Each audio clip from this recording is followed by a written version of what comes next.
I call the members to order, and the first item on our agenda for this afternoon is questions to the First Minister, and the first question is from Dawn Bowden. Will the First Minister outline how the economic priorities set out in the programme for government are delivering for the people of Merthyr Tydfil and Rumney? Well, we're delivering a range of actions, including the establishment of the Valley's Task Force to support a stronger, fairer economy and to allow businesses to develop, to grow and to prosper, not only in Merthyr and Rumney, of course, but across the whole of Wales. And thank you for that answer, First Minister. And I know that across the many elements of the programme for government, you can be proud to have led a government that's delivering improvements in my constituency. You'll recall that we've opened new schools and refurbished schools, that we've welcomed new investments, including General Dynamics in Pentrabach, Sharp Clinical in Rumney, and of course the ongoing dualling of the heads of the Valley Road. We're investing over £130 million renewing Prince Charles Hospital, with another £200 million to follow. We see the regeneration work that's transformed our town centre and the support for major local tourism attractions like Bike Park Wales and Rock UK. So can I place on record my thanks to you, Carwyn, for your time as our First Minister and for the support that you've given my constituency. And can I ask you to assure me that you will continue to support the delivery of our Welsh Labour values and commitments as vociferously from the backbenches as you have in government? Well, that's a particularly tricky question that I've been posed there by my colleague, but I do thank her for her comments and, of course, what she has said. And it shows our commitment to investing in all parts of Wales. And we've seen a tremendous change in the economy of Merthyr and Rumney over the past decade, I'd argue, with Merthyr now being seen particularly as a place of investment and jobs, like Telecommunications and General Dynamics, of course, being attracted to the area. I'll continue to be as vociferous as I can be, from the backbenches, but not troublesome, in supporting values that I think represent fairness, justice and opportunity. And that is something I know that is shared very, very deeply between myself and also with the Leader of Welsh Labour, and hopefully tomorrow the First Minister of Wales. Mohammed Ashkar. Thank you, Madam Presiding Officer. As this is the best occasion or last occasion on which you will be answering questions in this Assembly as a First Minister, I hope you will accept mine and our sincere best wishes for the future from this side of the chamber. In this spirit of seasonal goodwill, would you join me in welcoming the fact that thanks to the economic policies of the Conservative government in London,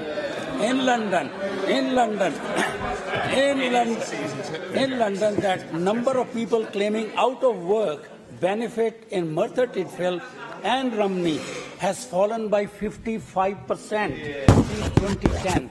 Thank you to our policies. Thank you. Well, there have been occasions, of course, when we've worked with the UK government. The city deals are an example of that. But if we look, for example, at unemployment in Wales, it is at a level that is at the UK average.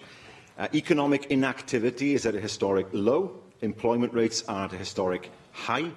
18,000 young people were able to benefit from Jobs Growth Wales, and of course the investment that's been put into Merthyr and other communities over many, many years. And we see, of course, what happens when a government commits to the communities of Wales, invests in them and provides jobs for people who live in them. Question 2, Rhina Bjorwerth. Thank you, Llywydd. Will the First Minister make a statement on recent discussions with the National Grid on the North Wales connection? Well, officials are in regular discussions with National Grid on a number of issues, including the proposed North Wales connection project, which is currently going through the development consent order process, and Welsh Government has submitted its representations to this process. Thank you very much, and I'd like to take this opportunity to wish the First Minister well in his final question session and to thank him for his courtesy over the last 5.5 years in answering questions on behalf of my constituents. A constituent from the Star Gaerwen area was in tears on the phone to my office yesterday, feeling that she was under siege from the National Grid plans. That's the feeling on Anglesey.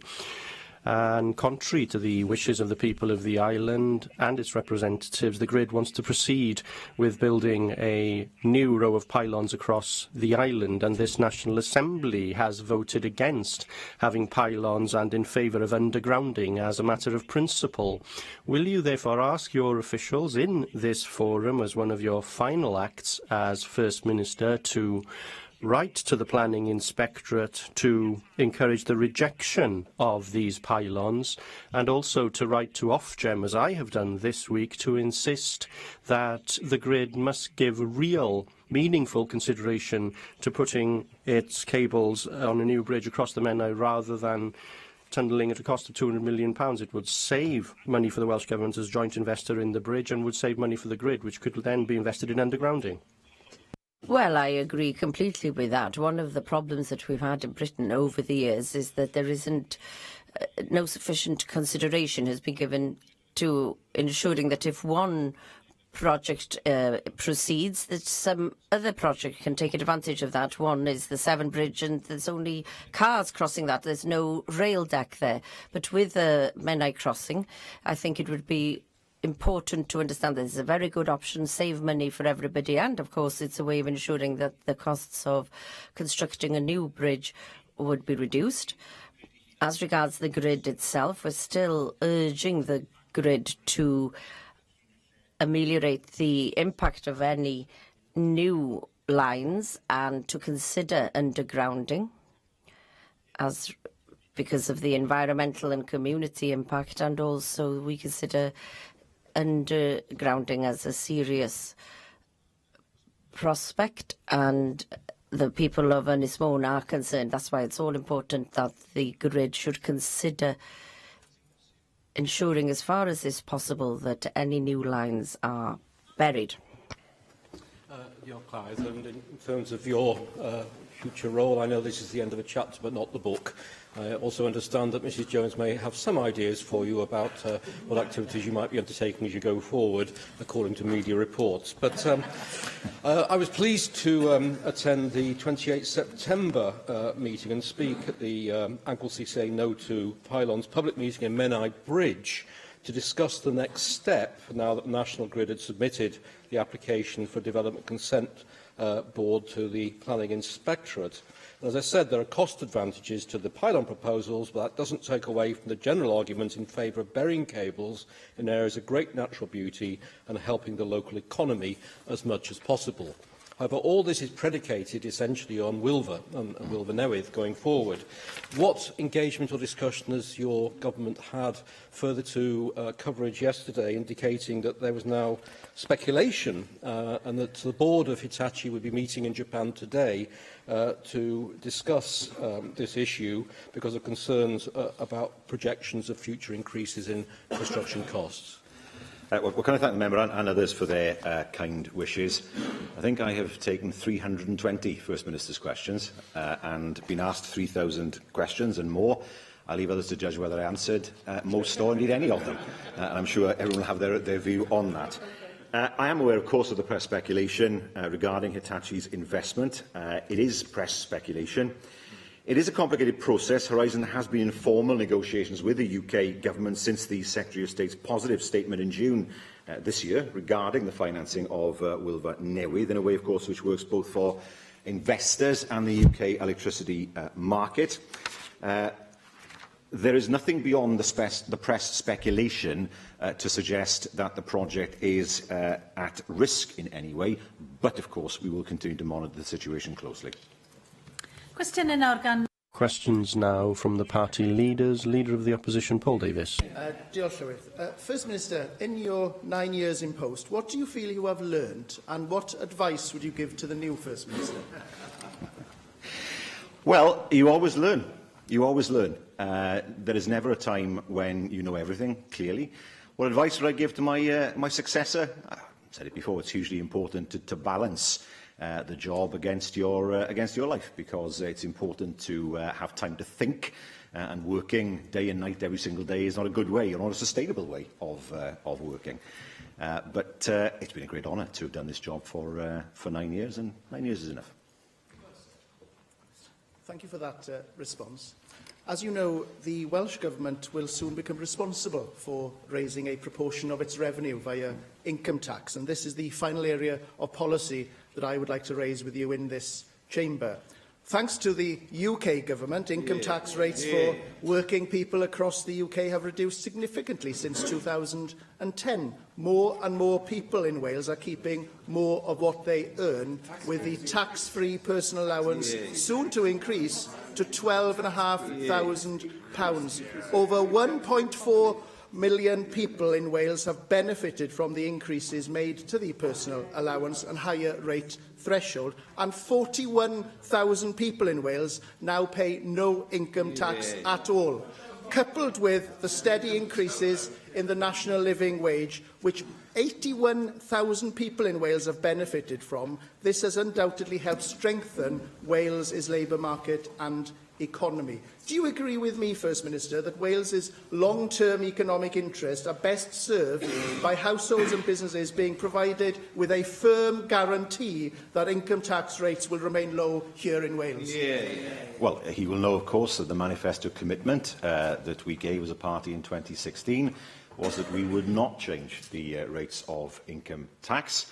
But of course, we have ensured that we have pushed forward with a fairer society. I mean, he mentions the fact that fewer people pay tax, but we still have poverty. We still have people using food banks. We have people in paid work using food banks. And that's a result, of course, of the ending of child tax credits as they were. And we can't, as a society, surely be happy when, in years gone by, we used to say, the way out of poverty is to get a job. That's no longer the case. Because of a lack of job security that people have, the fact that people sometimes have more than one job, we can't honestly say with our hands on our hearts that people, if they get a job, will inevitably find themselves in a better situation. That is a challenge, of course, for all parties in the future. First Minister, for all the fierce exchanges across this chamber, no one can be in any doubt about the efforts and sacrifices that you have made in public service in Wales. Despite our political differences, we have been bound by an unshakable commitment to the people we serve, and you have carried out that duty with dedication and devotion. So on behalf of these benches and on behalf of the Welsh Conservative Party, may I wish you and your family well and wish you every success in whatever you do in the future. Well, that's very kind.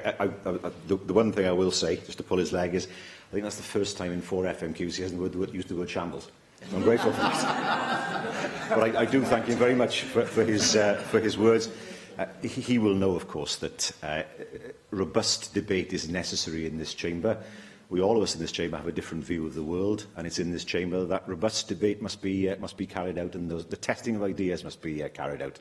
But he will also know that it is rarely the case, if ever, that is carried on at a personal level. For me, yes, I've been here for 9 years answering questions, and perhaps I'll stay after that. Who knows? But no, I'm grateful to him for what he has said, and I wish him well for the future. Plaid Cymru Leader Adam Price. Thank you, Llywydd. First Minister, in the manifesto published during your leadership election campaign in 2009, Time to Lead, you said quite accurately, and I quote, that we need a culture of investment, not a culture of grants in terms of our economic policy. Now, again, some days ago you said that the economic achievement that you're proudest of was helping to save Tata Steel in Port Talbot and bringing Aston Martin to St Athan. Is that the major new vision, the model that you had in mind 9 years ago? Well, it was crucial to secure the jobs of the Tata Steel workers, and I'm extremely proud that we did that. And it's also important that you can attract investment from abroad and from the rest of the United Kingdom, and we've been very successful in doing that. If I understand it, the point the member is making is what therefore are we doing for small businesses, and what are we doing to promote an entrepreneurial culture in Wales. I don't believe that you can do one without doing the other. And we have a development bank that's been established, and we see more businesses being created in Wales. And of course, the greatest challenge is to ensure that those businesses that are growing don't sell out to major companies, that they want to grow and then grow into major companies. One of the weaknesses that we have in the Welsh economy is that very few major companies or organisations exist in Wales where they have their headquarters in Wales, and that is something I would like to see changing in the future. 9 years ago, in your manifesto, you also said that child poverty continues to be a plague on too many of our communities. Do you regret, therefore, that child poverty under your tenure has increased, now affecting more than 1 in 3 children in Wales? And if so, how do you justify the fact that during your tenure as First Minister that you dropped your own target for reducing child poverty by the end of this decade? Where was the decade of delivery for children in Wales? And of course, the Labour Party has a new leader now who's also said that child poverty is going to be a priority, and that's to be welcomed. But isn't that characteristic, if truth be told, of Labour administrations going back over 20 years, making major declarations of intent, taking small steps, a lack of progress being made, and for hundreds of thousands of our children and people, no hope for them whatsoever? Well, first of all, I can point to what we've done to secure a reduction in children and families' poverty, and primarily that's with childcare. It's very important to very many families, but of course we've no control over the welfare system or the taxation system, and the period of austerity has had an impact on families, and we've seen a change in the credits available. And it shows that, of course, that we as a Labour government can do much, but there is a limit. That is true, and that's why it's all important that we have a Labour government throughout the whole of the United Kingdom to take action. It's not enough, is it, to blame Westminster for all our woes? I mean, the Equality and Human Rights Commission report recently on poverty in Wales pointed out that poverty rates in Wales have risen faster in Wales than across the UK, and the UN rapporteur on poverty pointed out to the measures that have been taken by the Scottish Government that could have been taken here in Wales to provide at least some degree of protection for our people if you had made the case for devolution. Now, 9 years ago, you also said in your manifesto, setting out your leadership aspirations, you declared a priority would be, and I quote, investing in a green transport strategy and examining the practicality of reopening the Carmarthen-Aberystwyth railway line. Yet, during your time in office, the one transport initiative you've been most associated with is building the 14-mile M4 relief road, a proposal that I gently suggest hardly demonstrates a green approach to transport. Now, nor is it proved to be one where your government has been able to take a decision. Some thought the relief road would be your last decision in office, though we know that's not now going to be the case. So can I offer you an alternative, First Minister? The study you promised 9 years ago on the Carmarthen to Aberystwyth railway line has just been published. We saw the pictures of Aberystwyth, the town of your alma mater, of course, on the programme last night. If you don't want to make a recommendation to your successor on a road, why not do it on a railway? Wouldn't that be a legacy of which you could be justly proud? Well, of course, mischievously, there's a temptation to commit to anything in the last FMQs, but I better not do it. The Carmarthen-Aberystwyth line is a project that's close to my heart, though clearly there's an immense cost. The line itself mainly was taken up in 1975, although a section of it was out of use from the 60s onwards. And there are significant gaps in the line as well that would need to be looked at. I mean, I'd caution against saying, well, roads are not the answer. I mean, Llandailo bypass is one road, of course, which I know he will support, and I don't disagree with him. I don't disagree with him. I know Llandailo and I know the traffic problems there, and I understand the point. But the question he asks is a green transport policy. Well, of course, the South Wales Metro was something that I was particularly keen to get off the ground, if that's the wrong phrase. But to start, it was a project that I first mentioned many years ago in Bedwas Rugby Club, of all places. And now, of course, we see a map ahead for the Metro. We know that the traffic problems, particularly in our urban areas, can't be resolved by roads. It's just not possible.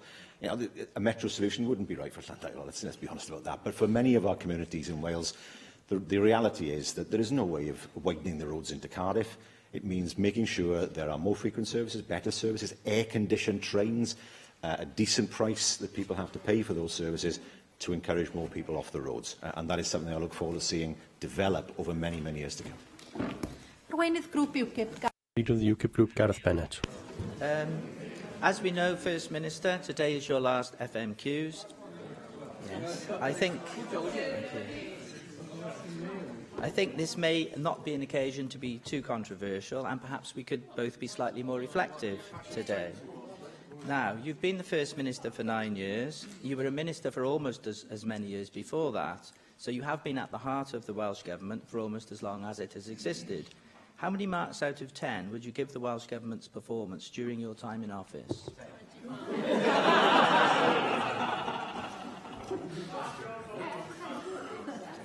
Is that the answer?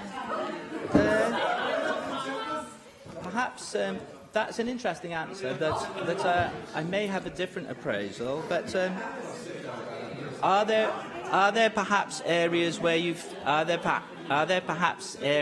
you feel the Welsh Government's performance could have been better? I think the one challenge that is left, and I've said this publicly, is local government. I do think that we're not there in terms of local government. It's a matter, of course, for the next government to decide how to take things forward. But we know that regional working has been hugely successful, and we cannot take a back step when it comes to that. We've seen the results in education. The same thing must happen in planning. It must happen in social services. And that perhaps is the one area, I think, that is still unresolved. The main major area that, to my mind, is still unresolved, and a matter, of course, for the next government. Now, you were featured in a BBC Wales programme last night, being First Minister, a very interesting show, in which you said, what the Welsh public want to see is delivery. They are not interested in the mechanics. All the rest of it is guff. It doesn't count as far as the Welsh public are concerned. End of quote. What advice would you give to your successor on how to reduce guff, as you term it, and how to best deliver for the Welsh public? Well, as I said in the programme, what counts for any policy or any legislation is that it will be noticed positively by people out there. Of course, the process of honing that legislation is important, but the public don't notice it.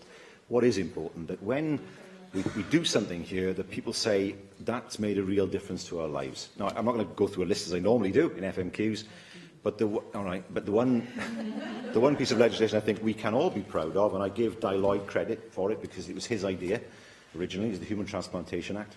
There are literally people alive today as a result of that. I know there were concerns and misgivings amongst some members. Not everybody was entirely comfortable with the direction that was being taken. But I think that is something that I take pride in as a First Minister, but also I think that this institution can take pride in terms of leading the way across the whole of the UK and ensuring that there is hope for people where previously there was none. I don't think there is any greater thing that we can aim for, and that is something, that, as I say, that this chamber can be rightly proud of. Question 3. Question 3, Vicky Howell. Will the First Minister outline action taken by the Welsh Government to support families? Well, as set out in Taking Wales Forward and our national strategy, Prosperity for All, support for children and families across Wales is a priority. It's exemplified, of course, through programmes such as Flying Start and Families First, alongside our childcare offer and Parenting Give It Time campaign. Thank you, First Minister. Your administration has been characterised by a commitment to improve the life chances of children across Wales, and that's something that I'd like to place on record my thanks and appreciation for. The announcement of last month of £15 million to expand services to support families and help reduce the need for children to enter care is part of that commitment. I've been doing some work with the Wave Trust on their work to eliminate child maltreatment. And Wave's answer is built around primary prevention, offering support to parents and expectant parents before damage occurs. I know that officials have met with representatives of the Wave Trust, so how is their work built into Welsh Government messages on positive parenting? Well, can I thank the member for raising the issue of the Wave Trust. I do support the work of organisations like the Wave Trust. Of course, they are committed to eradicating child maltreatment. Like many other third sector organisations operating across Wales, the Trust's approach complements a number of programmes that we currently run and are developing. For example, Flying Start and Families First. They, of course, help parents to adopt positive parenting styles and to provide effective early intervention and prevention services to allow families and their children to thrive and reach their potential. But, of course, inevitably in government, it's hugely important to work with people on the ground who have that expertise, not try to replicate or replace what they do, but to complement the work that they are already delivering in order, of course, to get the best outcomes. Darren Miller. So, First Minister, can I wish you every success for the time that you'll be able to spend with your family as well post your service as First Minister. I'm very pleased to hear you recognising the work of third sector organisations in supporting families. One very successful organisation which is celebrating its 30th anniversary this year is Care for the Family, which is based in Taftswell. It's been doing some excellent work in terms of positive parenting and indeed supporting parents not just across Wales but across the rest of the UK and indeed the wider world. Will you join me in congratulating Care for the Family on their 30th anniversary, and what specific support are you putting in place to increase the capacity of organisations like Care for the Family and others like them to make their services more widely available here in Wales? Well, can I thank the member for his comments? Of course, it is right to say that when politicians are off to spend more time with their family, it's a euphemism for being sacked. So hopefully that's not the case yet today. Of course, if we look at the Families First programme, we've invested over £290 million in that programme since it was introduced. That is designed to provide a coherent level of support for families and indeed for children. And of course, we look to work with any organisation that supports the Welsh Government's view of positive parenting, because we know, of course, that can deliver the best outcomes for children and parents. May I also wish you well for the future.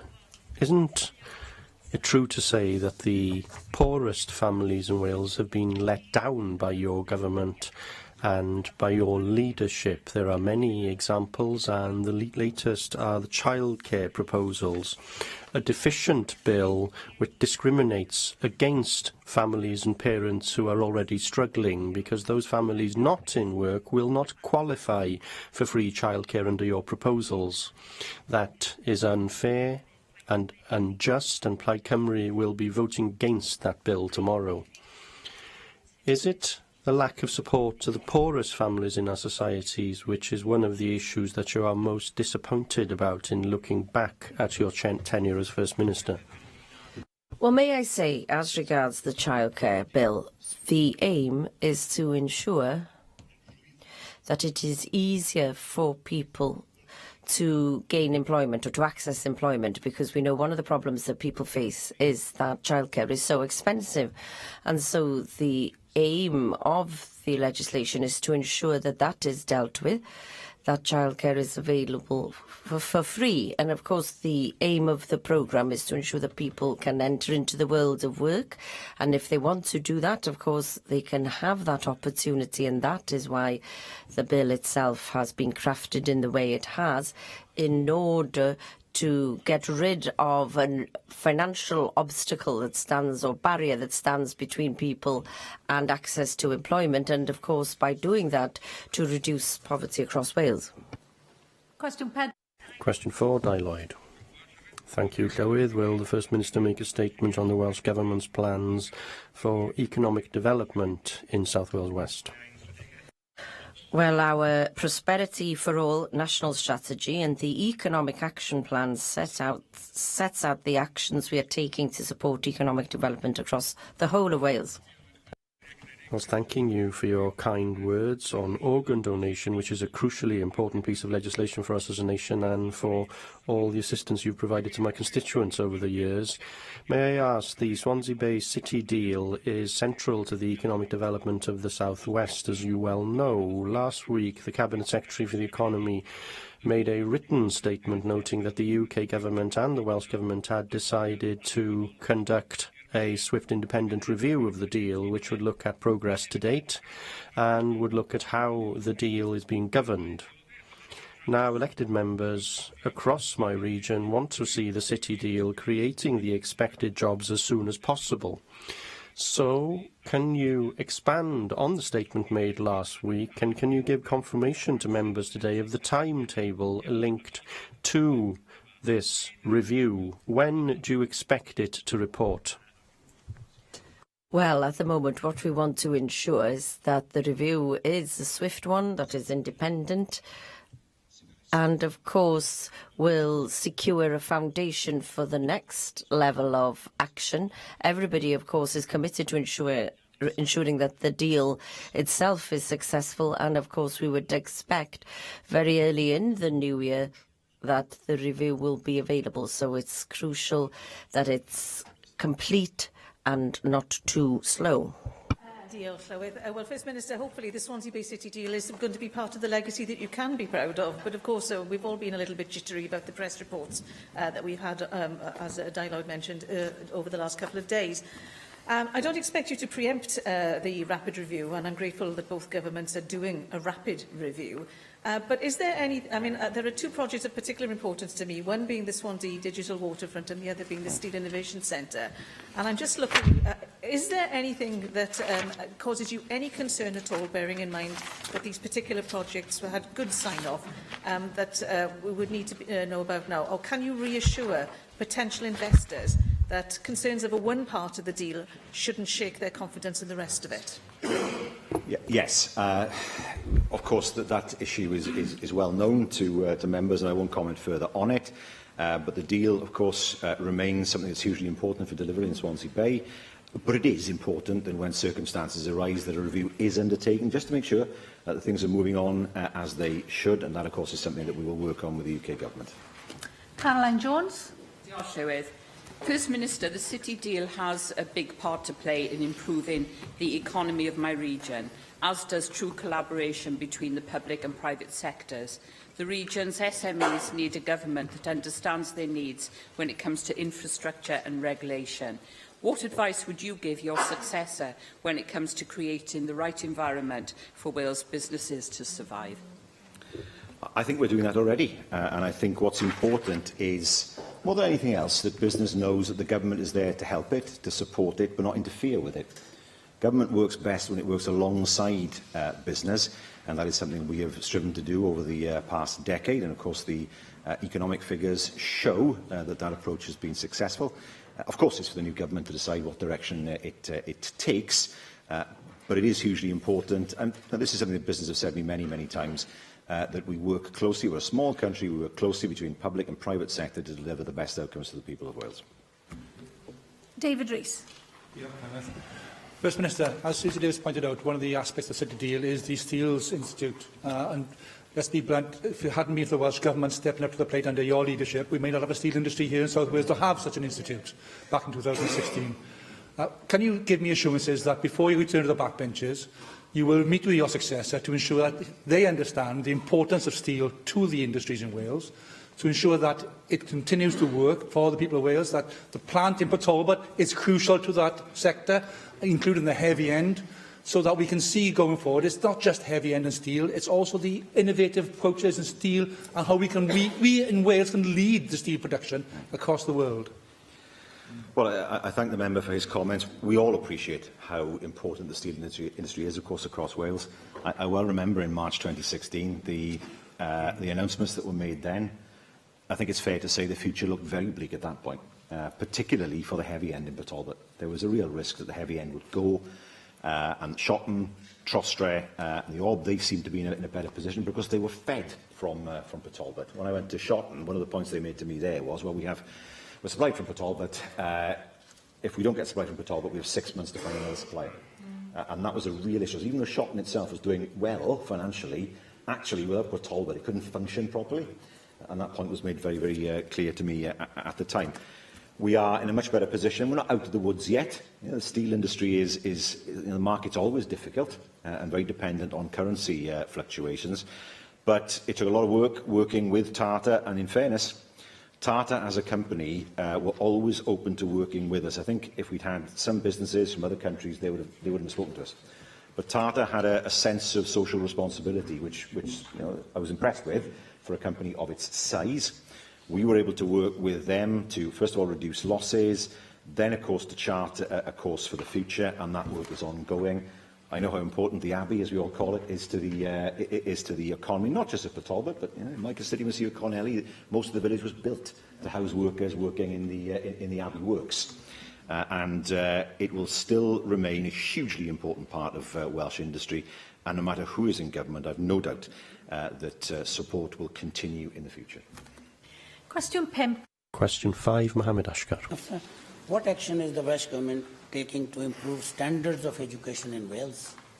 Well, our national mission is to raise standards of education for our young people. We're developing new evaluation and improvement arrangements which will further support school improvement. The next stage, of course, is to consider how to support our schools causing most concern at an early stage, and the Cabinet Secretary for Education will update members in the new year on that point. Thank you very much for the answer, First Minister. According to the Aston, only half of secondary schools in Wales are judged good or excellent. People do not develop knowledge and skill well enough or make enough progress in around half of Welsh secondary schools, and the majority of people in these schools do not achieve in line with their abilities by the time they reach the end of compulsory schooling. This impacts on their employment prospects and adds to the pressure of further education colleges, who have to put right the failings of the education system to prepare these students for work. What action does the First Minister advise his successor to take to address these failings before another generation of children in Wales is condemned to underachievers?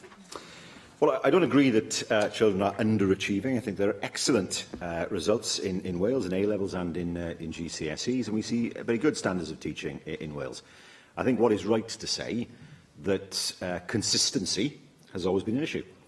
Now, of course, the key to dealing with that is local government, because local government delivers education. Now, it's perfectly right and proper, of course, that I'm asked questions and the Cabinet Secretary asks questions about education in this chamber, but local government has a major role to play.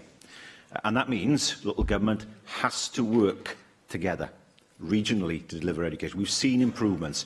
It would be wholly wrong for any local authority to try to deliver education itself or to pull out of regional structures. That is a backward step, and children's education will be worsened as a result.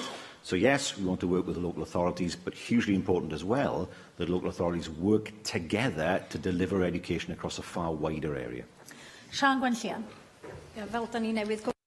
As we've just heard, pupils attending half Welsh secondary schools are failing to reach their full potential by the time they leave school.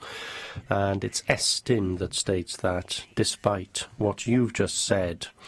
5 years ago, you admitted that the Welsh Government had taken its eye off the ball in terms of education in the past.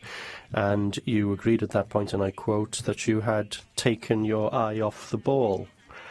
5 years since you made that statement, are you disappointed with the most recent findings by Estyn and the lack of pace in progress in our secondary schools particularly? Well, I did say that, and I said that about 9 years ago. And of course, since then, things have changed and changed for the best, and we now see the results improving. For example, we know that the young people of Wales are doing extremely well at A-level, and we've seen progress in the grades that people gain in GCSE, and of course we know that the people of Wales are pleased with the education system that we have. It doesn't mean to say that we're complacent. We're saying that's okay then. There is work to be done, and of course we understand that, and that work is being done by the Cabinet Secretary. But as regards the way forward and ensuring that funding is available to schools and that funding is available to local authorities to pay teachers, and they've been given that funding, and it's crucial that they should spend that money on paying teachers' salaries. I think a great deal has changed over the past years, and we now see things going in the right direction. First Minister, the early years are vital to education and life chances throughout life.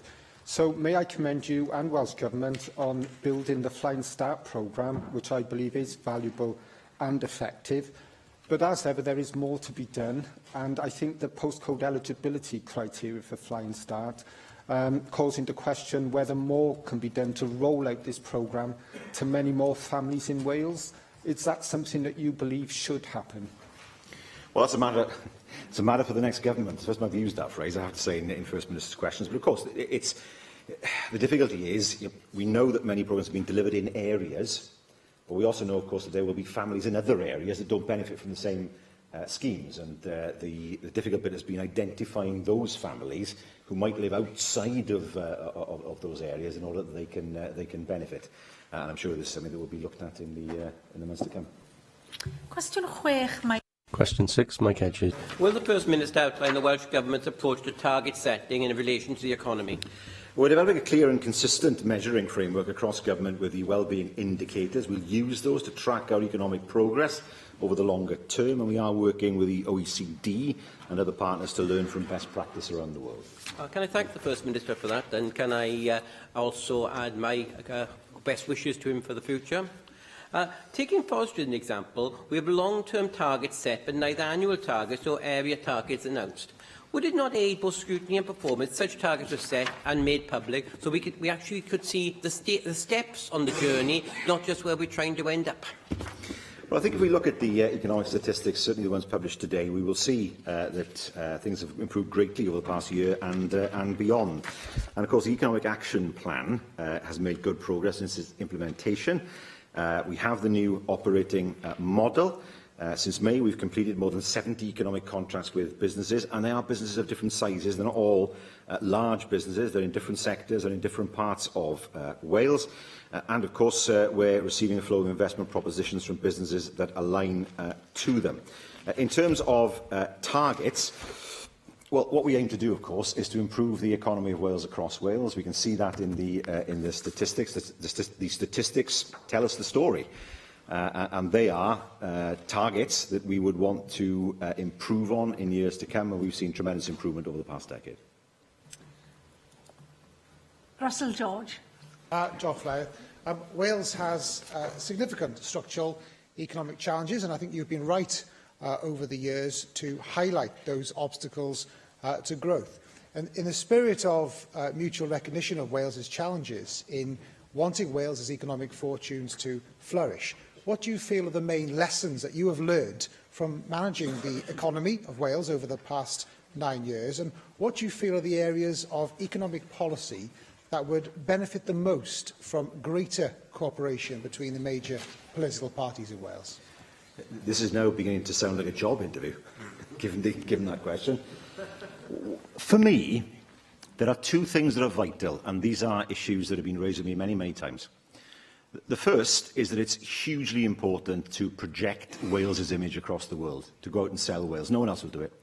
And it's massively important that we have trade missions. Some of those trade missions will be led by ministers or by a First Minister. They open doors that otherwise wouldn't be opened, and that has led to us being able to, for example, get to a position where Qatar Airways are flying from Cardiff. The international work is important, and our international offices are hugely important to make sure that people know Wales is there and what we have to offer. But skills is the second point. One of the questions that I was often asked when I used to talk to businesses in other countries was, and indeed businesses in Wales, where are we going to get the skills? Have we got the skills pipeline that we need in order to prosper in Wales? And increasingly we were able to do that. We were able to say, because we looked at particular sectors where we already had successful businesses, we could say there is a skills pipeline, it's there. And in fact, you can work together to create that skills pipeline with a business that's similar to yours. And that's been a big change. Wales was seen as a low-cost, low-wage, low-skill economy at one time. We can't afford to be in that position again, and nor would anybody want us to be in that position again in this chamber. What we can do is to have an ever greater focus on skills, because by doing that, that's the way that you bring highly skilled jobs into Wales. It's also the way that you encourage entrepreneurs to come forward, because they can work with other people to build businesses in Wales and to realise their dreams. Because we know historically in Wales we've not done well with entrepreneurship, with entrepreneurs feeling they can take a business forward. And many people have had good ideas, they haven't taken them forward. I think we're past that stage now, particularly with young people. But it is skills, skills, skills. Question 7. Question 7, Jane Hunt. Minister to provide an update on plans for the development of Cardiff Airport. Yes, well, I remember my predecessor, Rodri Morgan, writing an article in the Western Mail when he said that my entire time as First Minister would be judged on the performance of Cardiff Airport. And on that basis, I'm entirely happy to be judged then on that. Other people will have different views, I understand that. But of course, Cardiff Airport has ambitious plans for growth and vision until 2040. They can be found in the airport's master plan that was jointly launched by ourselves and the airport in July. Well, I'd like to thank the First Minister for securing the future of Cardiff Airport and also welcome, as you have, the latest passenger figures which show that during the last financial year, total passengers grew year on year by 9% to reach 1.48 million. And also, just to follow up representations that I know you have made consistently, First Minister, to the UK Government regarding devolving air passenger duty. Of course, cross-party support here for that. It's clear it would have a beneficial impact for Cardiff Airport and for Wales. So where do you think we're going in terms of those negotiations? Well, I mean, first of all, it's been personally a great pleasure for me to see the growth in the airport. I'd like to pay tribute to Roger Lewis, to Deborah Barber and all those who are at the airport who've done so much to ensure its future. I knew there was a future there if it was run properly, and that's what we intended to do. Which is why, of course, we didn't try and run it ourselves via politicians or civil servants. It was run and is being run by an arm's-length company, and we see, of course, the great growth in passenger numbers that there's been in that time. Well, APD is a huge disappointment. It's in the Secretary of State for Wales's constituency, and it's a huge shame that he is not being able to deliver APD to the airport. Scotland has it. There are talks in Northern Ireland. The real reason, there are two reasons why we haven't had it. Firstly, the Treasury regret very much ever having given it to Scotland, so they don't want to give it to us. Secondly, Liam Fox represents, if I remember rightly, the area that Bristol Airport is in. And I don't think he's been particularly supportive of APD. But Bristol has said that Cardiff is a threat to the airport. I don't see it that way. We need Bristol because if we have big events in the stadium, we need Bristol Airport. We're not out to get Bristol Airport.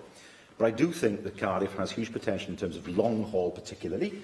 There are greater advantages that Bristol has got. And even if we had long-haul APD devolved, that would promote huge growth in passenger numbers in the airport and also, of course, take some pressure, let's not over-exaggerate, but some pressure off Heathrow. And Cardiff is the airport in the western part of this island that is best placed to deal with that long-haul traffic. It's a great shame that the UK government can't see that and can't see that it would help to take the pressure off the London airports. Andrew Arty-Davis. Thank you, Presiding Officer. It is ironic that I think with the clock going on, this might well be the last question, and I'll leave my comments to the next statement about your time as First Minister, if I may, First Minister. But you and I duelled in this chamber over Cardiff Airport many times, and it'll be interesting to see, once the 100 million plus that the Welsh Government has put into the airport, the longevity of that facility. It is vital that we do have an airport, but it's also vital that you bring private partners in to support the airport, which, in fairness to you, First Minister, I think you've identified that as being a goal of the Welsh Government. Can you update the Chamber as to progress that the Welsh Government might have made in enticing private partners to come in and take a stake or take some sort of equity in the airport that will facilitate greater investment? I do go back to my comments. The Welsh Government have put in excess of £100 million into the airport to date. That clearly is not sustainable in itself, so private equity is required. Well, first of all, the purchase of the airport was, if I remember rightly, 52 million. And then, of course, there has been a series of loans that have been made available to the airport. That money is not lost. My intention always was that the airport would increase in value, and it has, well beyond the purchase price that we paid. And there would come a point when private equity would then get involved. I mean, it's difficult to see a situation where the Welsh Government didn't have a golden share in any company, but certainly we'd welcome private investment coming in to help the airport to develop. The question has always been when. When I spoke to Qatar Airways at the start of the year and asked their view, for their chief executive, his view at that point is, well, don't do it yet. There's still time for the airport to build up, but there'll come a time when looking for private partners will become part of the airport's future. It's got an exciting future, and the one thing, again, I used to be asked, does Wales have an international airport? I know it's in the south, and I know that people in the north of Wales are not going to use Cardiff very much, but it was hugely important symbolically that we had an international airport. That did not mean that we should take on board something that was a basket case, that was never going to work, but we've seen, with all the flights coming into Cardiff now, with the refurbishment of the airport, that we now have an airport in South Wales that we can be proud of. And if Rodri was right in terms of judging me on my performance on the airport, then I can only be content. Thank you. And if truth be told, Anglesey Airport is reliant on Cardiff Airport and the success of Cardiff Airport, but Brexit is a threat to both of those airports in terms of public service obligations. Now, with the European Union seeming to be eager to provide more flexibility to introduce more flights, and the UK government rejecting that, and we had a statement on this yesterday from the Transport Secretary. Will you encourage the new First Minister and whoever is the new Transport Secretary to put as much pressure on as possible on the UK government to make that bid to the EU to allow this flexibility in order to encourage and allow more flights in Anglesey and in Cardiff under the European arrangements before Brexit? Well, that work will continue, and it's true to say, of course, that the future of Ynys Airport is dependent on the Cardiff Airport, and that is why I have been so supportive of the air service between the two airports. I know that the history has been difficult over the years, but it is a service with the best now, and we see that more people are beginning to use those airplanes because it's a larger airplane, and of course some people don't like to travel on smaller airplanes, but there are opportunities too for Ynys Airport, and how can you link Ynys into Cardiff so that people fly from Ynys to Cardiff and then outwards in the same way as they fly to Schiphol and now of course to Doha. There are opportunities there to expand the services available from Ynys Airport, not of course just to link North and South Wales, but also to link Ynys and Gwynedd through Cardiff to the rest of Europe. Thank you, First Minister, and may I now call on the First Minister to make his resignation statement. First Minister. Diolch, Llywydd. Well, Ynys Thank you, Llywydd. Well, later this afternoon I will be writing to Her Majesty the Queen to resign after 9 years as First Minister of Wales. It's been a privilege to succeed my friend and mentor Rodri Morgan. And, of course, it's been a huge privilege to serve Wales in this job and to be at the helm at such a challenging and crucial time in our history as a nation. And in preparing to give up the reins, I have mixed feelings, of course. They are bittersweet, if I can put it in those terms. Those are the feelings that I have, like everyone else, leaving a post that has been central to their lives. There's a sense of sadness in standing down, as well as there is pride, too, of the work that has been achieved. End of my resignation to Her Majesty the Queen. After 9 years as First Minister of Wales, it was a privilege to follow my friend and mentor, Rodri Morgan. It's been a huge privilege to serve Wales in this job and to be at the helm at a time of great challenge, a crucial time in our nation's history. As I prepare to hand over the reins, the feelings are, I suppose, bittersweet. An experience shared, I'm sure, by everyone leaving a role that has been central to their lives. Sadness, of course, in standing down, combined with pride in the work that has been achieved. The post that I took on in 2009 has changed considerably since I took it on, and so has the world around us. People were more likely to write a letter than a tweet. Selfies were more a thing for Paris Hilton than politicians, and arguably that should still be the case. Perhaps more importantly, the National Assembly and the Welsh Government are very different organisations too, with more powers, more levers and higher expectations of delivery. Someone had said to me in 1999 that I would leave the job of First Minister, well that would have surprised me, but leave the job of First Minister in a tax-varying lawmaking parliament. I would have been very surprised and delighted. We had those tools. We have achieved a great deal even in these toughest of times. Devolution is established, not just in law, not just in fact, but now in the hearts of the people of Wales. All doubts removed. But if I've achieved anything in this time, it's been with the help of many, many others. I've learned that you achieve very little in life on your own. Our Parliament may be more powerful, but it's still young, and it is, at least to my mind, too small. And that means there is huge pressure on everyone in this chamber to make government better. The crucial democratic duty of proper scrutiny, which is a task you've all taken to the utmost seriousness, sometimes taken too seriously for my liking, but nevertheless that is what I am here to do. But I pay tribute to everyone in the chamber for what you do to challenge us to do better. I'd like, if I may, to just mention some people. First of all, my family. Lisa, my wife, and who's here today, and I've been married to her for 24 years. Karen, my father, who's also here today, was here 9 years ago.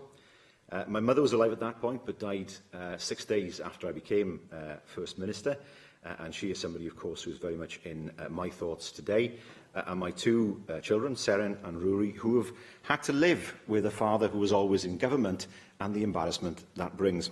So my thanks to them as well. Diolch yn fawr plant, a diolch yn fawr Lisa.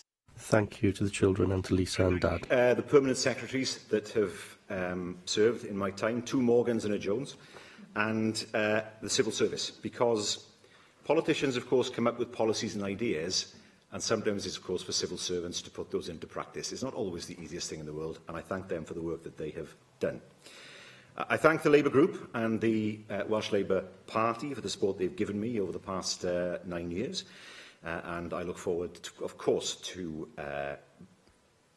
making sure that support is available to my successor as well, and that it goes without saying, of course.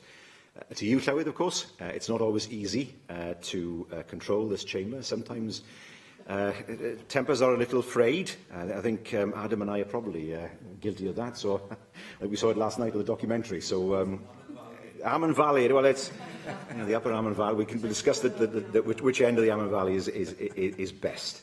And of course, all Assembly members, because, as I said, scrutiny is a hugely important part of government. If there's no scrutiny, then government becomes sloppy. Government becomes ineffective, and that's why the scrutiny of all in this chamber is important, to hone government and to make sure that government understands what needs to be done in order to make legislation or a policy effective. Well, it's been a challenging time, the double whammy of reduced budgets and the impact of benefit cuts on Wales, and then, of course, the small matter of Brexit. And whilst it would have been irresponsible for any leader to have ignored these issues, I've always talked to my Cabinet about the importance of delivery, regardless of these dominant issues. And what are they? Well, they remain the same. People want good schools, a good job and a good NHS free at the point of use. They want a better tomorrow for their children and their grandchildren. And so there are 118 brand new schools in Wales and a further 41 under construction. And the children in those schools are getting more and more top grades. And in the future, they're going to learn more and more, not just traditional subjects, but how to be good citizens. Our education system is not fractured by destructive competition. Our schools, our teachers are working together in the interests of the whole country. And there are tens of thousands more people in work today, including, of course, in Port Talbot, Trostre, Llanwern and Shotton. Tens of thousands of young people are pursuing life-changing apprenticeships. We have record inward investment. 18,000 young people have been given opportunities through our Jobs Growth Wales programme, 20,000 fewer young people not in education or training. More people are surviving cancer than ever before. Delayed transfers of care are at a record low. We've improved survival rates because of our new ambulance response model. And these are more than sound bites. They are fundamental truths about how life is changing for people in Wales. Because what does a new school mean? It's not just a political promise kept, it's a child's future improved. Whether it's in Rhyl, Aberdare or Cardiff East, the 11-year-olds are walking into bright new schools with 3G pitches outside, with the latest technology at their fingertips inside. An extra investment in our NHS doesn't mean more doctors and nurses on its own. It also means that 700 people have been able to access HIV prevention medication in our country. Not one of the people who have accessed PrEP in Wales have gone on to contract HIV. And one of the remarkable changes since I was a teenager in university has been the conquest of AIDS. The shadow of it was frightening back in the 80s. Nobody ever thought at that point there would ever be a way not just to remove AIDS, but to control it. And over the years, we've seen a huge change in that. And that, for me, has been an incredible testimony to the medical research that has been carried out. We've set examples for the world to follow. We introduced deemed consent for organ donation. We abolished child burial fees. We're world leaders in recycling. We've legislated to protect tenants and prevent homelessness, ended the right to buy in Wales. We've reformed the social care system in Wales. We've redefined the language. The language at one time, many of us will remember, was a political football. It isn't anymore. Now we have a language that everybody knows is a source of national pride, whether they speak Welsh or not. And we've committed, of course, to make Wales the safest place in Europe for women. We're not there yet. There's some way to go. But that is the aim of not just the government now, but the government in the future. When we were provoked as a nation, we held firm. There was attacks on our NHS in Wales, a line between life and death. We responded with dignity. We backed our hard-working doctors and nurses, not just with extra money, but with something of even greater value, and that's respect. Making policy for Wales, not for London's media. Our growing confidence and self-belief as a government, as a country, has come even in the face of a decade of austerity. But of course, none of these policies and achievements exist in isolation from each other. They all, to my mind, add up to something that I always want for Wales, and they are fairness and hope.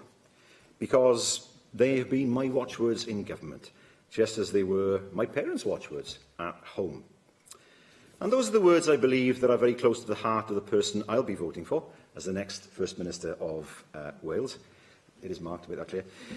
It has been a great pleasure to work alongside you, Mark, and all my Cabinet colleagues, past and present, who have given me such fantastic support for so many years. Mark is someone who can effortlessly match both principles and pragmatism, and I've no doubt that he will make a superb First Minister of Wales. Now, I've been told that Geraint Thomas has done the ultimate Welsh mic drop after winning the Tour de France, so I won't attempt to finish it in quite the same way. Not, I suppose that I can anyway. Instead, I'd just like to say thank you to everyone here, but most importantly to the people of Wales. I've had the honour to serve. Every school or hospital, every business I've seen on the Eisteddfod Maes or the Royal Welsh Showground, out shopping with a family or the rugby, wherever it may be, I've been met with kindness and with courtesy, and I cannot thank you enough. Mae wedi bod yn anrhyder. It has been an honour. Diolch yn fawr. Thank you.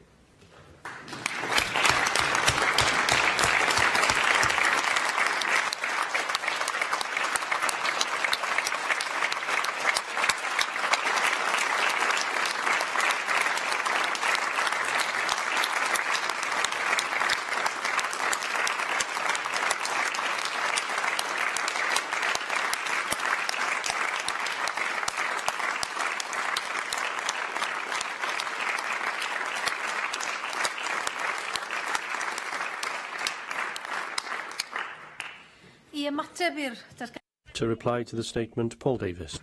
Diolch, Llywydd. First Minister, as you've said, you have led your party and your country for 9 years.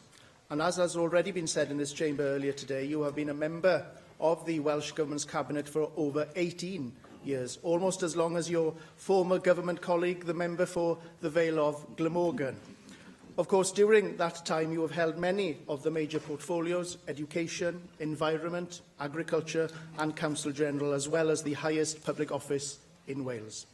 Very few people earn the privilege to lead their country, and let alone for the best part of a decade. Legacy is important in politics, and it is true to say that many people will remember your time as First Minister for different things and different reasons. The decisions we make as politicians, particularly when we hold high office, can have significant consequences for our nation and for individual people. They can affect people for good and for ill. Sometimes we cannot conceive of the consequences that our decisions will have, but they will have their effect nevertheless. Some decisions we will wish we had made sooner, some we regret. But all are part of our story and the legacy we leave behind. Personally, having been an Assembly member since 2007, I have always found you approachable and straightforward, particularly when I have raised issues of concern. Being an elected representative does place additional responsibilities on us, and that's okay because we go into politics with open eyes. But it places additional responsibilities on our families as well, and that can sometimes be very difficult. We sometimes ask a lot of our families and our loved ones. As First Minister, I appreciate the additional scrutiny and pressure on your family, and I'm sure that their private feelings of relief at your decision to stand down is matched by admiration and pride for the work you've done in the last 9 years. While we have had many political differences and expressed strongly held views on Welsh Government policies and decisions, I have always had the utmost respect for you as the holder of the office of First Minister and the way in which you have conducted your role. We have clashed on several occasions in this chamber, especially in recent weeks, but whatever our political differences, as people, I am confident that there is more that unites us than what divides us. And yes, there are times where we have worked together in the national interest. All parties in this chamber campaigned together in the 2011 referendum on law-making powers, but we've shared some common ground on policy too: food hygiene ratings, public health, free childcare and carrier bag levies, to name a few. And I know that in recent weeks you have visited a number of projects delivered during your time in office, and not least a number of new school buildings built through local authorities and the Welsh Government's 21st Century Schools programme. While it's fair to say that you took over from a real giant of Welsh politics, your successor too has some big shoes to fill. I genuinely believe that all of us in this chamber, while our journey here came through different routes from different parts of Wales, are united by a commitment to public service. We all want the best for our country.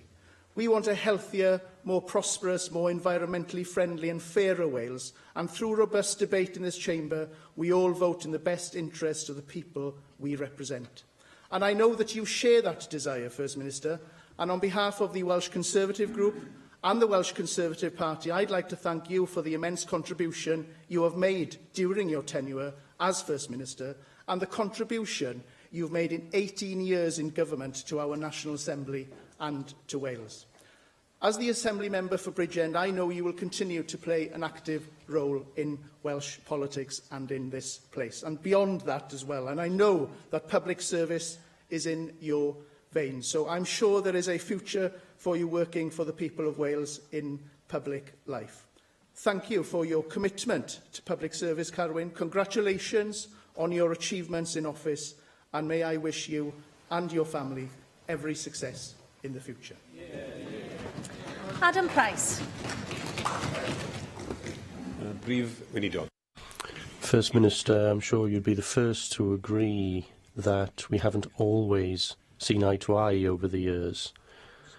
But I have no doubt that at every point during the period that you have held high office, you've had the interest of our country foremost in your thoughts. When you took the reins, you were just the second First Minister in our history.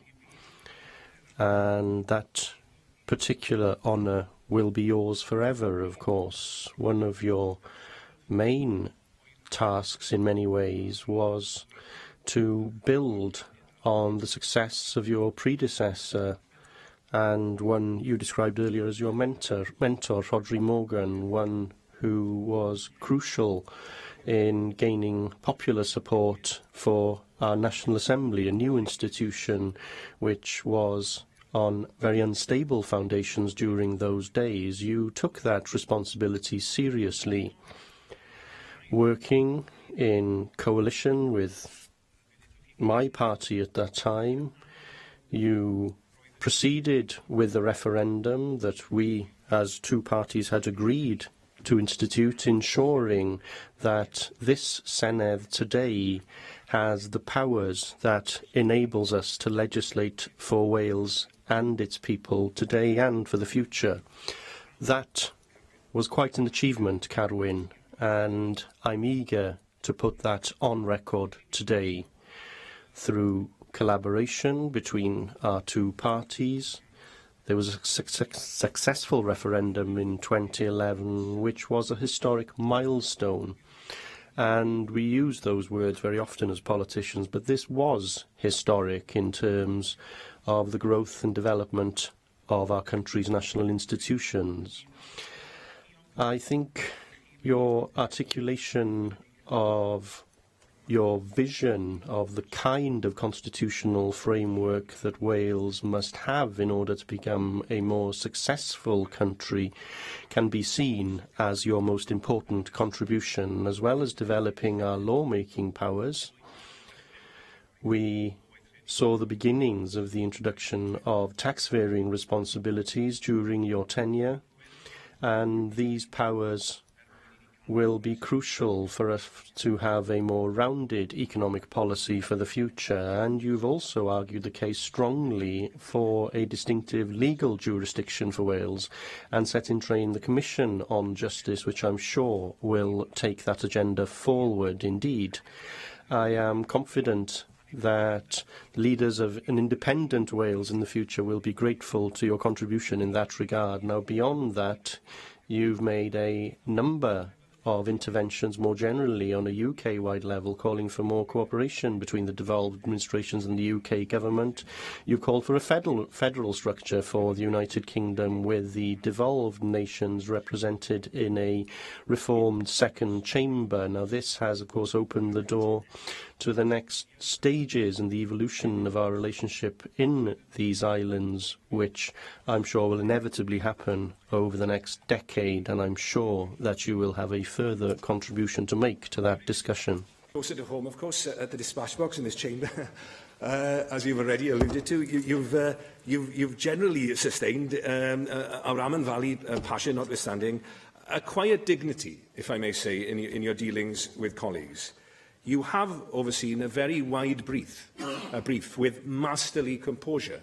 I, for one, have found you a tough opponent to disrupt. Shall we just say it's hard to ruffle your feathers, Carwyn. Those outside the immediate cut and thrust of political life will find it hard to understand the stresses and strains that inevitably affect us all, and not least the families on which we all depend. So, as well as paying tribute to you personally, I think it is fitting that we should also acknowledge the support you've received from your wife, Lisa, your children, Seren and Rory, and from your father, Caron. Carwyn, through all your period in office, you have demonstrated an admirable resilience, a quality I'm sure will be necessary for your successor, whoever that turns out to be. Guy the me. May I wish you sincerely all the best for you and your family for the future, and thank you from the bottom of my heart on behalf of the people of Wales for your years of service. Gareth Bennett. Diolch, Llywydd. Thank you for your statement, First Minister, and thank you for your kind attention to the questions I and the UKIP group have asked you over the past 2.5 years. We have occasionally had our disagreements, but I feel that these were political differences of opinion, and certainly for my part, I never felt there was any personal acrimony there. I have enjoyed our encounters. Of course, we will still see you in the chamber, but it will be slightly strange not to see you in the seat that you've been occupying for all of my time here. I would say that I haven't always agreed with your answers, but on the whole, you have demonstrated a good mastery of your very wide portfolio as the Welsh First Minister, as Adam Price alluded to just now. You've also shown a great deal of stamina in remaining in office for so long. I believe you and Jane Hutt are among the longest-serving ministers in UK political history. Now, there have been remarks in the past about your resemblance to the TV weatherman, Derek Brockway. There was that comic relief performance of a few years ago when the two of you swapped places. Personally, I couldn't quite see that resemblance. Increasingly, I'm finding I get you confused with the Welsh rugby coach, Warren Gatland. Is it true that the two of you have never been seen in the same room together? Anyway, while you reflect on that, I wish you well, First Minister, in your future career, on behalf of both myself and the UKIP group. Thank you. Vicky Howells. Diolch, Llywydd. It's an honour to speak today on behalf of the Labour group to pay tribute to the man who has led our party and our country for the past 9 years. The challenges have at times been considerable. As I know you previously said yourself, Carwyn, you took office in the wake of the global financial crash, constrained by the political commitment to austerity from Westminster, and the past few years have, of course, been dominated by Brexit.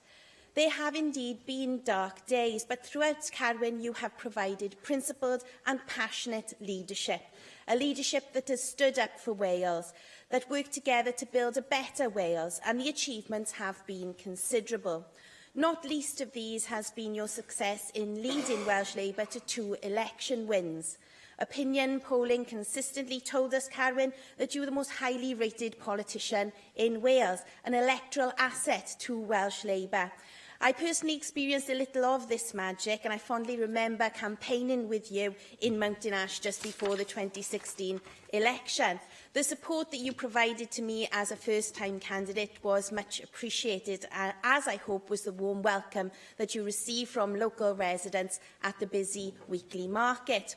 A group of women we met at Abercynon Library a little later on were similarly starstruck, but you found a way of engaging them and putting them at their ease. So much so that when I returned a few minutes later, they were happily giving you advice on how to dye your hair. Then they moved on to complimenting you on your walk-in programmes and your cheerful evening broadcasts, and the truth sank in. They did think that I had brought an equally popular weatherman for a visit. But regardless of that case of mistaken identity, your leadership in government has really made a difference in Wales. It's made a difference to the additional people in work or with qualifications. It's made a difference to the record numbers of NHS staff and the pay that they receive. It's made a difference to the people accessing new treatments, not waiting so long for diagnostic tests or transfers of care, and simply surviving conditions like cancer. As I mentioned during First Minister's questions, I know opportunities for children and young people have been important to you, and it's clear that your government has also made a difference here. Targeted support for families who need it most, the most generous childcare offer in the UK, action to support students, retention of the EMA, improvements in examination results. Most visibly, Carwyn, as other speakers have commented, your commitment to the 21st Century Schools programme has ensured our children and young people are educated in modern facilities fit for purpose. Altogether, nearly £4 billion has been earmarked to this, and over 150 schools and colleges will have been built or refurbished by 2019. My constituency of Cynon Valley has more than benefited from this. Over £100 million worth of investment means that pupils of 1 brand new secondary and 7 brand new primary schools are now taught in state-of-the-art facilities. And these improvements also extend to the further education sector. Another memory that I will treasure is accompanying you as you cut the sod for the new £22 million Aberdeen Coleg y Cymoedd campus in snow and freezing hail.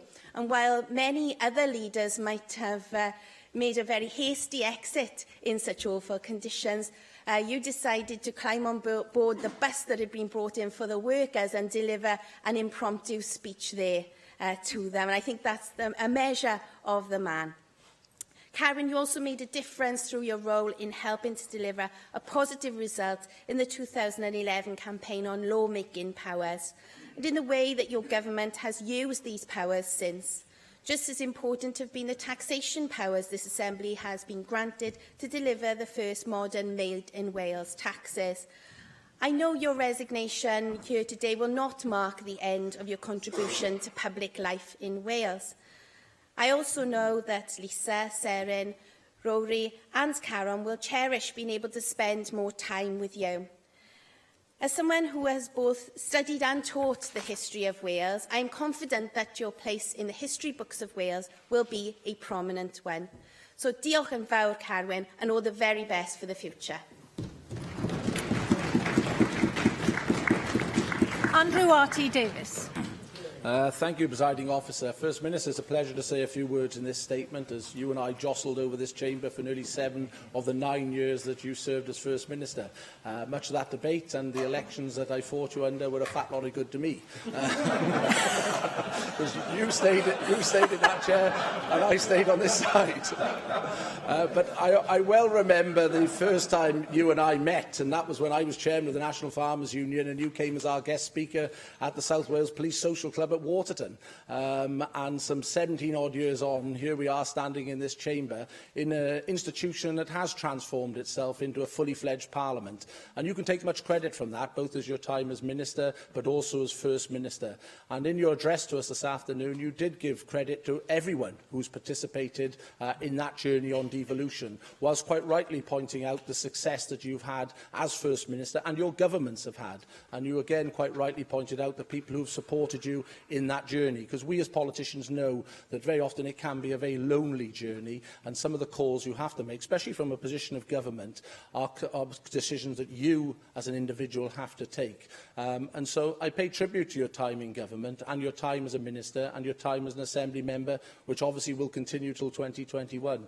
You have public service running through your veins without a shadow of a doubt. Someone doesn't give the time and commitment that you've given without having that public service running through your veins. And you can be held in great tribute about the efforts you've done to improve the lot of the people of Wales. Politically, we are quite different, there's no doubt about that, but that's what politics is about, plurality, and that's something which surely we should be celebrating. I well remember the time when you announced your standing down back in April, and you paid tribute to the staff that have supported you. I think we can all pay tribute to the staff who supported us, because when you made that announcement, it was on a Saturday, and most people who know me and my farming background knows that's the time I spend in the livestock markets down in the West Country. And my chief of staff was in Las Vegas on a stag do, and my press officer was at the Tottenham Hotspur football match in Wembley. And between us, and my lack of technology is a stumbling block to say the least, we managed to put a press release together that you had taken us by surprise at that moment you had then. But you've never taken us by surprise in your commitment and dedication to Wales. You highlighted exactly one of the big jobs that you have done, which is to raise the profile of Wales, not just here in the United Kingdom, but across the globe. And I pay wholesome tribute for you doing that. Many years ago, many people from Wales would go abroad, and if you were asked a survey or questionnaire, someone would say, "Where are you from?" And you might say Cardiff, or you might say Wales. "Huh? Where's that?" And then you just say London or England. You'd say, "Oh, I get that." Well, today, people know where Wales is, and people know what Wales is about. And a lot of that credit is down to you as First Minister and the efforts of your government. I thank you most sincerely as an Assembly member for the courtesy you've extended to me in the time I've been an Assembly member, but also the courtesy you extended to me as leader of the Conservative group here in the Assembly. And I wish you and your family all the very best for the future. When we do go home at night and we shut the door, and if we've had a particularly brutal day, it is the family that put their arms around us and console us. And I'm sure your family will be a great source of strength to you. I wish you well for the future, and I'm sure in the remaining 2 or 3 years that we have before the next Assembly election, I very much hope we see a very active Carwyn Jones in this chamber. All the best, First Minister. Leanne Wood. Diolch, Llywydd. For the 6.5 years that I was the leader of my party, Carwyn Jones was First Minister. And I think it's fair to say that, like many have said already this afternoon, we haven't always seen eye to eye. On occasion, there's been fairly robust disagreement between us, as there should be between opposing political parties. But I think it's fair to say that those disagreements have, on the whole, happened in a respectful way. And they've happened in a way that have enabled both of our parties to work together when the need has arisen. And I value very much the private discussions that we have had. Carwyn, from my experience of working alongside you, I know you to be genuine about wanting to create a Wales where people do not suffer from discrimination. Whether that be putting the far right in their place on the question of racism and division, or whether it be on the question of women's rights, you've taken a principled and ethical approach, and I believe that you deserve recognition for that. You've also been genuine in your desire to see Wales progress. while I may well have been frustrated about the lack of support for faster progress, particularly on the Welsh Constitution, on powers, and the lack of support that you've had from your MPs in particular, the fact that you've now started the ball rolling on the devolution of the criminal justice system, as well as having worked with others of us to deliver a successful yes vote back in 2011, shows where you stand politically on these questions. And I very much hope that the work that you've started on the criminal justice system will bear fruit, and soon. Now, I know that this last year has been very difficult for you personally and for others around you. And I know from my own experience how life in the public eye can impact on those closest to us, even when we seek to protect them from that. And that aspect of the job is probably the least easy. So I hope that after today you will have more time to devote to spending with those people who are close to you and who you love. That, after all, is what is most important. Felly, pob lwc I chi. So all the very best. You and to your family for the future. John Griffiths. Diolch, Llywydd. Llywydd, I think there are 9 of us here today, 9 Assembly members, old-timers, who've been here since the very beginning, and obviously that includes Carwyn, myself and yourself. And so during that... Gee, thanks, John. Much accumulated wisdom and knowledge, Llywydd. Okay. I think it's fair to say we've all seen exponential development and growth in devolution, and indeed in Wales as a country since 1999. And we are now a parliament in all but name, and hopefully that name will soon follow. And the depth and breadth of our responsibilities and the tools that we now have to do a job for the people of Wales, for our communities, are much bigger than they were, and I believe they are being used to good effect. Over that time, Llywydd, we've progressed from the Egyptian potato blight regulations to those arcane creatures, ELCOs, legislative consent orders and assembly measures, now to acts. And, you know, we've seen some really significant and important acts, I believe, really delivering in terms of the use of those powers for the people of Wales. The Wellbeing of Future Generations Act, the Environment Act, the Social Services and Wellbeing Act, the Organ Donation legislation, and I would say the Active Travel Act, which I was privileged to have a part in when I was in government. So we have come a long way.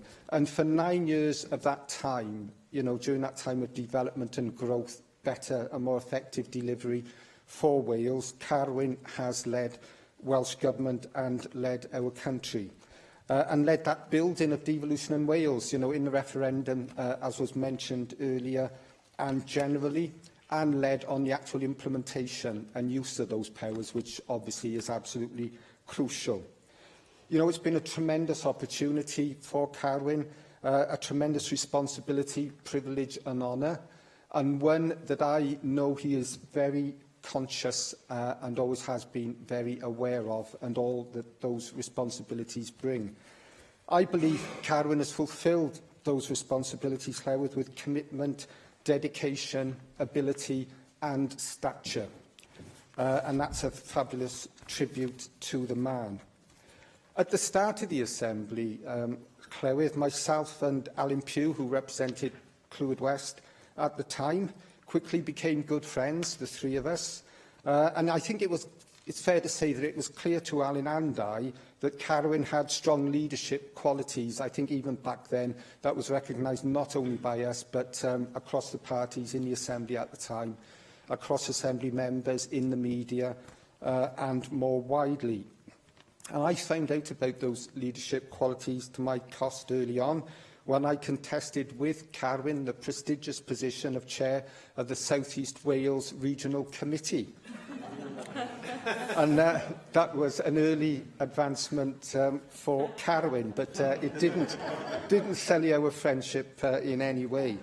But outside the Assembly, with my efforts to enlist Carwyn in the Assembly football and cricket teams met with limited enthusiasm. I think it's fair to say, although Carwyn did play and did take part and was sometimes effective.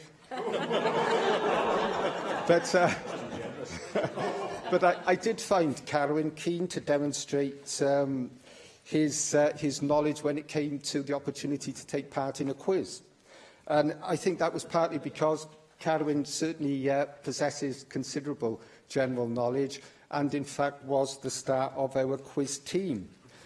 We tied for first place in the competition, Llywydd, and when it then came to the tie-break, Carwyn was very keen to demonstrate his knowledge further and be the member of our team that went up onto the stage for that tie-breaker. Unfortunately and unexpectedly, it wasn't a tie-break question, but a dance-off.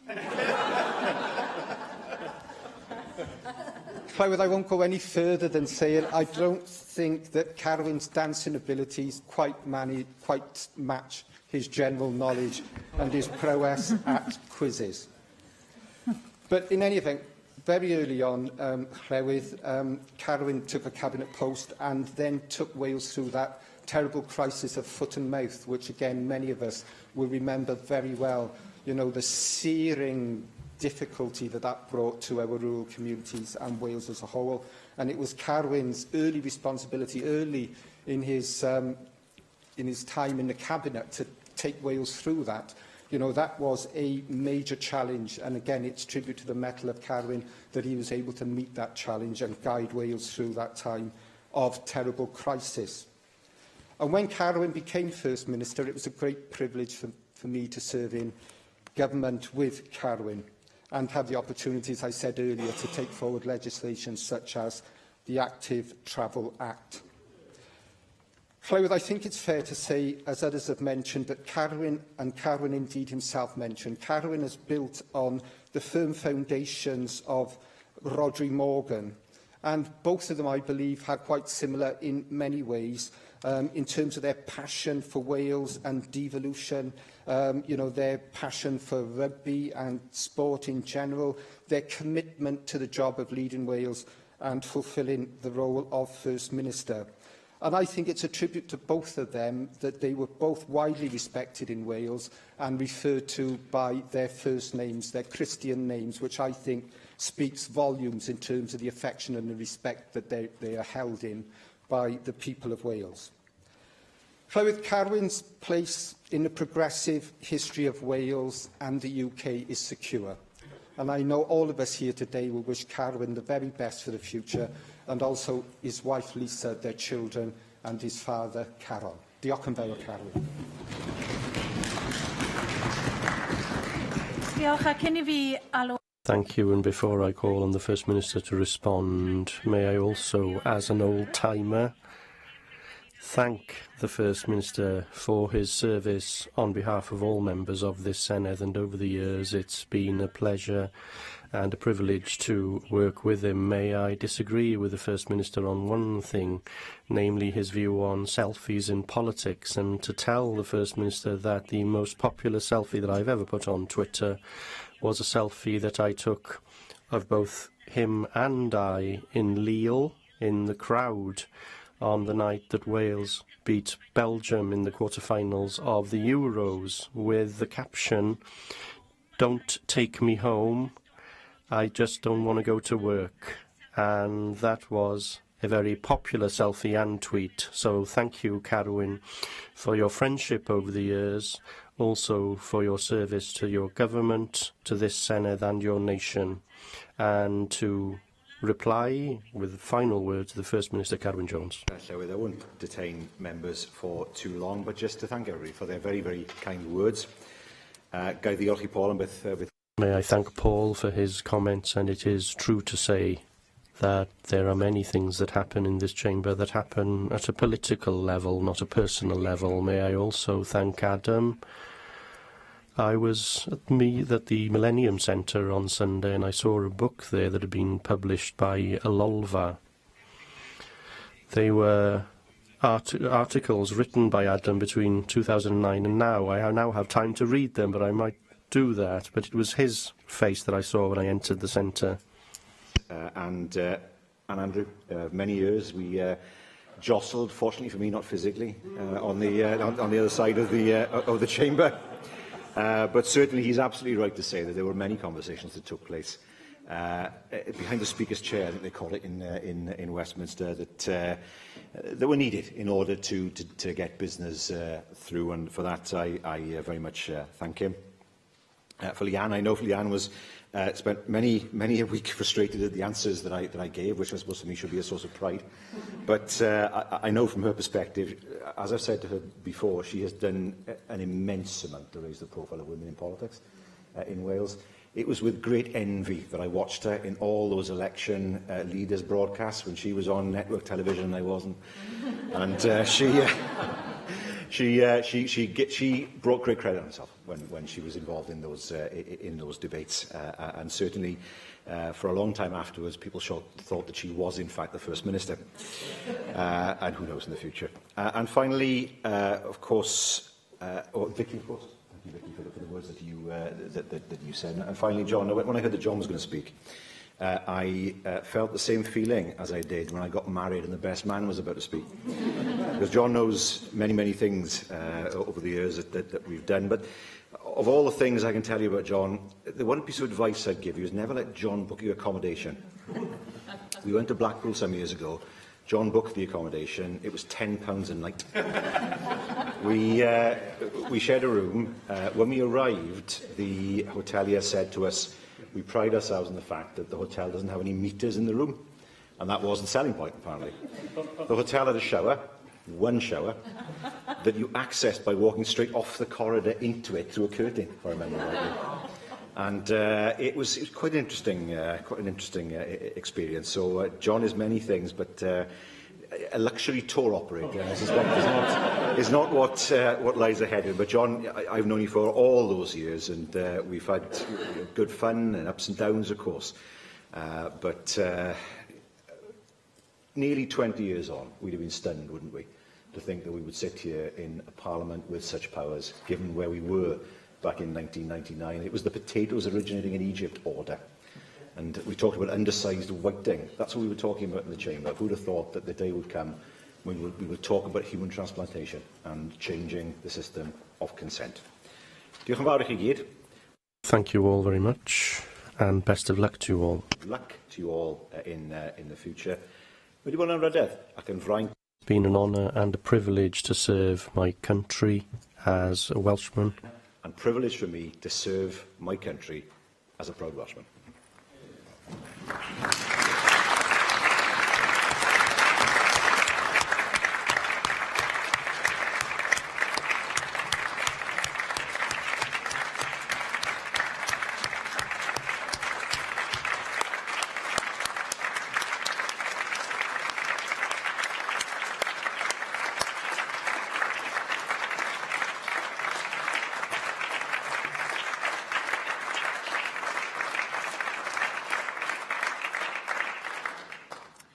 Diolch, Carwyn. Thank you, Carwyn. Questions now to the Cabinet Secretary for Energy, Planning and Rural Affairs. And the first question is from Neil McAvoy. Declaring an interest in being a Cardiff councillor. How does Welsh Government use the planning system to address the issue of empty dwellings in Cardiff? Thank you. Local planning authorities need to have a clear understanding of the factors influencing housing requirements in their area, including empty dwellings. Local housing market assessments are a key piece of the evidence base for local development plans, which cover the whole housing market, including dwelling vacancy rates. Diolch. Today is a historic day, so I'd like to start by honouring Prince Llewellyn, the last native prince of a sovereign Wales who was killed on this day in 1282 at Kilmerry. Cabinet Secretary, I recently visited a house in Ely that was starting to look like a jungle. The garden was so overgrown that you could barely see that there was a house there. In the garden, rubbish was being dumped, the windows were smashed in, plants were growing into the house, and it's one of 1,300 empty properties in Cardiff that a family should be living in. Cardiff has the worst record in Wales. in bringing empty houses back into use. Less than 1% in 2016 to 17. You're letting them get away with that, but at the same time letting the Labour Council build thousands of new houses on green fields that local people just simply cannot afford. So why aren't you demanding that Cardiff Council use their powers and get these empty properties back into use? Because nothing shows the neglect of our communities more than houses being left to rot for years and years. Well, I know Cardiff Council do have an aspiration to reduce the number of vacant dwellings, and that approach was considered as part of the independent LDP examination. I will say empty dwellings are absolutely a wasted resource, and they can often be the target of vandals, which obviously affect the quality of life of neighbours and local communities. And as a government, we've put forward funding. I think it totals now about £40 million on a continuous recycling period. I think that's over 15 years, and that's been provided to local authorities to operate schemes. David Melding. Thank you, Claire. Cabinet Secretary, I do think this is an important area of public policy. Depending on how you count empty homes, whether they're empty after 6 months or a shorter period, there's something between 23,000 and 43,000 empty properties in Wales. And in my area, RCT has nearly 500 properties that have been empty for 5 years. That's the worst of any authority apart from Swansea. And it's quite remarkable that around Wales there are well over 1,100 properties that have been empty for 10 years. So it is very important, as we need to emphasise the need to build more homes, that we do use the homes that are out there as efficiently as possible.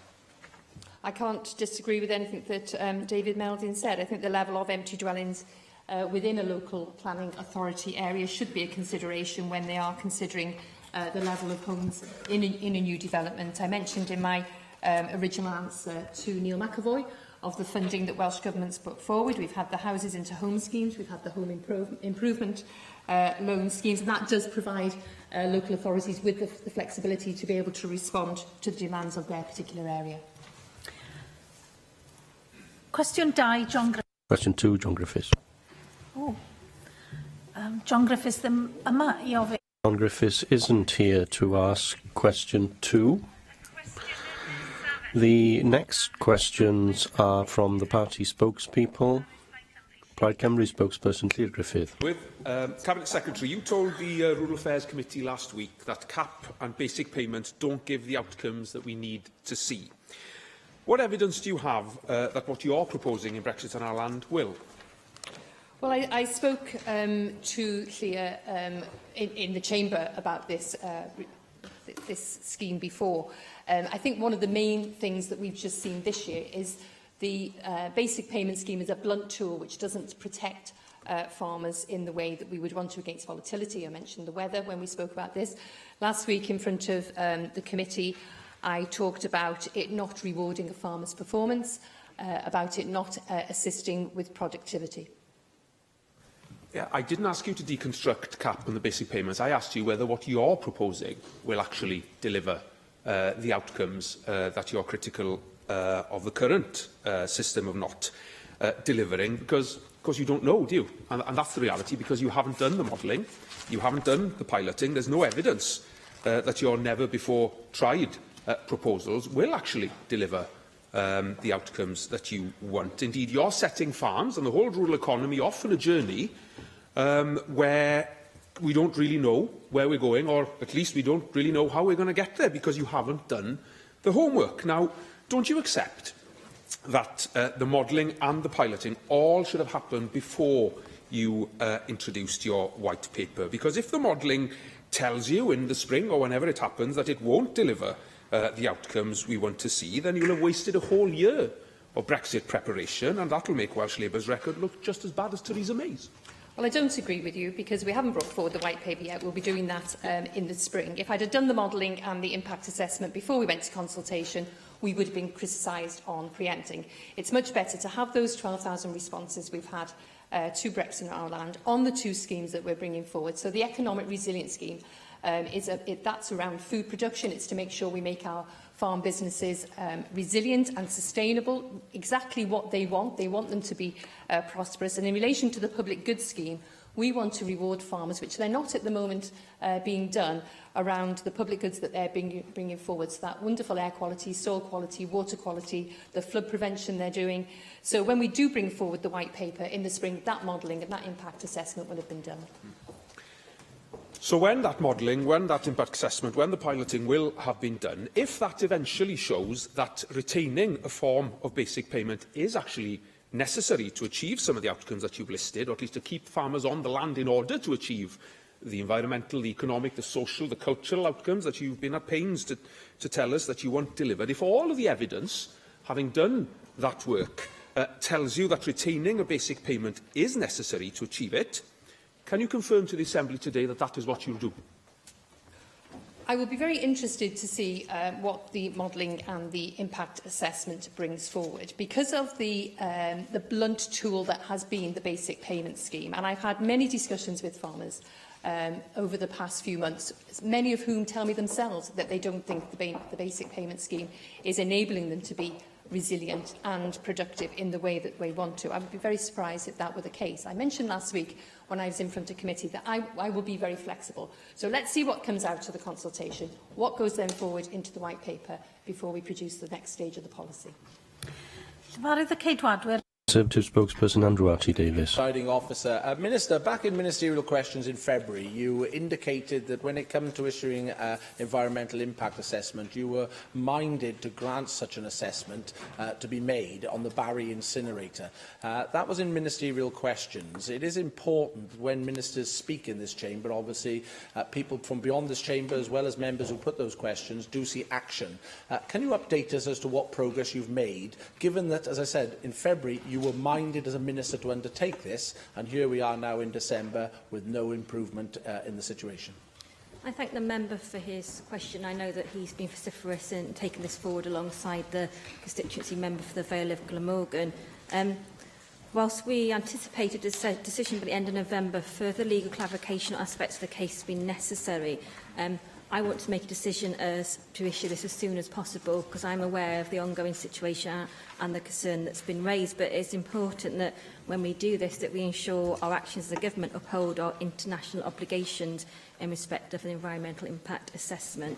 So officials are currently giving careful consideration to compliance with the EII directive, taking into account the representations from the member himself and other members, the developer and, of course, the Docks Incinerator Action Group. I hear, Minister, what your international obligations are, and no one on this side of the chamber, or indeed anywhere in this chamber, I would assume, would be calling on you to break such obligations. But some 300 days have passed since you made that commitment in February.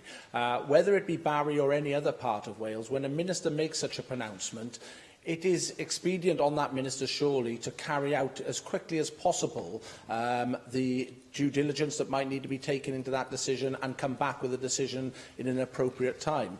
Can you please give us a more definitive response as to when we might have the response from you, given, as I highlighted last week in this chamber, the First Minister indicated in his letter to me that that decision was going to be taken in November. As I said, it has been nearly 300 days plus since you made that announcement. How much more time do you actually need? Like I said, I hope to be able to be in a position to make a decision as soon as possible. I recognise the concerns around this, but like the member himself said, due diligence is of the utmost importance when it comes to such a complex case and issue as this. And the reason, we must make sure that we follow all, take the relevant legal advice and do everything we can possible to make the best decision. Well, that is a bitterly disappointing answer, given that I could understand that type of answer coming to me maybe a month, 2 months, perhaps 3 months after you initially stated your position. But some 8 months on, you are still trotting out that answer. Now, I did have a written reply from the Minister yesterday indicating that there were legal considerations that the government are working through at the moment. Can you at least give us an indication? And I'm not looking for the legal advice that you've given, because I appreciate you can't give us that. But could you at least give us some of the areas that that legal advice is referring referring to? And is it specific to NRW, who are your advisors on this matter, or is it wider planning issues that legal advice has been taken on? I do believe, and I hope you agree with me, that the residents of Barry require greater clarity than the answers that I've received off you on 2 occasions now out of 3. And I do hope that as we break for Christmas now in the coming days, you can give myself and other members some confidence that we are within touching distance of a decision. Like I said, I can't reiterate enough to the member that I'm fully aware of the concerns of residents on this issue and of the member himself. But it's very, very important to me and to this government to make sure that we take all the legal steps necessary and make the right decision, not just legally, but for the residents of Barry as well. UKIP spokesperson Neil Hamilton. We live in very uncertain political times, and I suppose this may well be the last time on which we shall face each other across the chamber in the Cabinet Secretary's current capacity, although I should regret it if she is moved on. But I've come in the last couple of years to admire and respect the open-minded approach which she's brought to quite a number of issues, listening to stakeholders and local people, in particular decisions on nitrates and also on bovine TB. But I have to say that in recent times, this reputation which she's built up has been rather dented by several decisions over which she's presided. One, of course, the shooting ban which Natural Resources Wales has introduced on public land, the draconian fishing laws on salmon and silline proposed by NRW, again on questionable evidence, and, of course, what I raised last time, the Hendy wind farm overruling Powys County Council and her own inspector's report. Theresa May has been criticised, rightly I think, for failing to listen and has landed herself in a massive mess, which you'll find it difficult to extricate her from. Does the Cabinet Secretary herself have any regrets about railroading her policy agenda over the interests of local people and local stakeholders? Well, if you're referring to the Hendy wind farm situation, which, as you say, you raised in the Chamber, obviously I am very aware that there's been a claim submitted to the High Court, so I can't say anything further on that. I'm very pleased with the renewable energy targets that I've brought through the Chamber. I think it's very important that we have ambitious renewable targets. I'm very aware of my obligations and the Welsh Government's obligations in relation to climate change. And I think the renewable energy targets that we've brought forward, we had a debate this time last week on carbon regulations. I'm bringing forward the carbon delivery plan in the spring of next year, so I'm very proud of those. Well, I accept that the application for a judicial review in the case of Hendy limits significantly what Cabinet Secretary can say, but I do think that the decision that she took is troubling as a matter of general principle. Localism is an important principle of government, in my opinion, and I'd be surprised if the Cabinet Secretary disagreed with that. Occasionally, national considerations have to take precedence over local interests. Again, I fully accept that. In the case of calling in a planning decision to be made by her rather than by a local authority or indeed an inspector's decision, what is the principle upon which she will override the decisions of those who are at a lower position in the pecking order? Well, I don't think I can give you a general answer to that question. Obviously, it's done on a case-by-case basis. I have 2 on my desk now, which I read for the first time over the weekend. I read again yesterday, and I'll probably read again today. You know, it's something that you obviously have to consider in great deal, but I don't think I can just give you a general answer to that specific question. Well, I'm sorry that I'm unable to answer, because I think there's an important question of transparency involved here. The decision on Hendy was very different from the decision that she took on Ross Crowther. She decided there not to intervene. And so we now have a wind farm going up. I visited it myself last week, and scars in the landscape are being made, which will wreck the magnificent views across the hills. And Ross Crowther, of course, the landscape and seascape was protected. In these circumstances, is it not appropriate for the government to publish the reasons why it takes a decision in one case but not in another, so that the people can understand upon what principle these very important decisions which affect their daily lives are based. Well, a decision letter is always published, and obviously that is available to anybody who wants to read it. I think it's really important that we make the planning system as simple and as uncomplex as possible. And you'll be aware that last week I launched Planning Policy Wales 10, which is the new edition of Planning's Policy Wales, and that's really been revised now to take account in a much more holistic way, I think, of the decision-making that's taken in relation to the built environment. Question 3, Janet Prince-Saunders. Yeah. Will the Cabinet Secretary make a statement on the planning inspectorate role of the planning inspectorate for Wales? Thank you. The Planning Inspectorate is an arm's-length appellate body sponsored jointly with the Ministry for Communities, Housing and Local Government. The Planning Inspectorate in Wales makes planning and other decisions under allied legislation based on the adopted local development plan and national planning policy on behalf of Welsh ministers. Thank you, Cabinet Secretary. You'll be aware that there's been outrage in Aberconway regarding the Marl Lane planning application and indeed the process so far. This was a decision by planning councillors, members of the Planning Authority, who refused it, only then for it to be suggested it goes to public inquiry. This was in March of this year, then the public inquiry was delayed until September of this year, and it's fair to say it was a very, very controversial. In fact, the headlines were Battle of Words at Marl Lane Planning Inquiry, because quite frankly, the site is a constrained site, not in the LDP. It was highlighted during the submissions to the consultation, during the meetings and in correspondence to the inquiry that it breaches TAN 24, TAN 5, Planning Policy Wales 6.5, Cultural Heritage, CTH1, Development Affecting Heritage Assets, DPC, Compliance with National Planning Policy and Guidance. Now, there is a feeling in Aberconway, and the finger pointing is actually going on for a change to here, as opposed to UK government by this government, that it is in fact the Welsh Government who, in effect, are allowing one individual to actually come in and make decisions above the heads of the local elected members, myself included, but our local elected planning authority.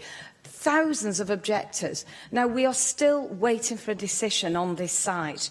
And I would just ask the Cabinet Secretary to have some empathy with those that are very concerned about this site. We don't have the school places. We haven't got the capacity for our health service. There are numerous reasons why this planning application shouldn't go ahead. It should not have been dragged out so long. And I just wonder at what stage will you actually ensure that the Planning Inspectorate have a little bit more respect for the democratic process within our local authorities and indeed for their own, for our own residents?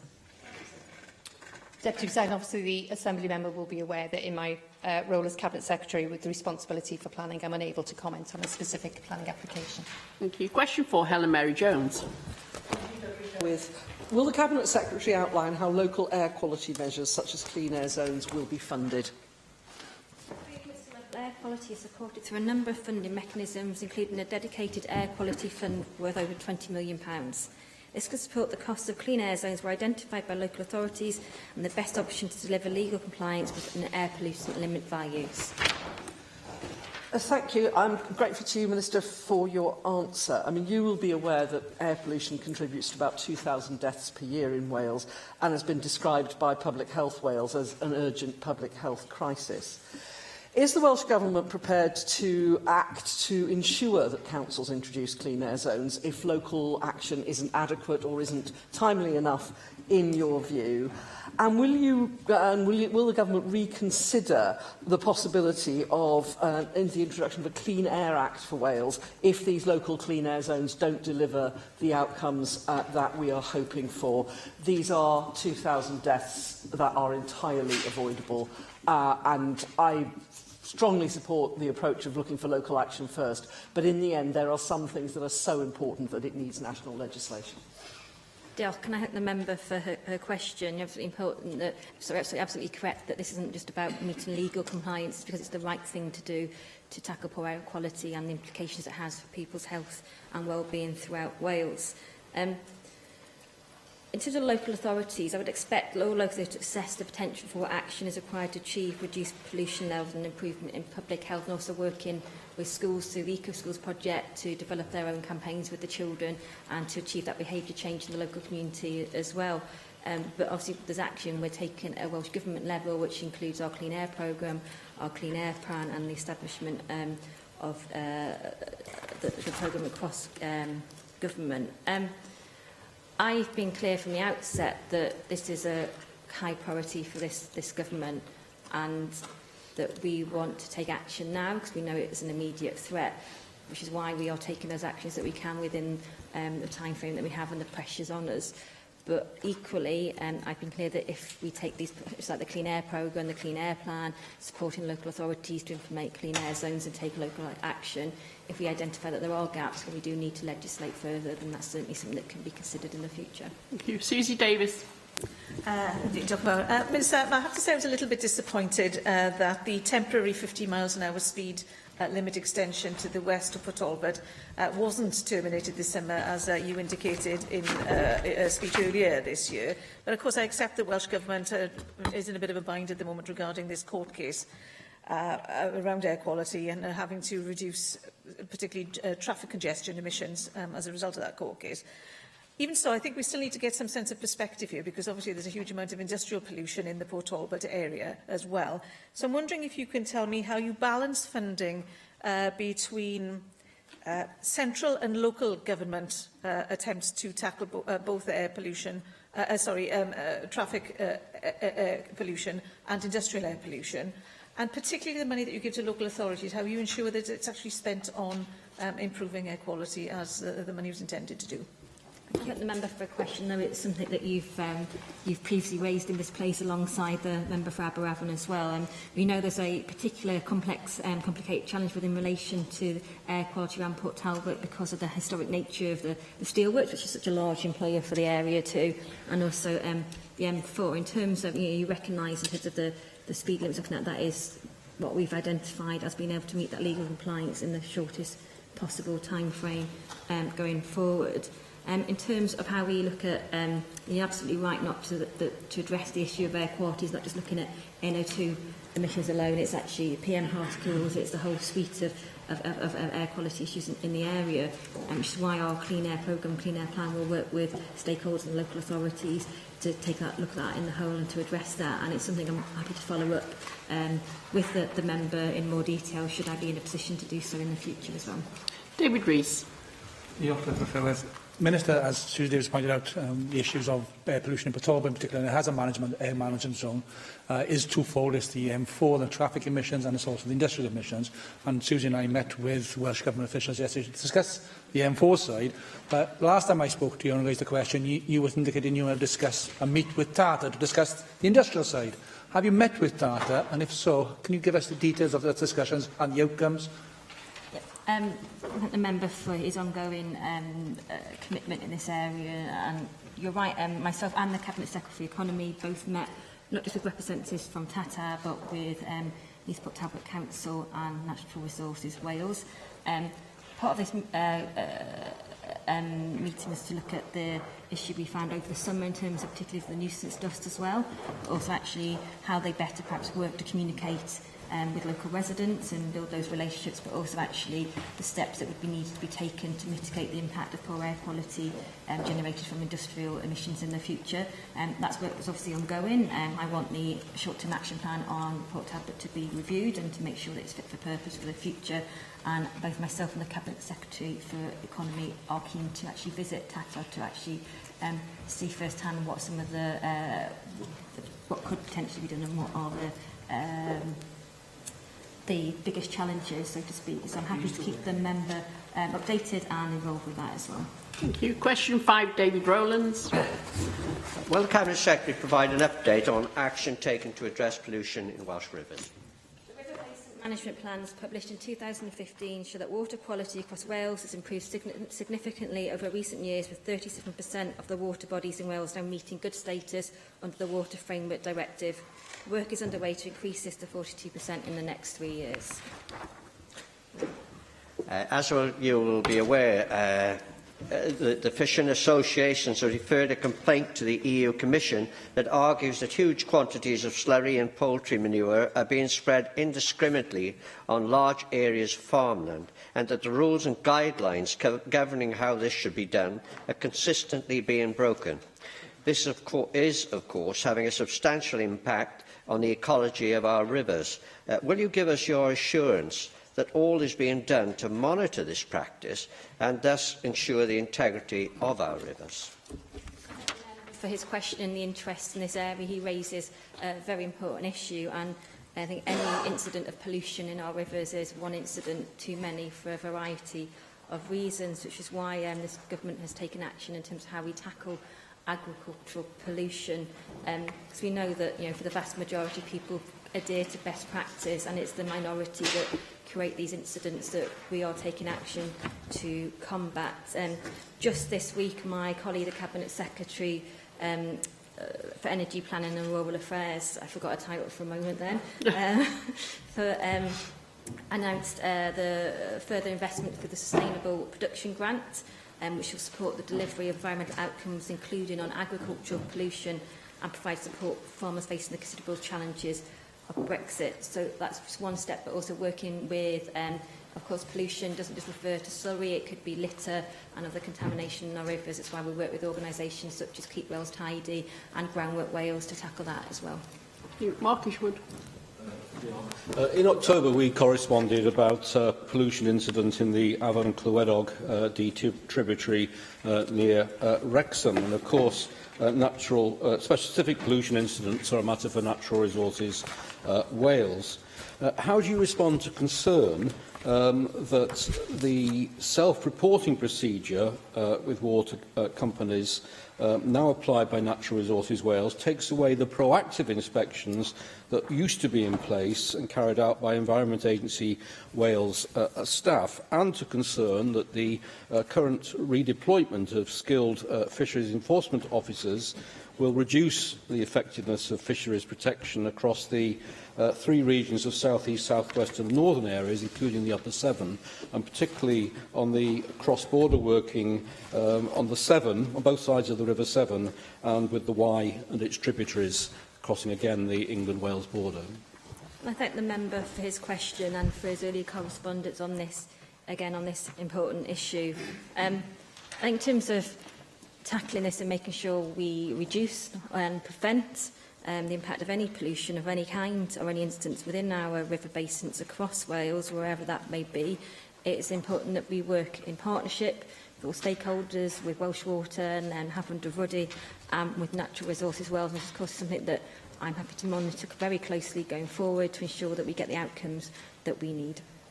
Thank you. Question 6, Lynn Neagle. What steps is the Welsh Government taking to reduce the use of antibiotics in agriculture? Thank you. Control of antimicrobial resistance is a priority of the Wales Animal Health and Welfare Framework. Across the UK, antibiotic usage in farmed animals has fallen from 62 milligrams per kilogramme in 2013 to 37 milligrams per kilogramme in 2017. This has been achieved by adopting preventative medicine and keeping animals in conditions that promote their health. Thank you, Cabinet Secretary. And of course, reducing the use of antibiotics for both people and animals is crucial if we are to defend ourselves against the threat of antibiotic resistance. The Responsible Use of Medicines in Agriculture Alliance has recently raised concerns about the sufficiency of the data that's available, particularly for beef, sheep and dairy farmers. Given the very significant threat that antibiotic resistance poses to public health, what more can Welsh Government do to ensure that we have all the data that we need to drive improvements in this area? Thank you, Lynn Neagle, for that question. In Welsh Government, we do take a One Health approach to addressing human, animal and environmental aspects of the AMR threat together. We do currently only have high-level UK data on antibiotic sales, and developing sector-specific antibiotic usage data for Wales is absolutely a priority for the next AMR 5-year plan. And I know we have 2 veterinary delivery partners working here in Wales with our farms to lead the way in setting up a group to coordinate the work that they do on AMR control. And I know for the first time they've produced information on prescribing of antibiotics for farm animals in Wales, and they're using that now for benchmarking and sharing of best practice. Andrew Davies. Thank you, Deputy Presiding Officer. Cabinet Secretary, as you just stated, antibiotic use does need to decline without a shadow of doubt, but it also has an effective role, obviously, in looking after animal health and well-being. There is a balance to be struck. What exercises have Farming Connect in particular undertaken to promote awareness around antibiotic use in the agricultural community? And if there hasn't been an organised campaign through the Farming Connect network, would you consider instigating such a campaign? Because I find very often, once people realise the impact and what measures they can take, they are more than willing to engage in that process because there's a benefit all round for everyone. Yes, I absolutely agree with you on that last point, and that's certainly my experience. Farming Connect have been prioritising the responsible use of antibiotics in animals and, crucially, how to avoid the use of them. So there has been I'm not sure if it's a specific campaign, I think it's just part of their sort of everyday business. But what they've been doing is working with people so that they can prevent the need for antibiotics further down the line by preventing disease in the first place. I think everybody recognises, the impacts of leaving AMR unchecked would be wide-ranging. They'd be extremely costly, not just in financial terms, but also in terms of our global health and environmental well-being, for instance. Thank you. Question 7, Caroline Jones.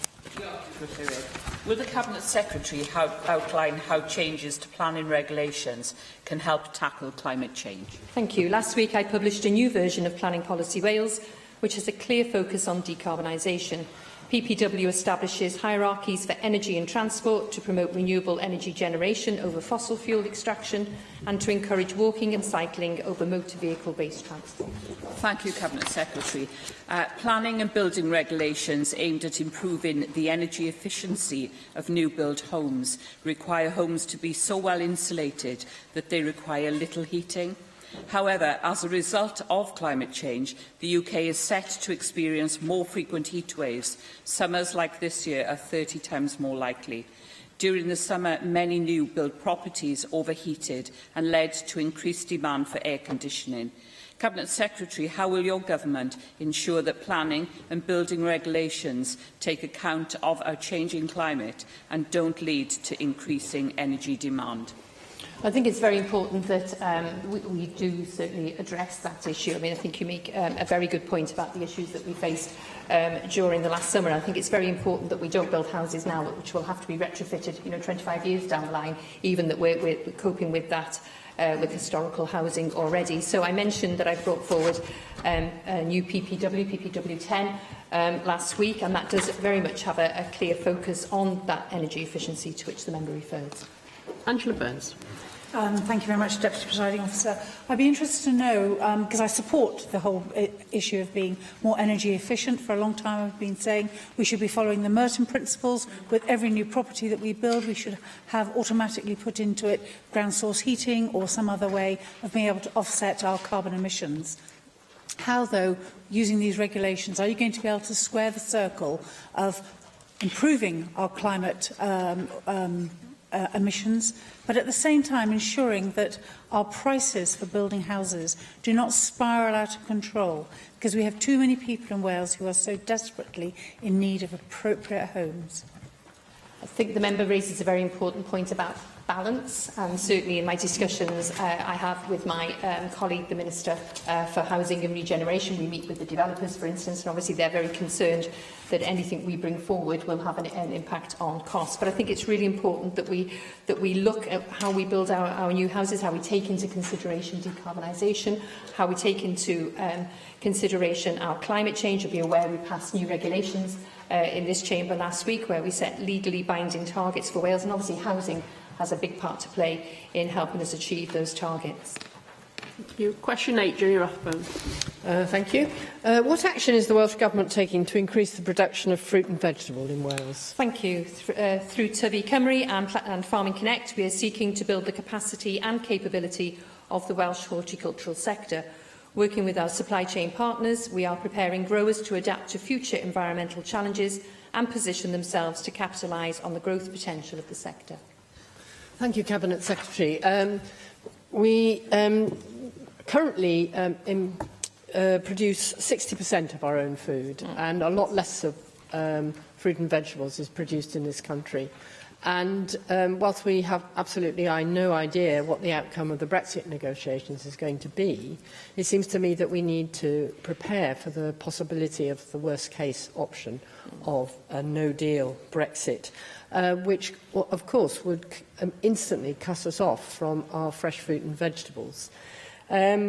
So in the light of that serious threat to our food security, I wondered what the government is doing to promote things like the hydroponic system developed by a Cardiff University graduate, Adam Dixon, who has patented something called phytoponics in Aberystwyth. Using a small greenhouse, they've grown 2 tons of tomatoes right up until November, which to me is a very important example to farmers who tell me, oh, we can't produce vegetables and fruit in this country because our weather isn't good enough, because our soil isn't appropriate. It seems to me that that is a demonstrable example of how we can indeed produce our own fresh fruit and vegetables to enable us to service our schools, our hospitals, and indeed all our tourist businesses, as well as our local population. So I just wondered what the government is doing to build on the success of phytoponics, which is Adam is now going to be representing Europe at the Global Climate Action Summit in San Francisco because of the excellence of his work, which obviously many other countries hopefully will build on. But it seems to me that this is something that Wales needs to do as well if we're going to counter the proposals to sell rubbish food from the United States. Thank you. You referred to the possibility of a no-deal Brexit, and certainly we are doing a great deal of work around food supplies. Welsh Government's a member of the Food Chain Emergency Liaison Group that's been convened by DEFRA, because I think we do recognise there may be more limited choice of fresh fruit and vegetables because of possible disruption to imports from the EU. I think horticulture is one area where we do have opportunities to make some real progress, and it's very interesting to hear about the piece of work you referred to. Adam, I'd be very interested in hearing more about that. What we do within our food and drink action plan, the current one and the one that we're currently bringing forward to support the one that we've had in ensuring that our food and drink, I think we're very ambitious targets with that, and as you know, we've already reached the 2020 target. So what we want to do within that is support horticultural growers to make sure that they can play their part, and one of our priorities is to support that particular industry and increase horticultural crop production by 25%, because that would then allow much greater self-sufficiency. Breakfast. Does the Cabinet Secretary welcome how much more competitive our fruit and vegetable farmers have become against European producers with a lower exchange rate? Well, I think that might have lulled them into a bit of a false sense of security, certainly some of the farmers I've spoken to over the past couple of years. But I've been to a couple of really good horticultural farms. I was in one in West Wales during the summer, and it was wonderful to see the abundance of fruit and veg that they produce. And as I say, it is part of our strategy to support them to increase that product by 25%. Thank you. Question 9, Jonathan Saunders. Presiding Officer, will the Cabinet Secretary make a statement on Welsh Government efforts to promote marine conservation and biodiversity in Wales? Thank you. The Welsh Government is promoting marine biodiversity through delivery of its international and national obligations. This includes completing our contribution towards an ecologically coherent and well-managed network of marine protected areas in line with the UK Marine Strategy and OSPA Convention. Thank you. I wanted, really, Cabinet Secretary, to bring your attention to the fact that we could be actually on the cusp of new industry for Wales and the workings of Seaweed Forum, Wales, knowing that seaweed aquaculture is good for the economy and indeed good for the ocean.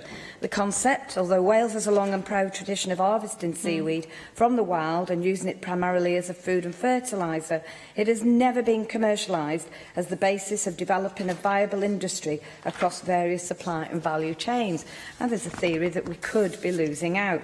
Some of the benefits of taking this project forward are climate change targets. Seaweed aquaculture has the potential to reduce carbon, reduce agricultural emissions and protect shores from erosion, employment and diversification, an opportunity for fishermen to diversify into a growing market, inward investment, promoting, indeed, supply value chain opportunities. It's a game changer for Welsh industry as a supply-side stimulus for a new set of subsectors.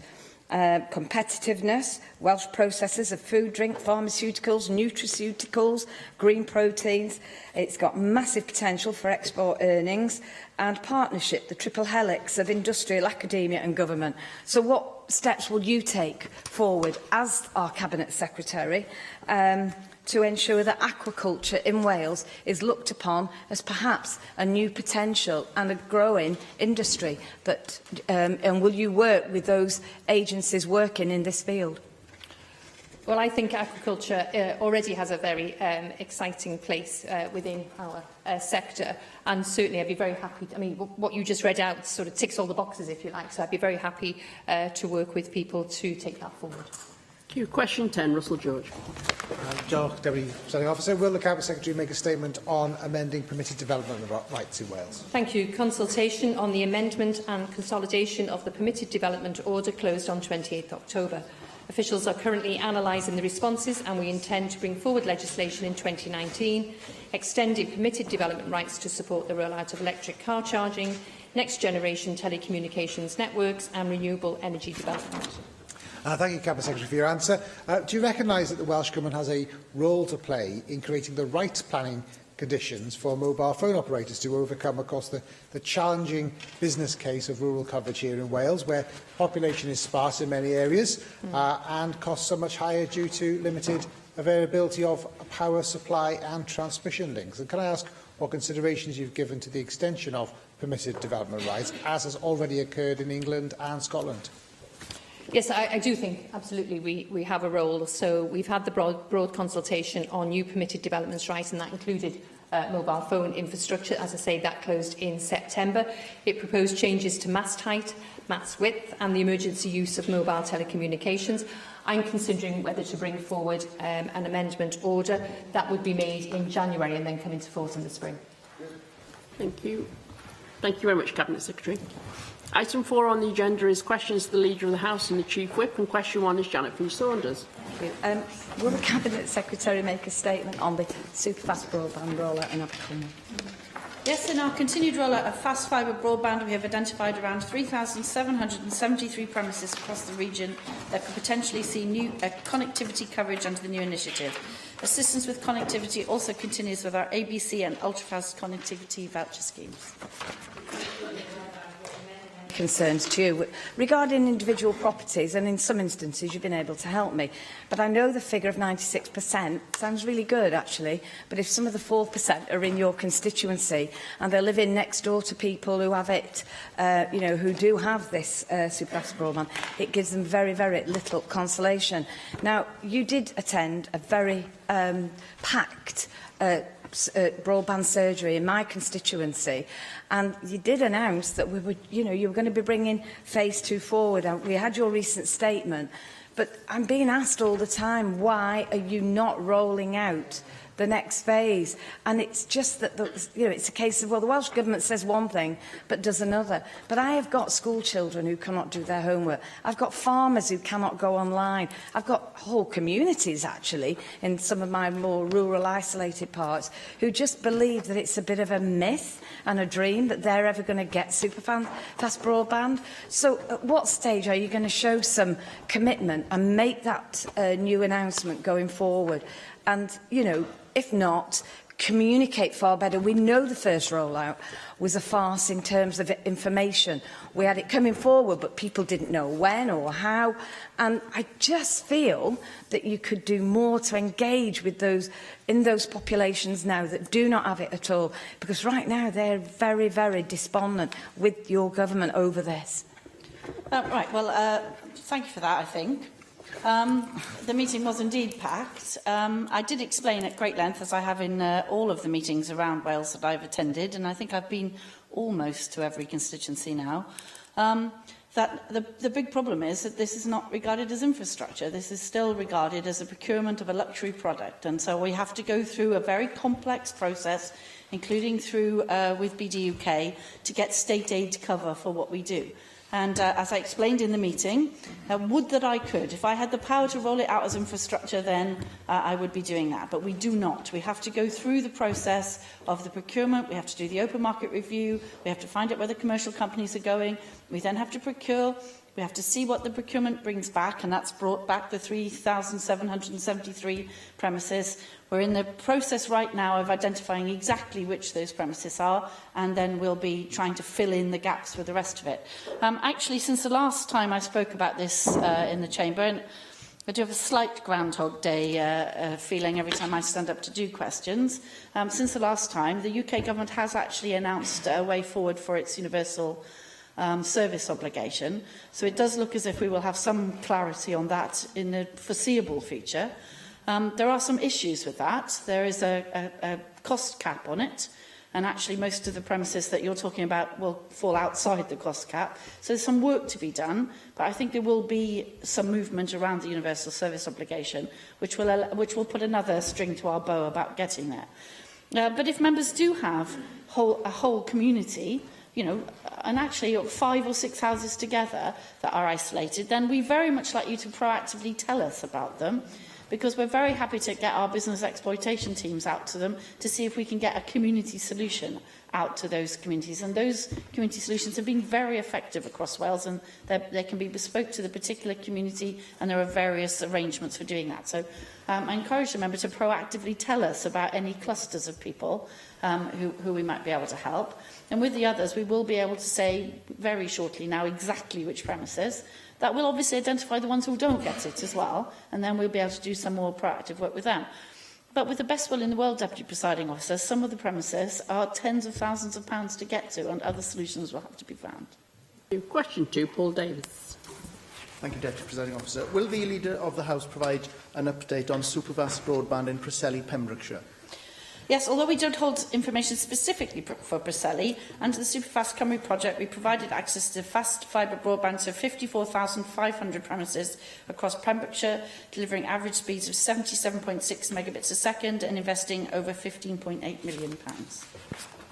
Leader of the House, as you are fully aware, Superfast Broadband is critical for many people, particularly people running businesses and people living alone who rely on it as a lifeline. Now, on the 23rd of October, you said that you would provide us with details of who would be next able to access Superfast Broadband. In fact, you said, and I quote, "I'm hoping that within the next month we will be able to release those details to Assembly members so that they can contact people in their constituency and let them know where they are in the programme," unquote. Given this particular statement, could you now give us an update and tell us when this information will be forthcoming for the benefit of people living in my constituency who wants to install Superfast Broadband as soon as possible? Yes, I mean, it was a hope. I thought it was a hope that I could be relatively secure about, but actually it's turned out to be way more complex with the negotiations between ourselves and the various other members of the state aid provision issues. So the procurement has just turned out to be much more complex than we had hoped in the first place. We are hoping, as I just said in response to Janet Finch-Saunders, to be able to have that information very soon now. I know I sound a little bit like Groundhog Day myself in saying that, but we do very much hope to have that. We want to be really specific about it so that we don't have the same problem as we had before with people falling out of the programme. We do want to be specific. So I do hope we will have that information very shortly. And I'd encourage the member, because I know you have communities in your area as well who could come together and perhaps get a faster or a faster connection, rather than faster in time, using the voucher schemes. And we are just working to see what we can do alongside the UK Gigabit voucher scheme as well, so that we enhance the system so that people in Wales have a little bit more access to it. But I would encourage people to be proactively in touch with us if you do have those communities or communities of business that we can work together to pool the vouchers to see what we can do. Helen Mary Jones. Last week I met a group of family farming businesses, about 20 businesses altogether, at Trekellanisa Farm in Eglwyswrw. And they highlighted to me some of the issues for farming businesses that I actually, to be honest, hadn't thought of if they can't get access to really high-quality broadband. And that included not being able to use the best technology to regulate their use of inputs, all of those sorts of things. In the light of what you've said to this chamber before about being prepared to meet people with specific concerns, I've invited those businesses who had those issues to write to me. If we find we have got a geographical cluster, can I invite you to come and meet them and see what innovative solutions we might be able to give? Because I was particularly struck by the potential of benefits to the environment. If those, well, it's obviously good for their businesses if they're restricting their inputs because it costs them less money, but it also has potential benefits to the environment to make sure that there's less risk of spills and things like that. So I very much hope that if we do get a sufficient number, you will come to meet them. If it is one business here and one business there, perhaps I'll write to you with the details. It's worth looking at a cluster of people, even if they're quite geographically spread. It's surprising what can be done with some of the technologies. And precision agriculture is one of the really big uses of this. So we have a number of examples of communities across Wales where one farmer has been connected and has been able to broadcast the signal, for example, to a number of other farmers. And that would allow all kinds of precision agriculture techniques, including smart tractors and precision fertiliser and spraying and all that sort of stuff, which is incredibly interesting when you see it set out. We're very keen on that. Deputy Presiding Officer, I have no idea whether I will be the Minister in charge of this in the next few weeks. But I will say that rather than waiting for a Minister, whether it's me or not, and if it is me, I'd be more than happy to come, but there is a team of people who are expert in this who can go through the detail. So if you write in to my office, they will make sure that the team itself is in touch. And I think you'll find that you have a very good meeting with that team of people who are very skilled in getting the group together and explaining what can and can't be done within the project. And we've had good success across Wales. We now turn to spokespeople's questions. The first this afternoon is Mohammed Astor. Deputy Presiding Officer. Leader of the House, the Equality and Human Rights Commission report, Is Wales Fairer, state that domestic abuse continues to underreported. It is a sad fact that more domestic violence offences are committed than are reported to and recorded by the police. In view of this, does the Leader of the House share my concern that the Inspectorate of Constabulary has found that 2 Welsh police forces failed to record 8,400 crimes in the last 4 years, including 110 domestic abuse cases? Yeah, we know that a lot of domestic abuse is hidden. We do know that people don't come forward and that there are inconsistencies of evidence across the piece. So we work very hard with the police and crime commissioners, and actually with the lead police and crime commissioner is an ex-colleague that you'll all be familiar with, Jeff Cuthbert, who's taken the lead in this regard for the police forces around the right procedures, identification of and encouragement of people to come forward, and then the right processes. And one of the things that the national advisors have been advising us on in their now first year of office is to make sure that we have consistency across the piece in Wales, because a lot of these services are delivered by third sector organisations, and so they're looking to see that we have a consistency of service, so that, just to give you an example, if you show up somewhere as a victim of domestic abuse, if you show up on a Wednesday morning in Ceredigion, that you would get onto the same pathway as if you show up on Friday night in the Heath Hospital A&E. And making sure that you have that consistency approach across the piece is very much where we're going. And we have had good cooperation with the police forces, but the work is still very much ongoing. We know that there's underreporting. We're very pleased that the figures are coming up. Deputy Presiding Officer, it's always difficult to know whether the rise in figures is because there's a rise in incidents or whether it's a rise in people coming forward and being more secure in the system. And I suspect it's a little of both in some areas. And we're analysing the figures to make sure that we take the right lesson from the data.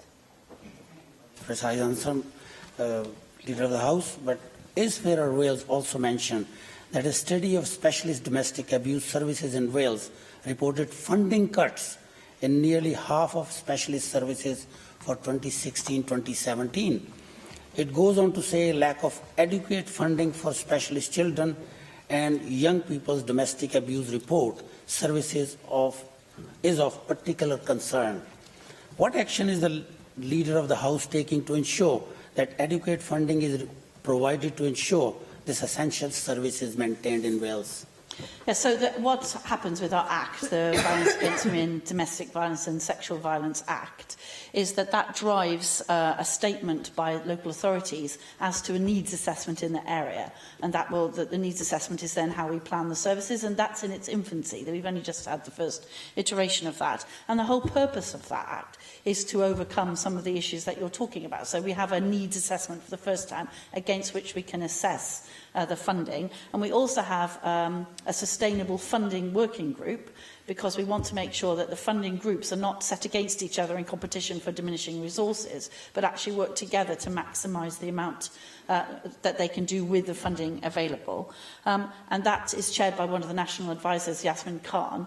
We have just delayed the start of that because all of the groups, the stakeholder groups involved in it, asked us to do so, so that they could make sure that the piece of work that we did was sustainable into the future. And Yasmin, I know, has been chairing that group very effectively and will be reporting early next year on its outcome. Thank you. Last year, Welsh Women Aid expressed concern about lack of refuge-based support for survivors of domestic abuse and their children. Particularly, reference was made to women from ethnic minorities, disabled women, and a small number of cases for men. At present, data on the number of refugees is not collected or held centrally in Wales. Does the Leader of the House agree with me that this data should be collected, and what action will she take to rectify this? Yeah, so that's very much part of the same piece that I was just talking about in terms of the assessment of need. And what we're looking to do is exactly that, to make sure that we have a proper assessment of need across all of Wales, and that we provide services based on that needs assessment, and not just... So these services generally grew up because people got together back in the 70s and 80s and started something because they saw the need locally, and we've continued in that sort of fashion. But the whole point of the Act that the Assembly passed, and its needs assessment associated with that, is to get that proper all-Wales picture so that we can plan the services accordingly. And we've, in fact, only earlier this week, last week, I launched the perpetrator standards. So we're trying to standardise the service so that people, as I say, receive the same service regardless of where they are and which pathway they pitch up in. Thank you. Plaid Cymru spokesperson Bethan Sayed. We've had quite a few questions on Superfast already today, but obviously we know that we had a statement from Superfast Cymru outlining a range of successes in the Superfast programme, and I think it's worth noting there has been a big increase in the numbers of properties with access to Superfast broadband of up to 34 Mbps megabytes per second. So you have made progress in the area. Technology, however, moves fast, so I'd like to ask what forward planning is being undertaken to expand on speeds and bandwidth capacity as we move forward. Capacity is a really important issue because people will want to access on more than one device. Businesses will need to be running on a certain bandwidth. So I'm wanting to understand, in terms of capacity in particular, what you're doing in this regard. Yes, so we very much follow the Superfast rollout programme with the business exploitation programme, the domestic exploitation programme. So some of you may have seen there's a big yellow sort of cartoon lightning bolt that arrives on your village green with a big sign, and then we run programmes for people to come and understand how to get the best out of the service that's arrived, and how to understand how to assess the need for their business in particular, so domestic use. unless you've got, you know, an enormous number of teenage children who all want to access at the same time. It's fine at 24 or so. But for most businesses, they have a bespoke need. And so one of the things with any new technology exploitation is making sure that the businesses do their business assessment of their need and the need for them to invest in the service correctly, because they need to understand what exponential growth can come from some of the accesses. So the business exploitation team follow the Superfast rollout around, doing two authorities at a time across Wales, in fact. And we write out to everybody in the authority, and that alerts them to the fact that they could get it, and occasionally it alerts us to the fact that we think somebody could get it and they haven't. And just in terms of proportion on that, we write thousands of the letters out, we get tens back, but it is a useful, you know, checker, if you like, additional checker. But Bethan Said is absolutely right, because sometimes people wait for the Superfast programme to come. They get 30 or so megabits a second, but they run a large caravan site or a big farm business, and actually they need 100 in order to get their business needs. So the system is capable of delivering that, but they have to understand what they require, and then we can help them get the best internet service provider, for example, and assist them with planning for that. So I'm very much aware of the point she raises, and it's a really good point, and so we are trying to sort of future-proof the system in that way. And the last thing to say is there has been a really good report by South Wales University, University of South Wales, I always say that the wrong way around, about what happens to small businesses when they exploit the internet properly and what happens when they don't. And that's, I've mentioned it a number of times, and it's in the members' library. It is worth having a look, because it really is quite stark, the difference, and so we use that as a way to encourage people to understand that the investment is worth it for their business. It might seem like a lot, but it's actually worth it for the business growth. Okay, thank you. I'll make sure to get a copy of that. Just moving on, I think we have to look at technology across the piece, as broadband as a standalone option is often not enough for many people, even with increases in capacity. Can you tell us how you're planning to improve 4G connectivity? Last year, a report by Which showed that Wales had the worst 4G coverage in the UK, with 4G customers in Wales, on average, only able to get a 4G signal just about 35% of the time. We're now looking at the point where we are having 5G being introduced, but we risk being left behind here in Wales because we're still not accessing 4G, and therefore that could mean that many people are being left with technology which is obsolete. So how are you going to address this to help us as a Welsh nation? Yes, that's a huge matter of frustration to me, I have to say, because that's to do with the way that the UK government sold the spectrum. And the geographical coverage they either did or didn't put on it. So it's clearly inadequate. We've had, I've mentioned many times in this chamber, my frustration at not being able to get them to see that having a single provider across 98% of the landmass of Wales, which is what we have, is obviously useless. You know, come to my brilliant tourist business, don't come unless you're on a particular network. I mean, clearly that doesn't work. So we've been working very hard, actually with a range of other authorities in north of England and Scotland who all have the same problem. It's outside the conurbation, so we really need roaming so that you can connect to any network. And the other thing is that people don't realise they can still make a 999 call. So we've had some examples where somebody could have made that call because their phone will connect to any network if they dial 999, even if it says no service on it, because it might be their particular network that has no service. And there is a network right across Wales, the 98% coverage. But it's just not good enough, so we are making that point. But actually, one of the other things to say is that as we roll the broadband out and as we get Wi-Fi signals being broadcast from much of our network, of course, Wi-Fi calling becomes available to people who wouldn't get 4G. So there is a backup from the broadband rollout.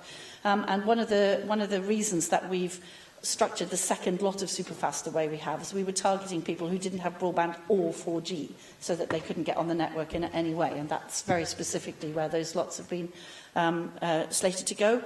Two other things to say on that, though. We have lobbied very hard about the way that the next set of spectrum, both low spectrum and high spectrum, are to be sold, because we do think the UK government needs to understand that that's a problem, and we are joined in that by a large number of the big city mayors, oddly enough, and some of the consortium of local authorities in North England and in Scotland, because we all have the same problem. monopolies in the system, and we need to try and get to grips with that and ensure that the UK Government hear us loud and clear here in Wales. I would just like to finish by raising the issue of net neutrality. It's been around a year since net neutrality rules were repealed in the United States, potentially allowing providers to give preferential speeds for certain partner sites. I don't want to name them here today, but I'm sure you can think of them, while lowering speeds for competitors. The EU has strong open access laws. However, there is nothing stopping the UK Government from altering those laws when those powers return from Brussels. We're already seeing a creeping increase of preferential treatment of certain platforms on mobile devices. I don't want to see anything like this happen when it comes to net neutrality. Have you considered what you would be doing on this agenda as a Welsh Government? Obviously, if there would be a US trade deal, they might want to see something like this happen, but this will penalise people and it will create more of a market in an already very marketised area. So what are you doing potentially to mitigate against this? Yes, we've been making representations to that effect, and that's a very good example of one of the benefits that the European Union brings. The other one, of course, is roaming right across Europe, which doesn't necessarily happen after Brexit. So we are, as very much part of our preparedness for it, we are lobbying both the UK Government and actually having negotiations with Europe itself about how best to have that interoperability, I believe the actual phrase is, so how we can basically pass those laws into our law, and we're very actively pursuing that. Net neutrality is actually very likely to be a subject at the World Trade Organization as well, because it's becoming a big thing across the world. So we are keeping a very weather eye on that, because we have very much benefited from the European Union standards in this regard. Okay. The UKIP spokesperson, David Rowlands. First, Lisa Rice, can I make reference to your statement on Superfast Cymru scheme and acknowledge the success of the implementation of such a massive and mammoth task, and indeed the increased provision of mobile phone provision that you have. Following on a little from Beth and Syed's comments, I know that you will be aware that G5 technology is already starting to outdate some of the advances made in Wales IT and mobile infrastructure. So can you please update us on the current status of the preparations for implementation of G5 in Wales, and would it be possible to provide some information on the sources of technology which will be used to implement that rollout? Yes, so 5G is very interesting because really you need 4G in order to be able to advance to it. So what we've been doing is working to make sure that people don't have to start with nothing and then climb up the ladder, so they can kind of leapfrog it. There are lots of issues there. So we have a number of test beds around Wales. Cardiff is actually part of the National Testbed Programme. And we've appointed Innovation Point, which is a wholly owned Welsh Government company, to advise, stimulate and coordinate activity on 5G in Wales, including opportunities to secure funding from the Testbed and Trials Fund from the UK Government. So we're very actively involved in that. I will say, though, that 5G is not the only thing that's worth investing in. So there's another technology, which is a low-frequency technology called LoRaWAN, which we're also very keen on investing in. And that, for example, would be very fundamental to precision agriculture, and I had a great visit up to Glynllifon College the other day to look at what they're doing with precision agriculture. And although it's not the flavour of the month technology, it's still very important technology to Wales, and we're very much a world leader in it. I thank you for that answer. I'm sure that the Leader of the House is aware of the international concerns regarding Chinese companies who are said to be world leaders in fifth-generation technology. What steps will the Leader of the House be taking to ensure that the issues that have led to the USA and Australia banning some Chinese product suppliers do not occur in Wales? So we've been very much part of the UK Government competition, where business-led consortia, including local authorities and academia, can apply to get a slice of £25 million worth of funding, as I said, from DCMS. And that's looking to support the development of all of the technology. It's not just the connectivity, it's all the widgets, if you like, that go with it. So 5G doesn't go very far, so wide signal doesn't go very far. So you need a lot of widgets on street furniture and so on. So we're very keen on making sure that the supply chains are viable here in Wales and in the UK overall, and that we aren't reliant too much on external technology. And indeed, Deputy Presiding Officer, it's been this government's aim always to fill in gaps in supply chains for Welsh companies where at all possible, and this is clearly an opportunity. Well, again, I thank you, but I think you see that the thrust of my questioning is that, for instance, the European Commission Vice President, Andrus Ansip, has said he was concerned about Chinese technology companies were required to cooperate with Chinese intelligence services on things such as mandatory backdoors, which are designed to allow access to encrypted data. With those concerns in mind, Leader of the House, can you assure us that all third-party suppliers will be thoroughly scrutinised? Yes, indeed, and we belong to the National Cybersecurity Network, and we are committed to the National Cybersecurity Strategy. I've had a number of very good meetings with the National Cybersecurity Centre, and they visited us twice to make sure that our cyber resilience plans are in order. The Cabinet Office has made funding available to Wales for cyber resilience, and we've allocated money to projects across Wales to strengthen cyber resilience through our Cyber Resilience Revenue Grant, which is quite hard to say. We've also awarded funding to the WLGA for the 22 local authorities to achieve the Cyber Essentials Plus certification to support them in strengthening cybersecurity within their organisations to recognise governance standards. So we're very keen on making sure that we have all of the cyber resilience in place to ensure that we don't have the sorts of problems that David Rowlands is outlining there. Thank you. Question 3, Caroline Jones.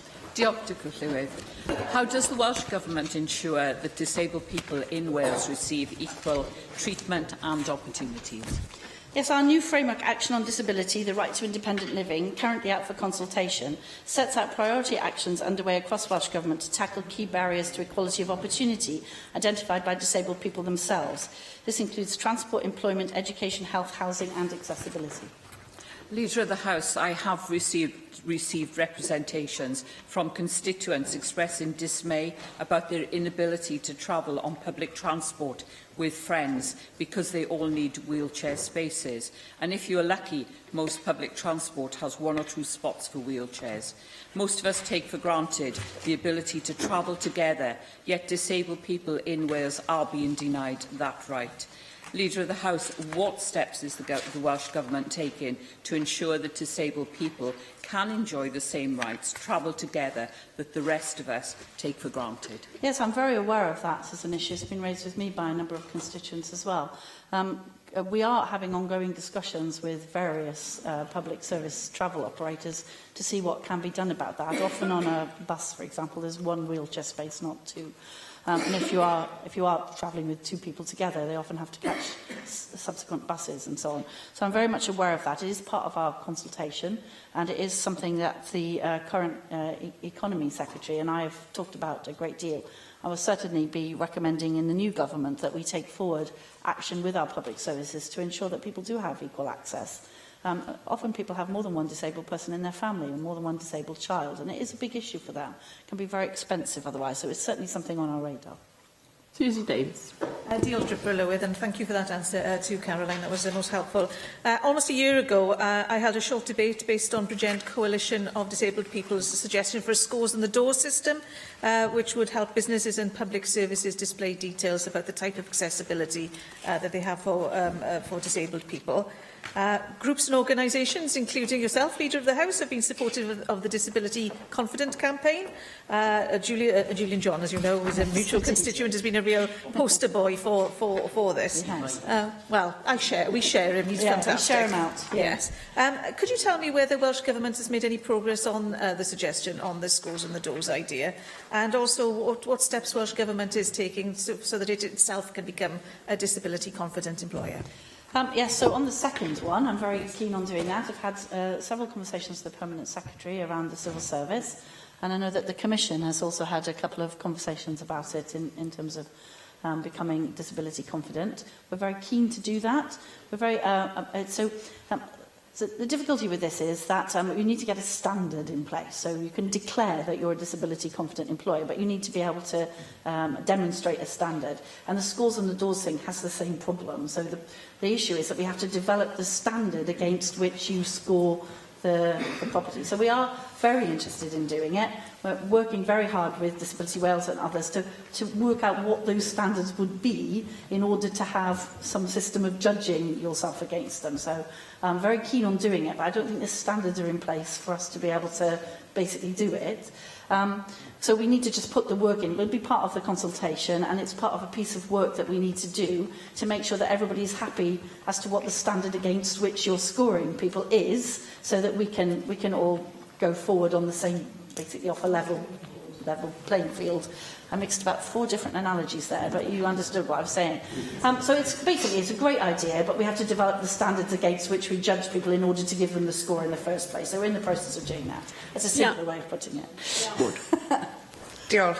One of the main findings of the Equality and Human Rights Commission Wales 2018 report is that disabled people are falling further behind and many are being denied their right to independent living. The report also found that there are gaps in educational attainment and employment, and those gaps are widening. Now, contrary to Labour Party policy, this Labour government is doing away with the Welsh Independent Living Grant, and people who are in receipt of this grant are concerned that they will lose out, that their support will be cut by local authorities who are already struggling with reduced budgets. Will you commit to ensure that no one loses out when local authorities take over the paying of this grant from March next year? And will you undertake to reverse these changes should it transpire that individuals do end up losing money? Yes, I'm actually very happy to commit to that. There's certainly no intention whatsoever that any person, any individual will be any worse off as a result of the transition. Most people should be better off, and people should be at the very least the same.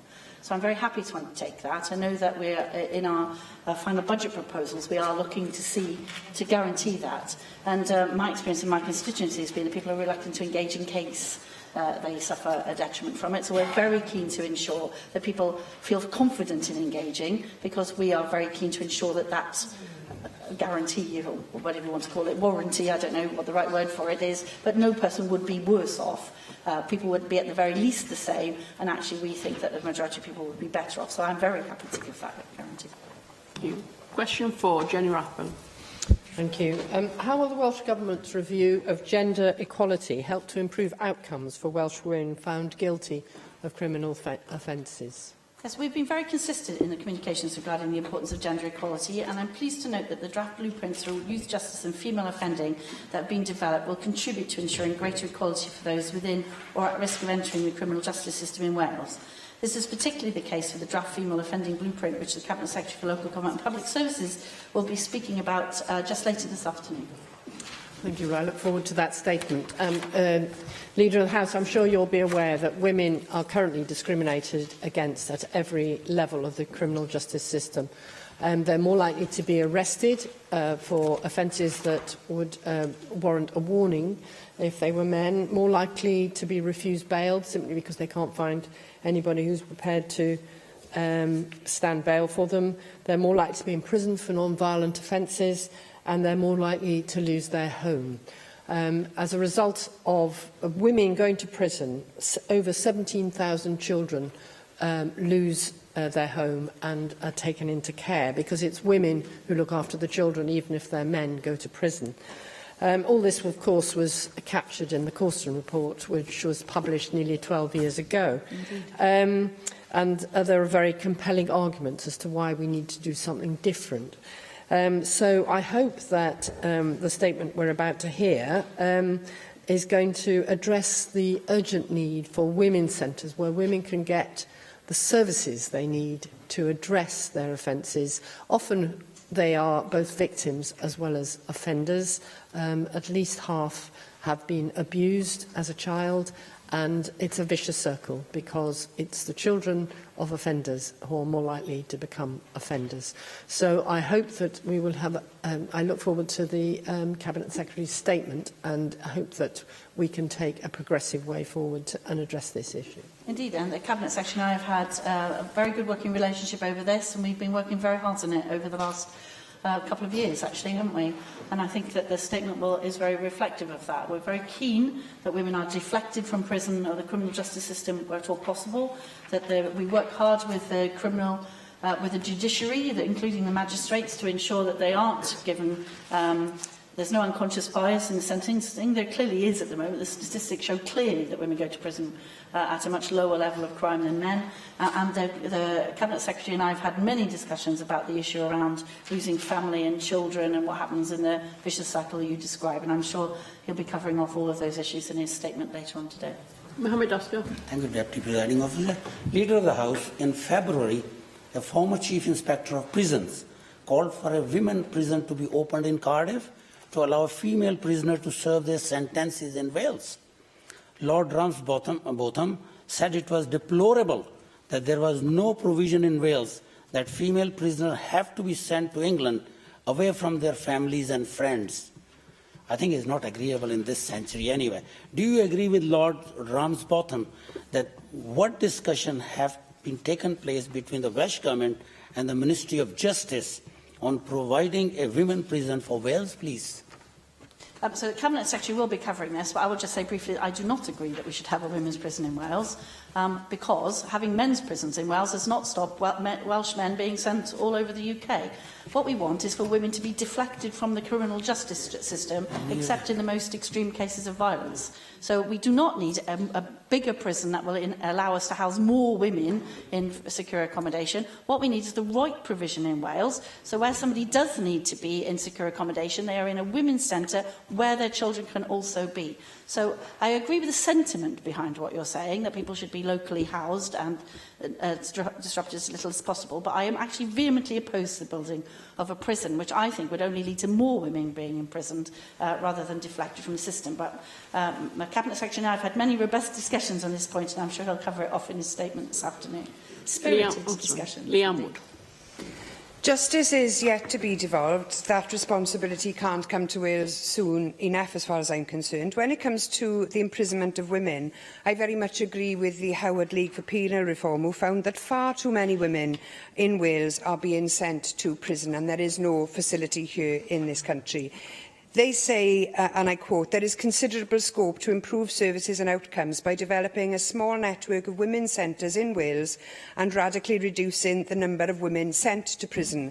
Now, in addition to this network of women's centres, one way to radically reduce the numbers of women who are sent to prison would be to invest in probation services so that there can be real alternatives to custody. Given that probation is not devolved and given that it's been practically half privatised, how can you, in practical terms, influence this agenda? Many discussions on exactly this point. I completely agree with the Howard League for Penal Reformer, been a fellow traveller of theirs for many, many years. And that's exactly on the point of the discussion that we've been having. And we are very keen to have the criminal justice system devolved as fast as possible, including the probation services. Probation services are absolutely essential to go with that. And this deflection from prison that we're talking about, you absolutely have to have those services in place. And actually, you have to have pre-criminal justice system provision in place, which is why we're looking to strengthen the youth service provision as well, because it's a set of things that go with this, and we need to ensure that fewer children go into care as a result of their mother's imprisonment for something, as I say, no man would ever go to prison for, and that where they have got to go to prison, or be in a secure facility rather, that they are in small, specially built, women-centred, close to where they live, not just one in Wales, because that's no good if you live anywhere other than where it happens to be, but a network of those centres, exactly as Ian Wood outlines, so that we can make sure that we get the best possible outcome, not just for the women themselves, but for their children and families, which we know are impacted hugely by the wrong outcome. And I know the Cabinet Secretary, I'm stealing his thunder a bit, because we've had this discussion. You know, we're at one on this. We completely agree with that agenda, and that's where we're trying to go with this. Question 5, David Meldon. Will the Leader of the House make a statement on 5G connectivity in Cardiff? Yes, I very much welcome the recent industry announcement declaring the planned 5G investment in Cardiff. Thank you, Cabinet Secretary, for that answer. And DDEE announced that Cardiff was one of the 6 UK cities that will be the first to get 5G mobile networks. This promises to improve services not just through personal devices, and that will be transformative, but to offer an integrated infrastructure for buildings, transport, public utilities, providing unprecedented benefits for citizens, businesses and the city. However, to see these, the full value of these benefits, a high level of collaboration will be needed to hardwire the technology into our city's infrastructure. And there is a danger that this could become something of an afterthought. So what is the Welsh Government going to do to work with the likes of EE and other mobile providers to ensure that Cardiff becomes a model not just for towns and cities across Wales, but indeed across the UK? Yes, very keen to do that. I've already met with the company's rollout lead in this regard, and we've been working very closely together to make sure, alongside the City Deal people, that we are completely in that space. David Melding's absolutely right. 5G-enabled technologies will completely transform the way in which Wales's future industries grow. If you think of the difference that the smartphone has made to the way we work, that probably none of us would have predicted less than 3 years ago, we're looking at the same kind of revolution again for 5G, things that you'll be able to do on your small device that you know are just out of your contemplation now. So we're looking to do 3 things. We're looking to benefit from the technology itself, but we're also looking to be producers of the widgets, that's a technical term, that produce it. So we have the compound semiconductor cluster here in Cardiff. I don't know if members realise quite how many of the widgets in your smartphone are actually made in Wales. Very large proportions of them are. So we're looking to be part of the supply chain that makes the thing in the first place, and to be early adopters of the technology. And EE are looking to roll out their first programme in what they call the busiest parts of Cardiff, and that doesn't actually include the Welsh Assembly. So we'll be able to be early adopters in that regard, and I'm very much looking forward to it. Question 6, Paul Davis. Will the Leader of the House provide an update on the progress of digital transformation across Pembrokeshire's public sector? Yes, I'm very happy to. There has been good progress on digital transformation across Pembrokeshire's public sector, alongside our investment in broadband through the Superfast Cymru programme. I'm going to say very recently, but I believe it was actually August, I met with Councillor Paul Miller, who's the Cabinet Member for Economic and Community Development, I believe, he has responsibility for digital in Pembrokeshire. And we had a very good conversation about the best use of both the PSBA network and some of the Superfast rollouts in terms of exploiting public sector transformation in Pembrokeshire, and I know that the Council is very keen on working with us in that regard. I'm glad she's had a very constructive dialogue with Pembrokeshire County Council. Now, as the Leader of the House is aware, schools rely on broadband to help deliver parts of the curriculum, and it's imperative that it is available to all schools across Wales.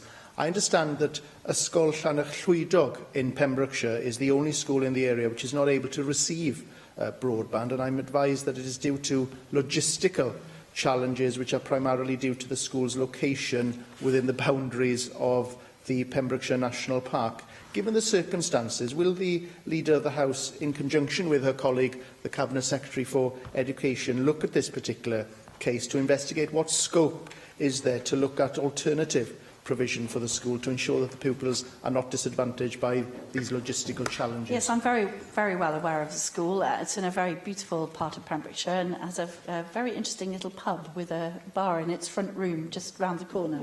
But it is very isolated, I think it's fair to say, and part of its beauty is its isolation.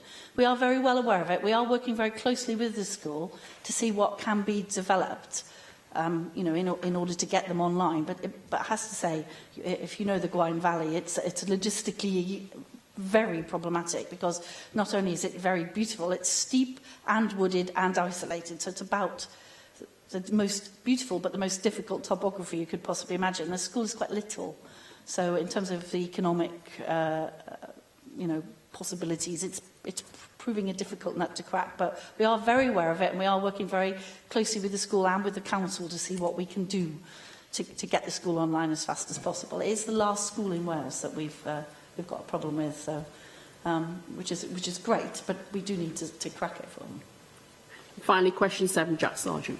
Diolch, Deputy Clywyd. Will the Leader of the House make a statement on the role of sport in combating violence against women? Yes, indeed. We know that studies show that incidents of domestic violence spike following sporting events. So I look to the sports sector to promote the firm message that violence against women is completely unacceptable and to take action within their own ranks. We should promote the positive effects and outcomes of sport and make sure that the negative aspects are well known. I'd like to thank the Leader of the House for that answer, and I'm sure she is aware, like she's rightly stated, that studies have linked major sporting events to an increase of reports of domestic violence. Not to mention the violence that also isn't reported. For example, during the 2002, 2006 and 2010 Football World Cups, Lancaster Police Force recorded a rise of domestic violence by 38% on the days where England lost, and I understand this to be the case in more recent tournaments as well. Similar to that, South Wales Police have recorded increased reports when Wales play England in rugby in Cardiff, and in recent years the offences rose by 79% compared to the week before. Now, it's important to remember that women don't just experience violence at the abuse at the hands of their partners every day, only on the days where sport is on TV, but actually every day.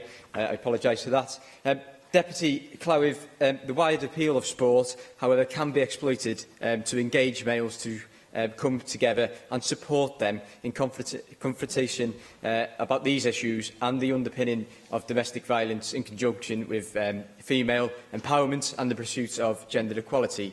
Now, I've been working very closely with my grassroots football team, FC Nomads of Connah's Quay, to promote the White Ribbon campaign, and I'm also very pleased to have recently worked with the Welsh Rugby Union and with Newport County AFC alongside my colleagues John Griffiths and Jane Bryant. So would the Leader of the House welcome the commitment of sports organisations and clubs, and could she commit or indeed encourage the next Minister with this in their portfolio to work alongside the Minister for Sport on this very important issue? Because, Deputy Clowith, I think members will agree across this chamber that win or lose, there is no excuse for domestic violence. Absolutely congratulate many of the sporting clubs across Wales, and especially the male versions of the sporting clubs who have been very active in the White Ribbon campaign. And many of the clubs around the Ospreys in particular, for example, in their community programme, and Swansea Whites, and a number of others across. It's invidious to name them, actually, because there are large numbers of them who take part in it. We did rerun the This Is Me and Don't Be a Bystander campaigns during the 16 days of the autumn internationals, and supported, as you know, the White Ribbon campaign. You were a very prominent supporter yourself. We are looking to rerun them in the spring during the internationals again. The idea here is to get the level of awareness that we got for Kick It Out with the sporting events, so that the men who are the fans understand that this is not an acceptable response to disappointment, or actually, oddly enough, exhilaration in sport, because the spike happens whether you win or lose it, rather distressingly, but to emphasise the importance of sport. So we're very aware of it. We are running the campaigns again. We've funded them to do so, and I would absolutely pay tribute to the sporting clubs who've joined in, because it's very important that young men have the right role models to know that that's not what being masculine is all about.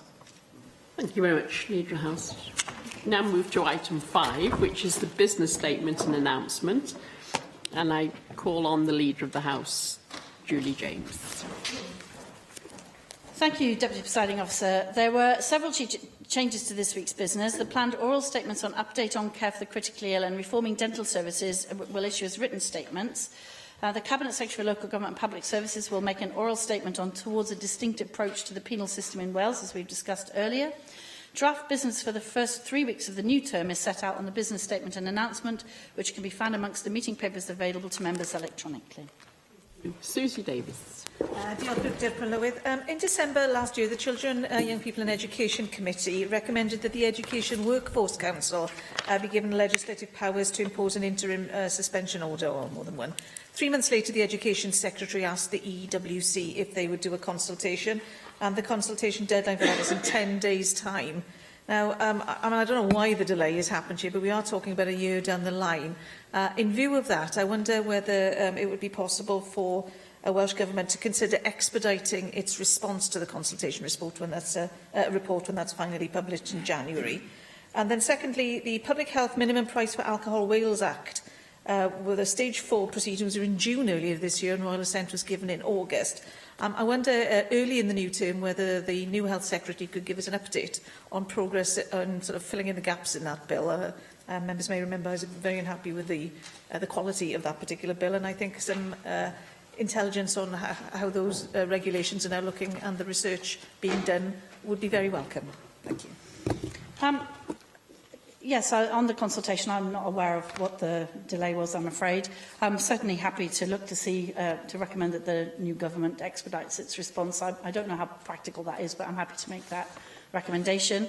On the minimum price alcohol bill, I know that the current Health Secretary will be recommending to whoever his successor is, whether it's him or somebody else, that an early progress report is made. So I know that that's in the system already. Leader of the House, on February the 14th earlier this year, I proposed an individual member debate on the issue of unadopted roads. It was a debate which saw contributions from across the chamber and was passed unanimously. One of the outcomes of the motion was to establish a task force, which was done under the remit of the Cabinet Secretary for Transport. In a subsequent written question from myself in April this year, the Cabinet Secretary confirmed that he was expecting the task force to complete its work in early 2019. Given that the task force was supported by members across the chamber, many of us look forward to seeing the recommendations which will be put forward, but members have heard very little in terms of any progress being made thus far.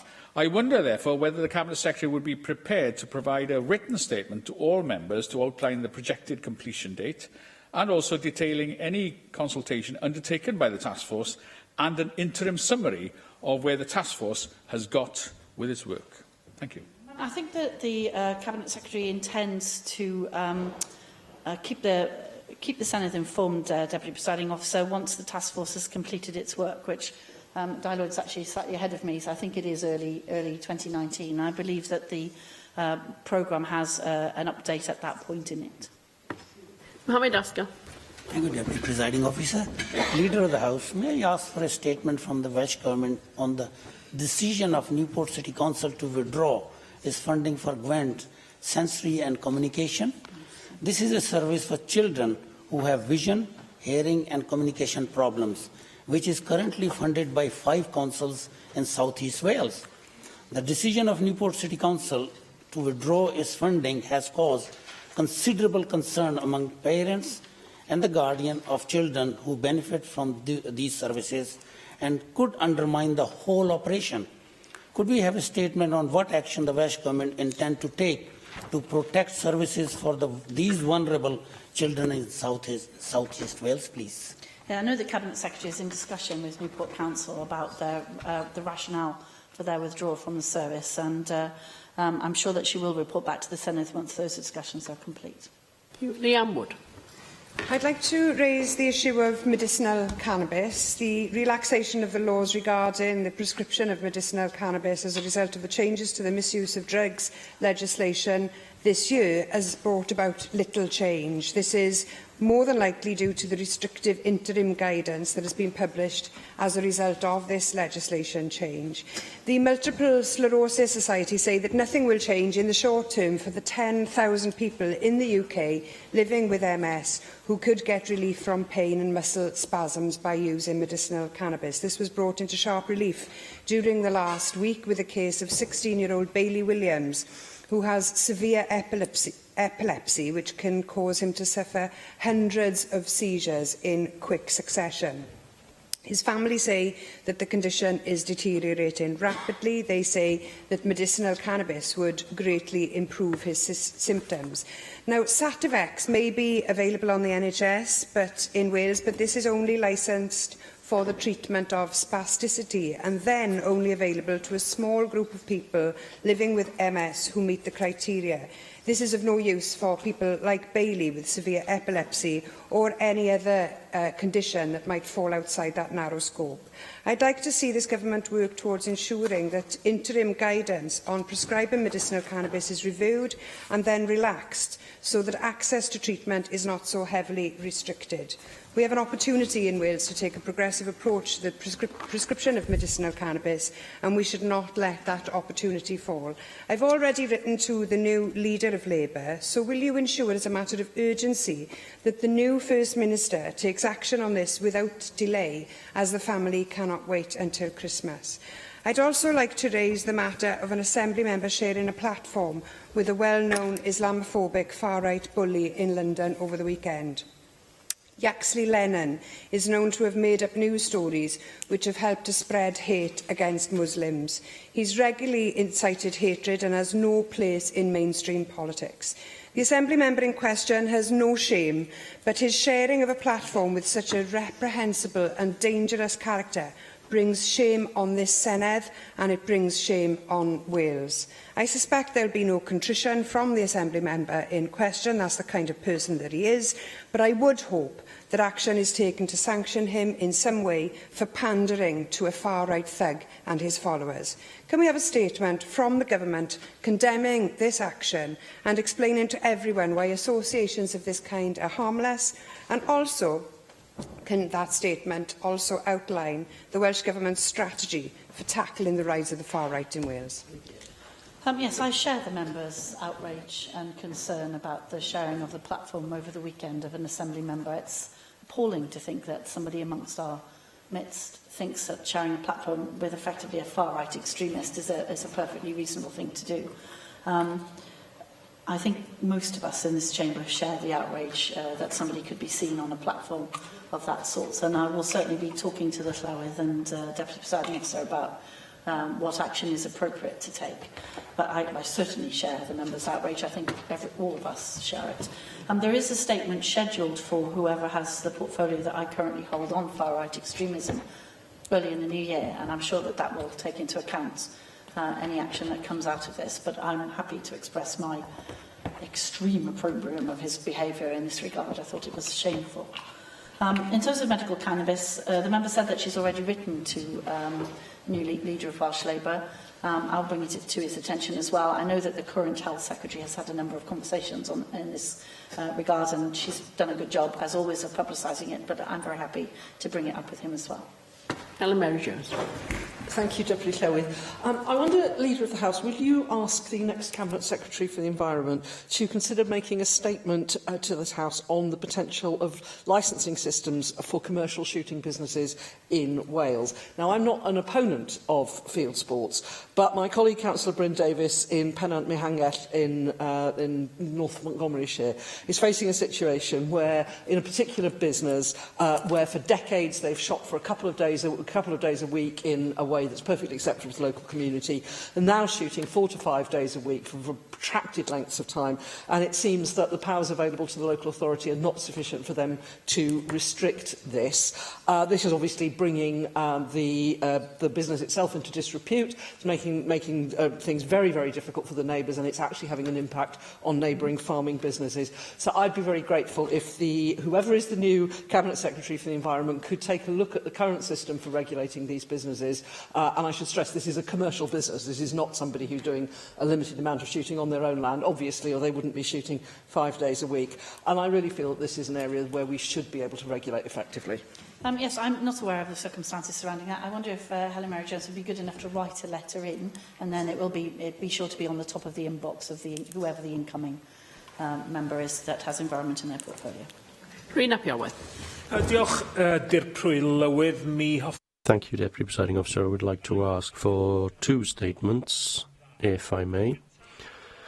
First of all, I would like to request a statement on the financial crisis which is deepening in higher education in Wales, and I'd like an explanation of any plans that the Welsh Government has to review that financial situation. This week, staff at Bangor University, which have an important presence in my constituency, tell me that they have been receiving correspondence from the university outlining business cases for further cuts, including job losses. There are fears that up to 60 good jobs could be lost at the university. The situation clearly isn't sustainable.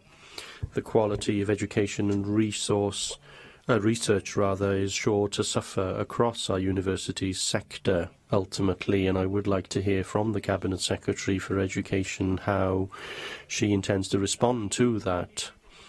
I would also wish to hear a statement from the new Cabinet Secretary for Finance on what should happen in the medium term in terms of the business rate relief for our high streets. We have just received a statement extending that relief scheme for a further period, and I welcome that. My party has been eager to come to agreements with governments on rate relief schemes, but I'm not comfortable with the way these programmes are rolled on year to year. I've been having discussions with businesses in my constituency on the importance of business rate relief for our high streets, particularly in Plaid Cymru and Arfon has been gathering a number of names on a petition, and they are certainly pleased that those names on the petition have had an influence on government. So I wonder whether we could have a statement on what we can expect in the medium term, because year on year, despite how good any help is, it isn't good enough for long-term planning. Yes, well, on that one, I think the Cabinet Secretary answered that quite comprehensively in his questions last week. And I'm sure that when the new government has settled, whoever the new Minister with responsibility for business rate relief will want to outline the consequences. We're putting it into our final budget on the assumption the final budget passes. I'm sure the new Minister will want to outline their plans to take that forward. But the Cabinet Secretary did answer a set of quite comprehensive questions on this only last week. In terms of the HE issue, I know that Rena Bioeth already knows that all HE institutions are autonomous institutions and responsibility for staffing matters rests entirely with the university's governing body. The Cabinet Secretary for Education allocated the sector an additional £10 million to mitigate the impact of keeping tuition fees at £9,000, and that has been included in the budget. We know that there are significant increases in student numbers as a result of our new scheme, but it is not a matter for the government to interfere in the individual staffing decisions of the universities. They are autonomous bodies, MPIsh bodies, and it's entirely a matter for them. Thank you very much, Leader of the House. Okay. Item 6, which was a statement by the Cabinet Secretary for Health, Social Services, an update on the care for the critically ill, is to be issued as a written statement, as is item 7, statement by the same Cabinet Secretary for Health and Social Services reforming dental services, also a written statement. So we move to item 8, which is a statement by the Cabinet Secretary for Local Government and Public Services towards a distinct approach to the penal system in Wales, and I call on the Cabinet Secretary for Local Government and Public Services, Alan Davies. Thank you very much, Deputy Presiding Officer. I'm very pleased to be able to make this statement this afternoon. And in doing so, I want to start by expressing my own personal gratitude to all of those people who have worked with me to develop and test the blueprints for youth and female offenders over many months. People in the criminal justice system are some of our most vulnerable and disadvantaged in our society. Too often people are caught up in the criminal justice system because they themselves have been failed earlier in their lives, suffered multiple adverse childhood experiences or abuse, and much of which continues into their adult lives. We must end this cycle. We are letting people down, but we are also creating a demand on public services that we are simply not able to meet. But, Deputy Presiding Officer, it is always the human impact that drives me and my approach to this policy. Like many others, and like we've heard in the Chamber this afternoon, I want to see the devolution of the criminal justice system as early as possible. I have previously set out to members my determination to develop a distinct approach to justice in Wales, to focus on preventative action and to break this cycle. Whilst we operate within a complex legal framework, overall control of the justice system at present continues to rest with the United Kingdom Government. So today we will continue to work within the parameters of the current devolution settlement on justice, whilst recognising that in order to deliver the best for our people, we do need the devolution of this system. To continue to make progress and improvements in all areas of criminal justice, tackling the whole system is crucial. I want us to make quicker progress in certain areas of the system, namely youth offending and female offending. We have developed new ways of working and tested new models of delivery, and we have already made progress. Since last year, my officials have been working across the government with the United Kingdom Government, the Prison and Probation Service in Wales, police and crime commissioners, and a range of other stakeholders in justice, health, education, to develop and deliver new approaches to youth offending and female offending. On youth offending, we believe early intervention and prevention can help divert young people away from the criminal justice system. We support the trauma-informed enhanced case management approach with these more complex young people, greatly reducing the rate of first-time offending and reoffending rates. However, more young people are becoming involved in violence and more serious organised crime. The growth of county lines is one reason, but I accept that there are many other reasons for this as well. Our current proposals on youth offending therefore prioritise further early prevention and diversion activity, reaching younger people even earlier before they are at risk of offending. We will further develop our approaches to pre-court diversion and enhance support for a trauma-informed approach to working with young people at risk of offending. An holistic approach will be needed, and we will use the experience of the Pathfinders to inform that work. We recognise that one size does not fit all. At the same time, consideration must be given to how best to place a small cohort of young people with often very complex needs in a secure environment that is fit for purpose. Then there must be the right type of support available to help these young people recover and resettle into their communities.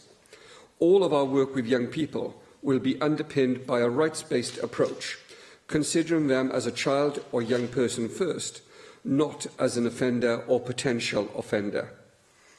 There is still a disproportionately high number of women sent to prison, often for short sentences. We recognise that this has a devastating longer-term effect on the women themselves and their families. We must therefore invest more effort into pre-court diversion. I would like to see even earlier preventive measures to divert women away from the criminal justice system, to keep families together, to reduce the need for more acute services, and to reduce the longer-term impact that involvement in the criminal justice system can have for these women. The development of trauma-informed approaches and the recognition of the impact of adverse childhood experiences should be considered for female offenders and their children, taking into account the needs of these women and their families who have been affected by domestic abuse and sexual violence. We can better support women to stay in their communities and in work. We want to develop the services necessary to support women so that they can avoid custody altogether. We will also work with the MOJ and the courts to reconsider the impact of sentencing policy and the impact of short sentences on women, including how this will impact on the child and family. It is also patently clear and urgent that we need a new solution to the current female prison estate. We will need to work closely with the Ministry of Justice and the Prisons and Probation Service. But I am clear that when a woman is committed to custody, they need to be in an environment that supports their needs, supports their rehabilitation, and supports them to remain connected to their families and their communities. I would like to put on record my gratitude for the work of the Youth Justice Board Cymru for their role in early intervention and diversion successes, and the outreach work they are doing on sentencing and prevention. On female offending, we have supported a Women's Pathfinder programme, diverting a women away from custody and providing a range of support. I would also like to express my gratitude to the partners, in particular Her Majesty's Prison and Probation Service and the Police and Crime Commissioners involved in developing the Women's Pathfinder and the Female Offending Draft Blueprint for all of their work to date. Deputy Presiding Officer, over the coming months, with our range of partners and across government, we will continue to develop our proposals into firm plans that will bring our blueprints into life. I would envisage that in the new year, we will be in a position to publish our blueprints in full and outline our proposals in greater detail in the form of a delivery plan. I will keep members updated as this work continues. Mark Ishwood. Yeah. Well, thank you for your statement, one of many on a similar theme over recent weeks and months. It's entitled this a distinct approach to penal system in Wales, although it looks uncannily similar to the developing policy agenda across the border in England also. As you've heard me say previously, I, in August, attended the HM Prison Probation Service in Wales engagement event in Wrexham to discuss the proposals contained in the Strengthening Probation Building Confidence consultation paper. We heard that in Wales, the proposals consulted on are that from 2020, all offender management services will be back within the National Probation Service, and that HM Prison and Probation Service in Wales will explore options for the commissioning of rehabilitative services, such as interventions and community payback. We heard that the consultation outlined plans to stabilise probation services and improve offender supervision and through the gate services. And that's key to your statement. The devolved responsibilities of the Welsh Government and existing partnerships in Wales make the delivery of probation services quite different to England. The legislative framework provides us with scope to develop alternative delivery arrangements which better reflect the criminal justice context in Wales. We will then consider whether the learning from these new arrangements is applicable to the system in England. Well, that was 4 months ago. You mentioned the engagement you've had with a number of bodies, including HM Probation and Prisons. I wonder if you could add any meat to those bones in terms of the discussions around that agenda that you've subsequently had. I'm not going to go down the party political temptations you put in front of me in areas I'm not going to name because it will digress perhaps from the answer you give me. And I'll try and focus on your focus on youth and female offenders. You rightly say that on youth offending, you believe early intervention and prevention can help divert young people away from the criminal justice system. How best to place a small cohort of young people in custody and help those young people recover and settle into their communities. Well, the consultation document also spoke about increasing integration across prisons and probation in Wales with real input from the third sector, utilising people capital. Following that event, in fact quite recently, I went out with the National Probation Service to meet Eagle House Youth Development, community interest company. We met them in Bangor to discuss their work with young people involved with or at risk of committing crime. They were picked, for example, by the job centres for their stand at the Royal Welsh Show this year as the lead third sector body that they were working with in helping young people who perhaps fell into those potential characteristics or might be at risk in the future. So how will you engage with organisations such as Eagle House? But also last week, as you might be aware, sadly you didn't attend, I hosted the launch of the Clean Slate Cymru Toolkit and an event celebrating the Clean Slate Cymru project in the Pierhead with Construction Youth Cymru, Construction Industry Training Board and construction company BAM Nuttall, celebrating a Pan-Wales project to support people with convictions into construction employment and the launch of a guide on how the construction industry can engage with ex-offenders in prisons and communities across Wales and achieve social value by training ex-offenders, finding employment in the construction sector, work placement, skills training and much else. Besides, again, have you engaged or will you be looking to engage with these leading projects which are already making a difference and have brought together the third sector, the private sector and some government agencies who were present on this agenda?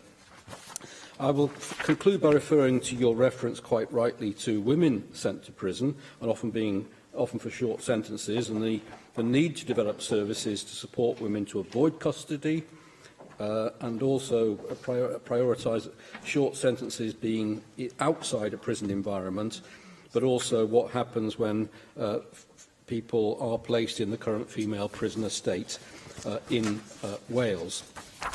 What engagement, therefore, have you had with the UK Government since its announcement that instead of 5 community prisons for women in England and Wales, they'll trial 5 residential centres to help women offenders with issues such as finding work, substance misuse and so on, where those on community sentences are recognised clearly by UK Government as well as yourself are less likely to commit further crimes than those who have served short jail terms, with a view to having one of those centres in Wales, but also accessible within Wales, because clearly people living in North East Wales would have difficulty if the centre was located in Swansea or Cardiff, and vice versa. And finally, in that context, as you know, in North Wales and for much of Wales, female offenders who go to prison are sent to Style. Now, I only live 40-odd miles from Style, so for them it's more accessible than somewhere in Mid-Wales or South Wales. But what actions have you undertaken or are you undertaking where women offenders, particularly Welsh-speaking women offenders, are in the English estate to ensure that they get the appropriate support within the prison estate to communicate and support them on release? I'm grateful to the Conservatives for their questions, and I think general support for the statement and the approach that we're taking. The member for North Wales started his remarks by questioning whether this was a distinct approach at all, and then in order to sustain his case, he quoted from a Ministry of Justice document which outlined the need for a distinctive approach in Wales because of the differences in delivery structures and policies being pursued in this country. What I will say to him is this. The privatisation of probation has not worked. It's been seen to be a failure. Many of us told the MOJ it would be a failure at the time, and now the MOJ, at least in Wales, has recognised that those structures are no longer fit for purpose. There will be a distinctive approach taken in Wales. I meet regularly with the Director of the Prison and Probation Service in Wales. We discuss how we provide an holistic approach to policy, both within the period of incarceration, but also how we then ensure that we have the through-the-gate approaches which support people in their journey out of the criminal justice system. I'm quite sure in my own mind that we are moving away from the dogma of privatisation, and what we are moving towards is a system which is more in tune with the values which will be supported, I believe, on most sides of this chamber, where we do work with the third sector, but we work within a structure and a framework that puts people and not profit first. And I hope we will be able to pursue that and to continue to pursue that approach. The Conservatives spoke about, asked me some questions on the female estate. If there is anybody who wishes to defend the current settlement in terms of justice, one only needs to look at the experience of female offenders to see how that system and how that structure fails women today in Wales and consistently fails women across the whole of the country. Nobody can argue that a system that is set up with no facilities for women at all in this country is in any way established to meet the needs of the people of this country. The system that exists today is not fit for purpose. It never has been fit for purpose. And what we have to do in its place is not simply going back to building prisons in the way that some people have suggested, but to look for different options and different solutions. I have spoken, the question was to what extent have I pursued this with the Ministry of Justice. I will say to the member, I've met Philip Lee as a minister, I met Edward Ascar as a minister, and I've met Rory Stewart as a minister in order to pursue all of these matters. We have agreed more than we have disagreed in terms of how we take these matters forward. We are agreed that we need a new approach to female offending and to dealing with women in the criminal justice system. I agree with the points that were made in the previous conversation over questions that we need a women's centre and not a women's prison, but we also need a range of facilities for women which doesn't simply include custody. I visited the Scottish Government and spoken with the Scottish Government about the women's centres and the facilities for women that they have there. And what I hope we are able to do is to develop a holistic approach so that the current tragedy of young people and women in the criminal justice system is something that we can consign to history. Thank you. Leanne Wood. Thank you for your statement, Cabinet Secretary. In the first instance, can I say that as a former probation officer, I welcome the general direction of travel towards a criminal justice system based on rehabilitation as opposed to punishment. Pre-court diversion means significant investment in probation services, and it's a real shame, given that you've outlined the problems caused by the privatisation of the probation service, that your government didn't put up a bigger fight against the privatisation of those services when we in Plaid Cymru were warning that exactly this would happen.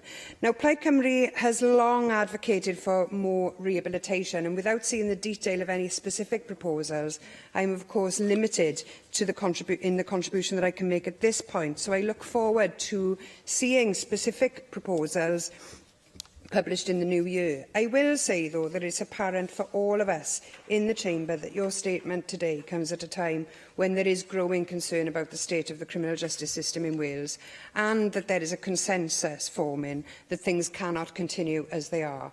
A swathe of reports by the IWA, the Wales Governance Centre, the Howard League for Penal Reform, and most recently a report by the Welsh Language Commissioner highlighting how the needs of Welsh-speaking prisoners are not being met, provides further and concrete evidence that a criminal justice system run by the Tories in Westminster is punitive, based on profit, and stands in direct opposition to the aims of rehabilitation. The effects of not having a women's prison in Wales is well known in terms of the impact on families and communities, but clearly establishing a women's prison for Wales is not the answer. Can I therefore invite the Cabinet Secretary to confirm that the blueprint and the delivery plan will contain the firm commitment not to support the building of any new prison in Wales? And can I also ask for further clarity on what specific measures you as a government will take to divert women away from the criminal justice system? I welcome the rights-based approach to youth offending and the focus on adverse childhood experiences, and I would welcome further detail on this. Which agencies will you be working with in order to realise your vision on this? Will people have a right to access counselling services, for example, to overcome childhood trauma, both when that trauma happens in childhood and also later on in adulthood, if that is needed? Will there be a right to substance use treatment if that's what is needed? What does a rights-based approach mean in concrete terms?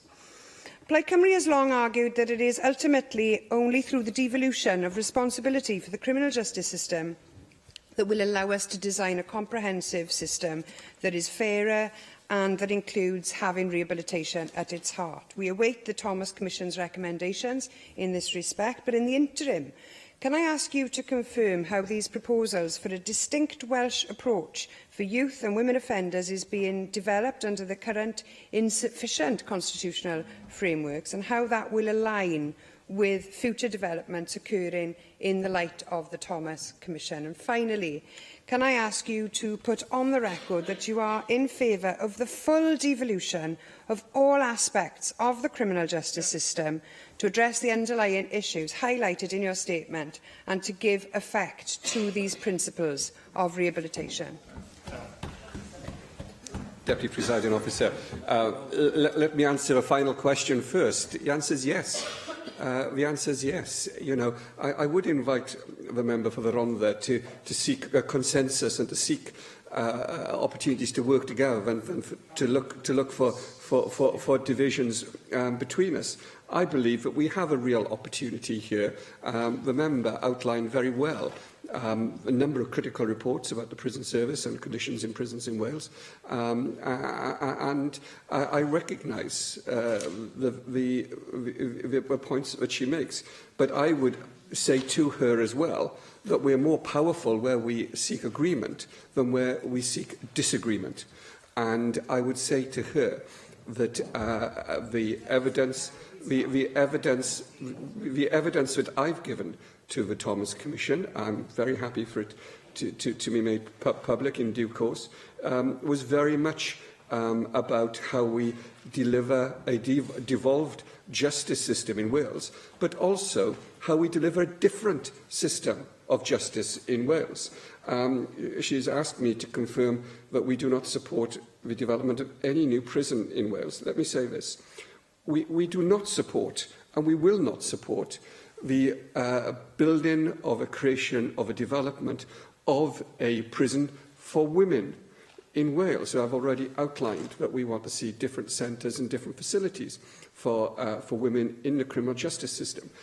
But we do need investment in the secure estate, in the male adult estate, because the conditions in some of our prisons, as she described herself, for male adult prisoners is simply unacceptable. And we do need to look at how we develop that and how we invest in the secure estate to have an estate that is fit for purpose in the 21st century. And let me say this, there can be nobody who would seriously argue that the secure estate in its entirety that we have in Wales was in any way designed and developed to serve the people of Wales. Up until 18 months ago, we had no facility outside of the M4 corridor. Up until today, we still have no facilities for women, and the only youth offending institution is contained within the adult prison in Park. None of those areas are sufficient, and none of those areas are areas where I am content with the infrastructure and the estate. So I want to see investment in the whole of that estate to do things differently in the future than what we've seen in the past. And, you know, I think there is general agreement with the direction of travel, with the probation service. Again, I'm asked, how will we deliver this? How will we work in order to deliver a different probation service?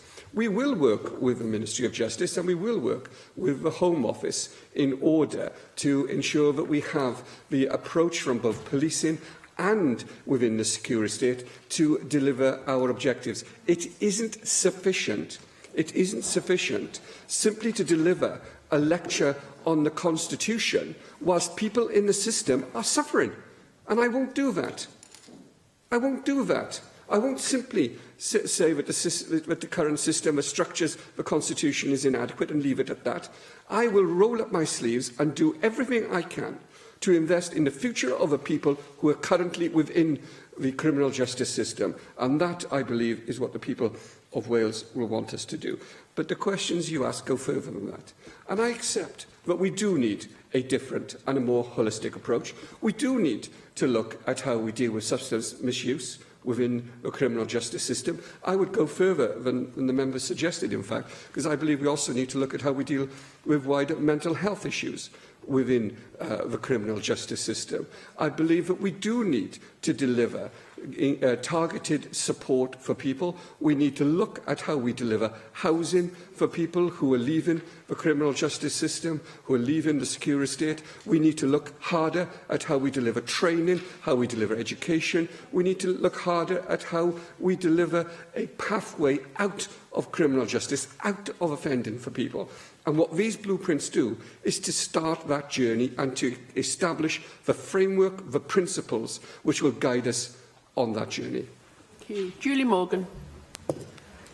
Thank you, Deputy Presiding Officer, and I welcome this statement and I look forward to seeing the blueprints when they are published. As a general point, I mean, I know that these blueprints are covering two particular areas of the female offenders and young people, but would the Cabinet Secretary agree that there is a very strong case for making great concerted efforts to generally bring down the prison population in Wales? Because certainly the UK has one of the commits more people to prison than almost any other country, and so I think there's a general point there that I wonder if the Cabinet Secretary would address.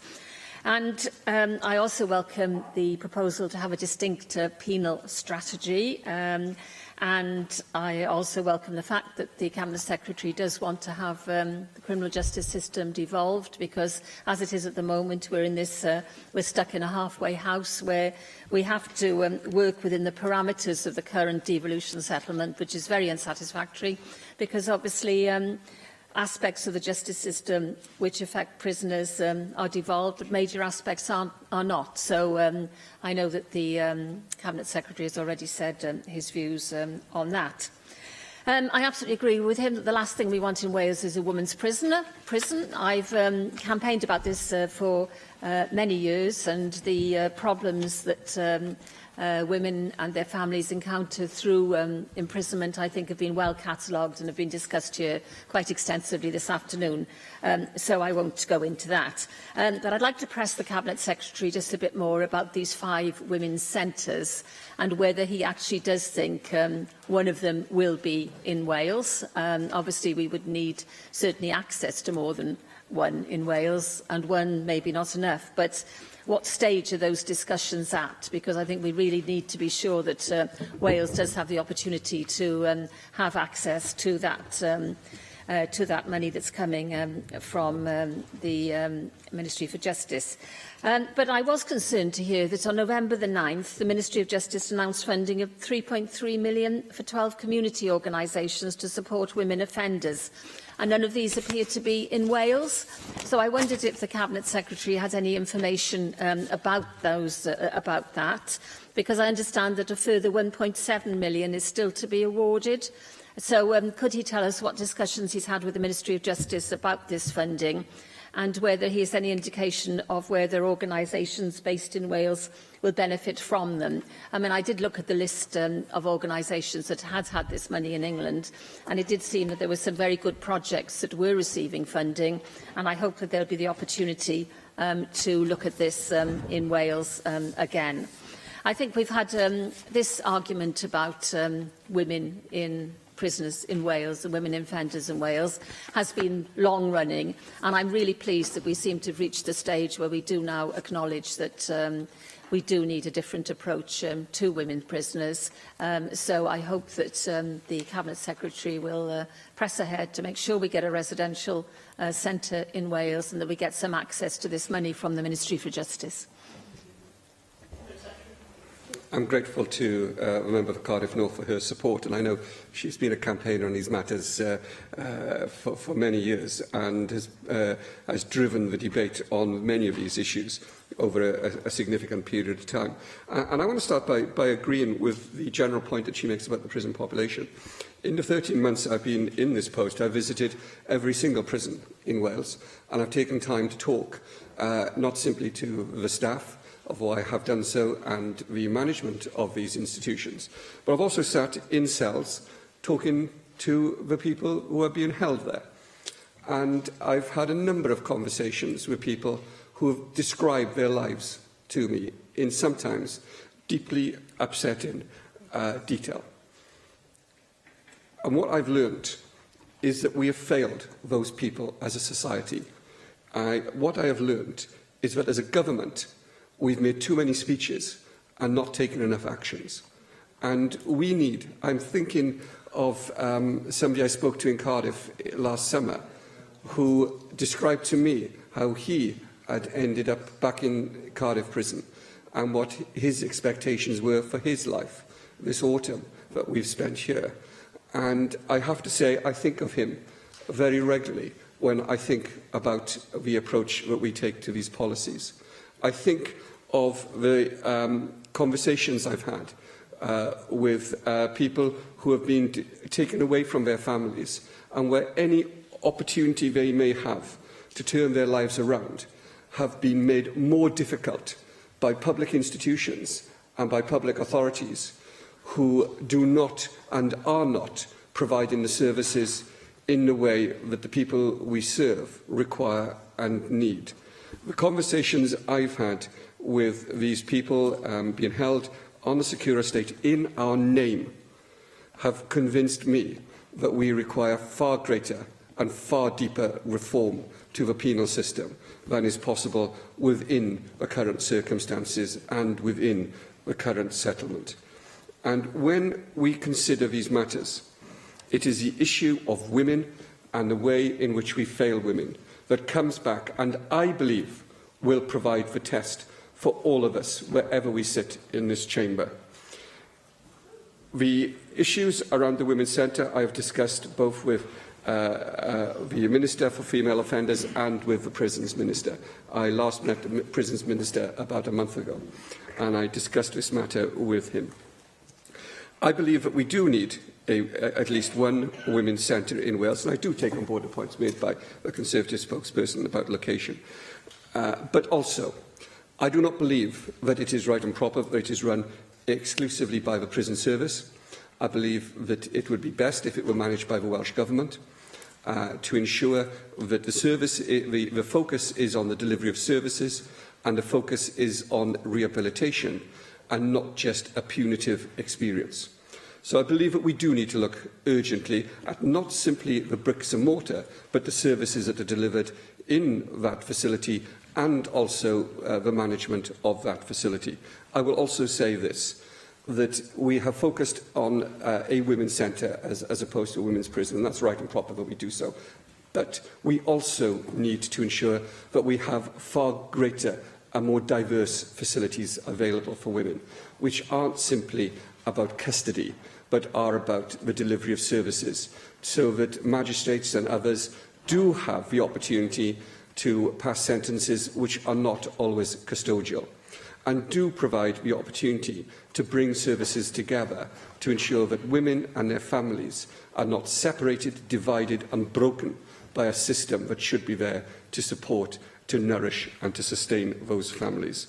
I will take up the issue that you've raised about the funds available from the Ministry of Justice. That did not form a part of a conversation I had with the Prisons Minister last month.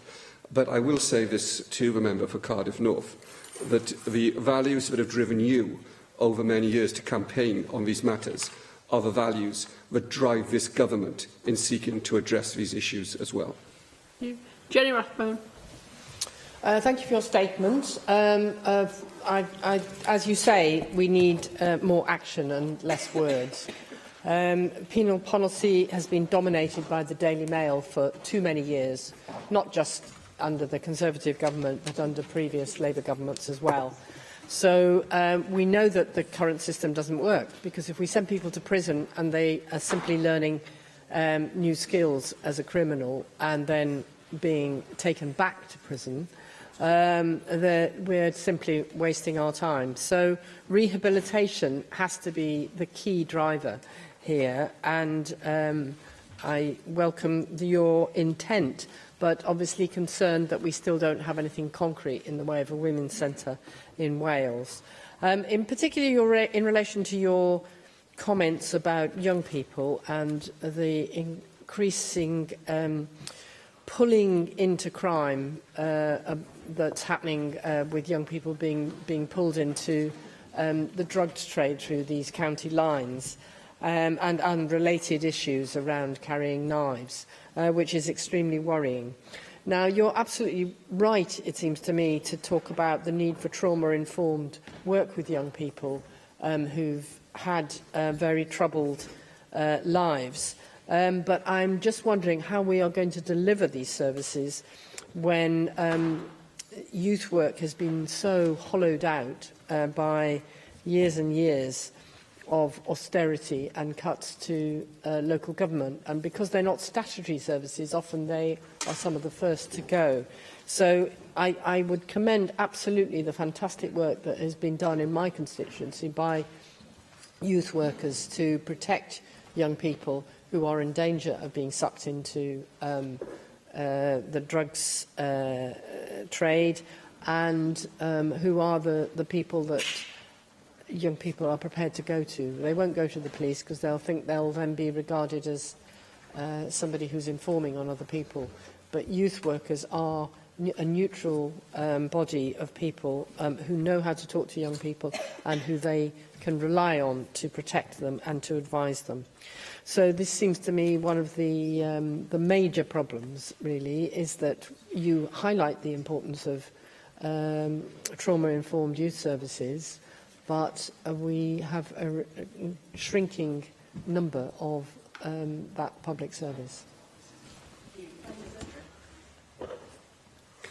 I think Jenny Rathbone, as she does very often, of course, has identified the key challenge facing us. I'm grateful to you, Jenny, for your support for the approach that we're taking. But you're absolutely right. You know, the judgment will be on our actions and not our speeches. And I certainly do recognise that. But let me say a word about the approach that I've taken and how I've sought to address exactly the challenge you've described this afternoon. At the moment, many of the difficulties we face are because we do have a broken settlement where we're unable to deliver a holistic approach to policy. In creating the Policing Board for Wales, which met for the first time a few weeks ago, we are looking at developing an approach through the police and through agencies working alongside the police, which will treat vulnerability in a way that would have been unimaginable 10, 20, 30 years ago.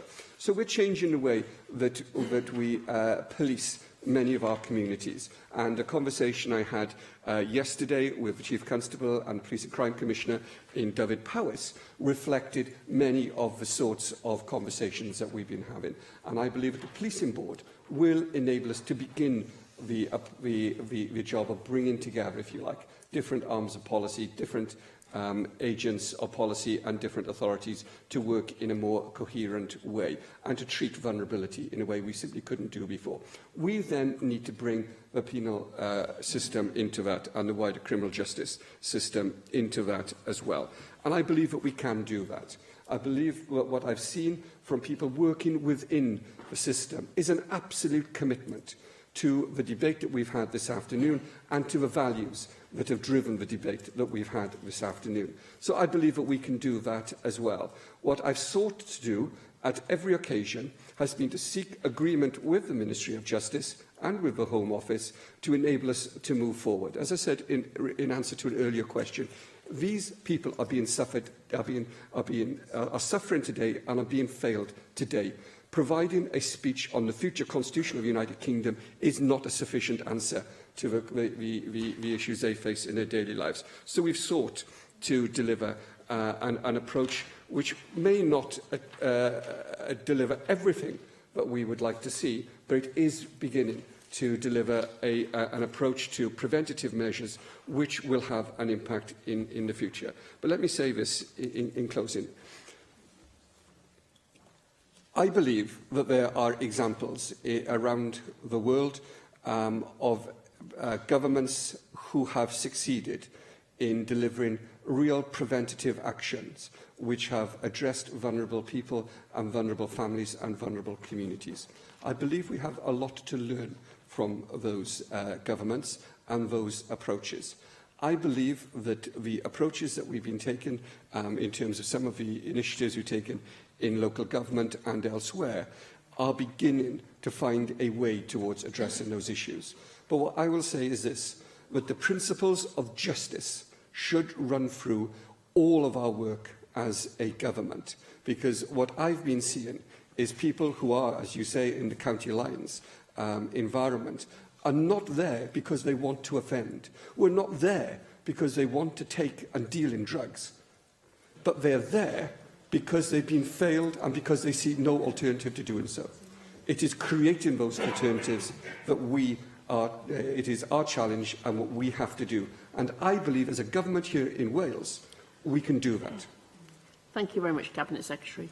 Item 9 on the agenda is the non-domestic rating multiplier Wales number 2 order of 2018, and I call on the Cabinet Secretary of Finance to move the motion. Mark Drakeford.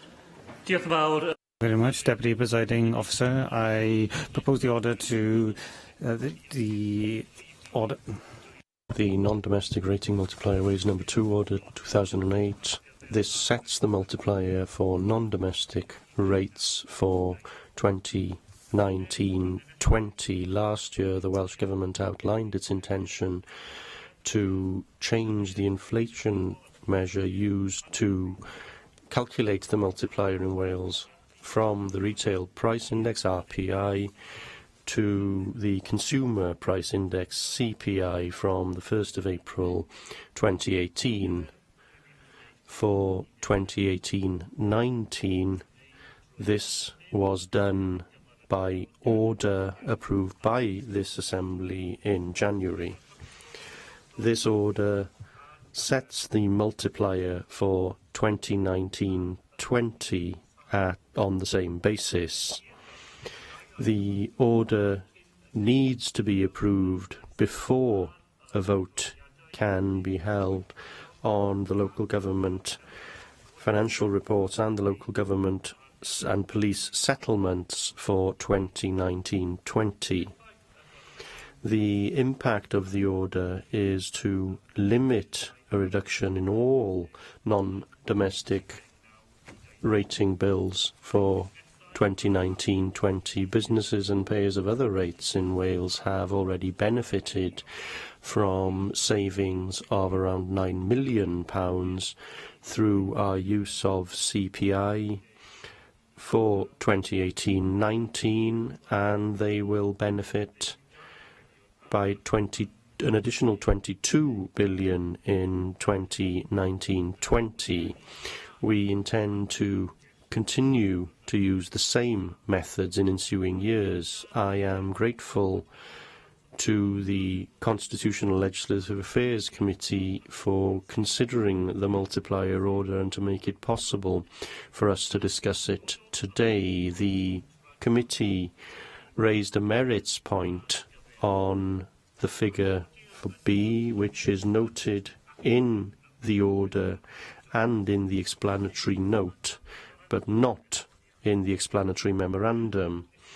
Although an explanation of the figure is included in the explanatory note, I do accept that it would have been useful to have included the actual figure in the explanatory memorandum to make the impact of the order clear.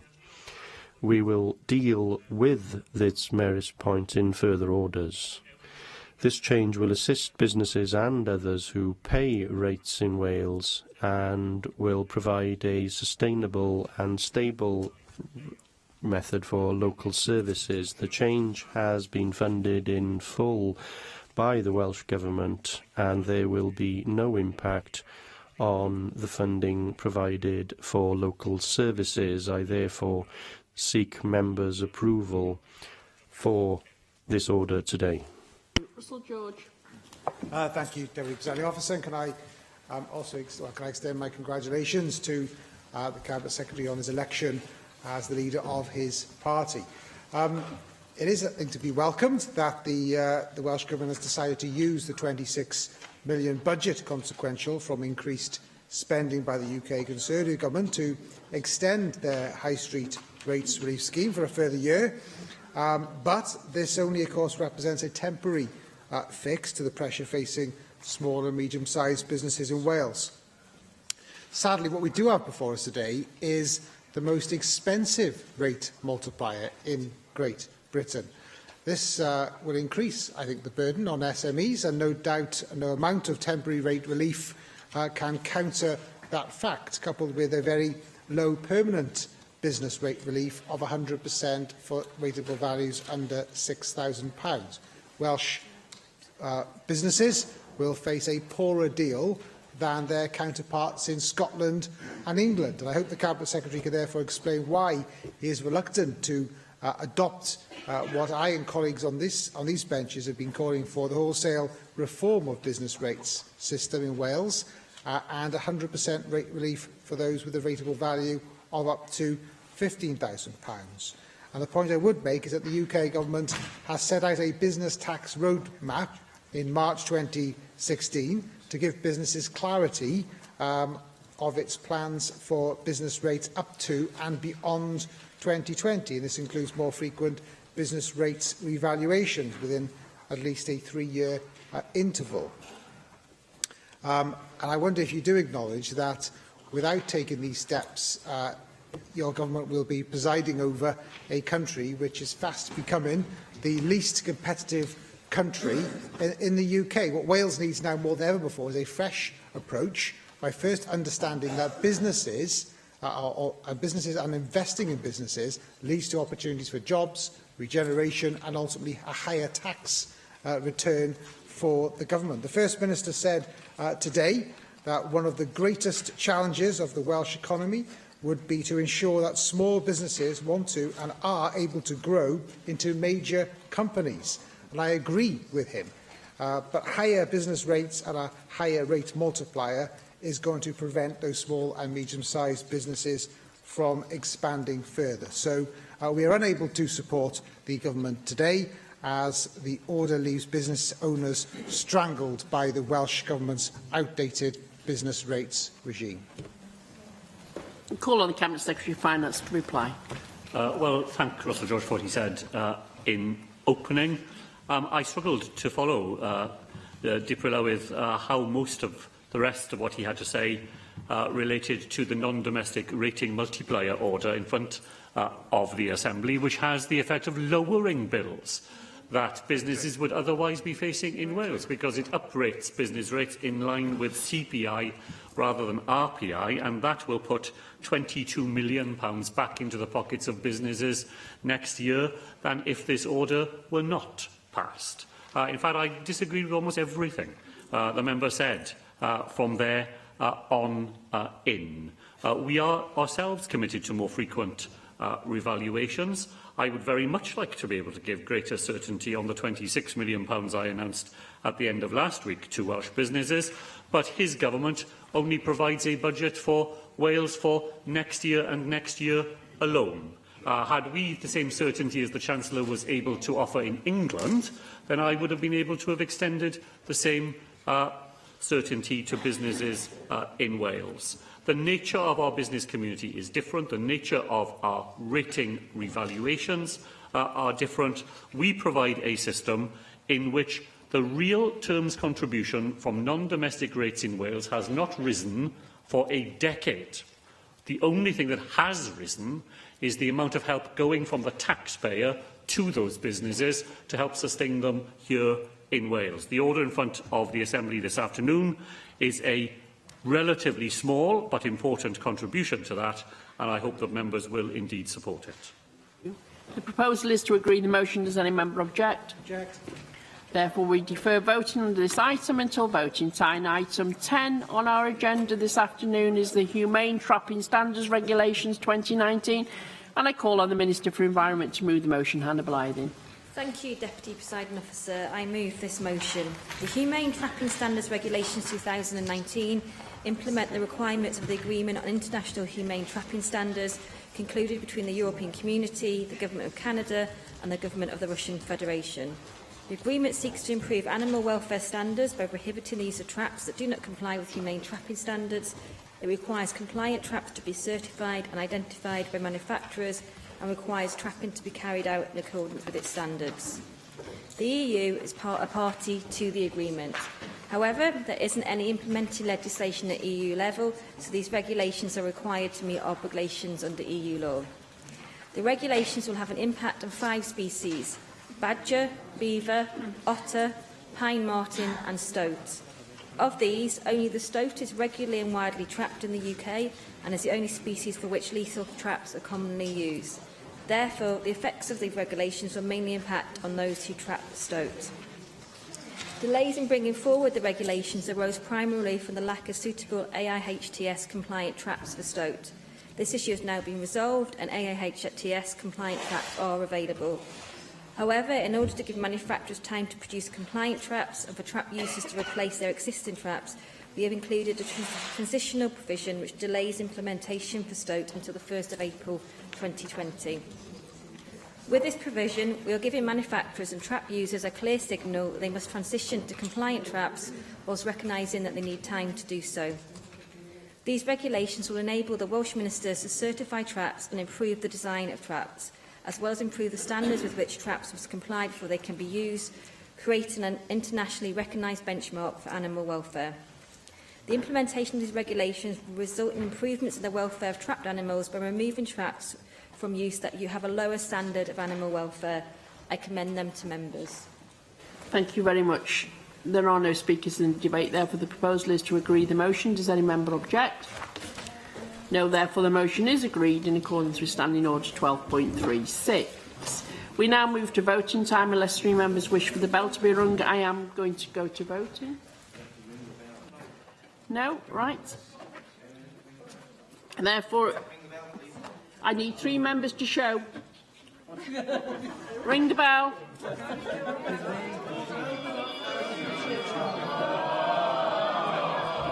No. I'm not going to. We'll wait 5 minutes. No, we won't. We'll wait.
Right, okay, well, we have now come to voting time, so we're going to vote now on the non-domestic rating multiplier Wales number 2 order of 2018, and I call for a vote on the motion tabled in the name of Julie James. Open the vote.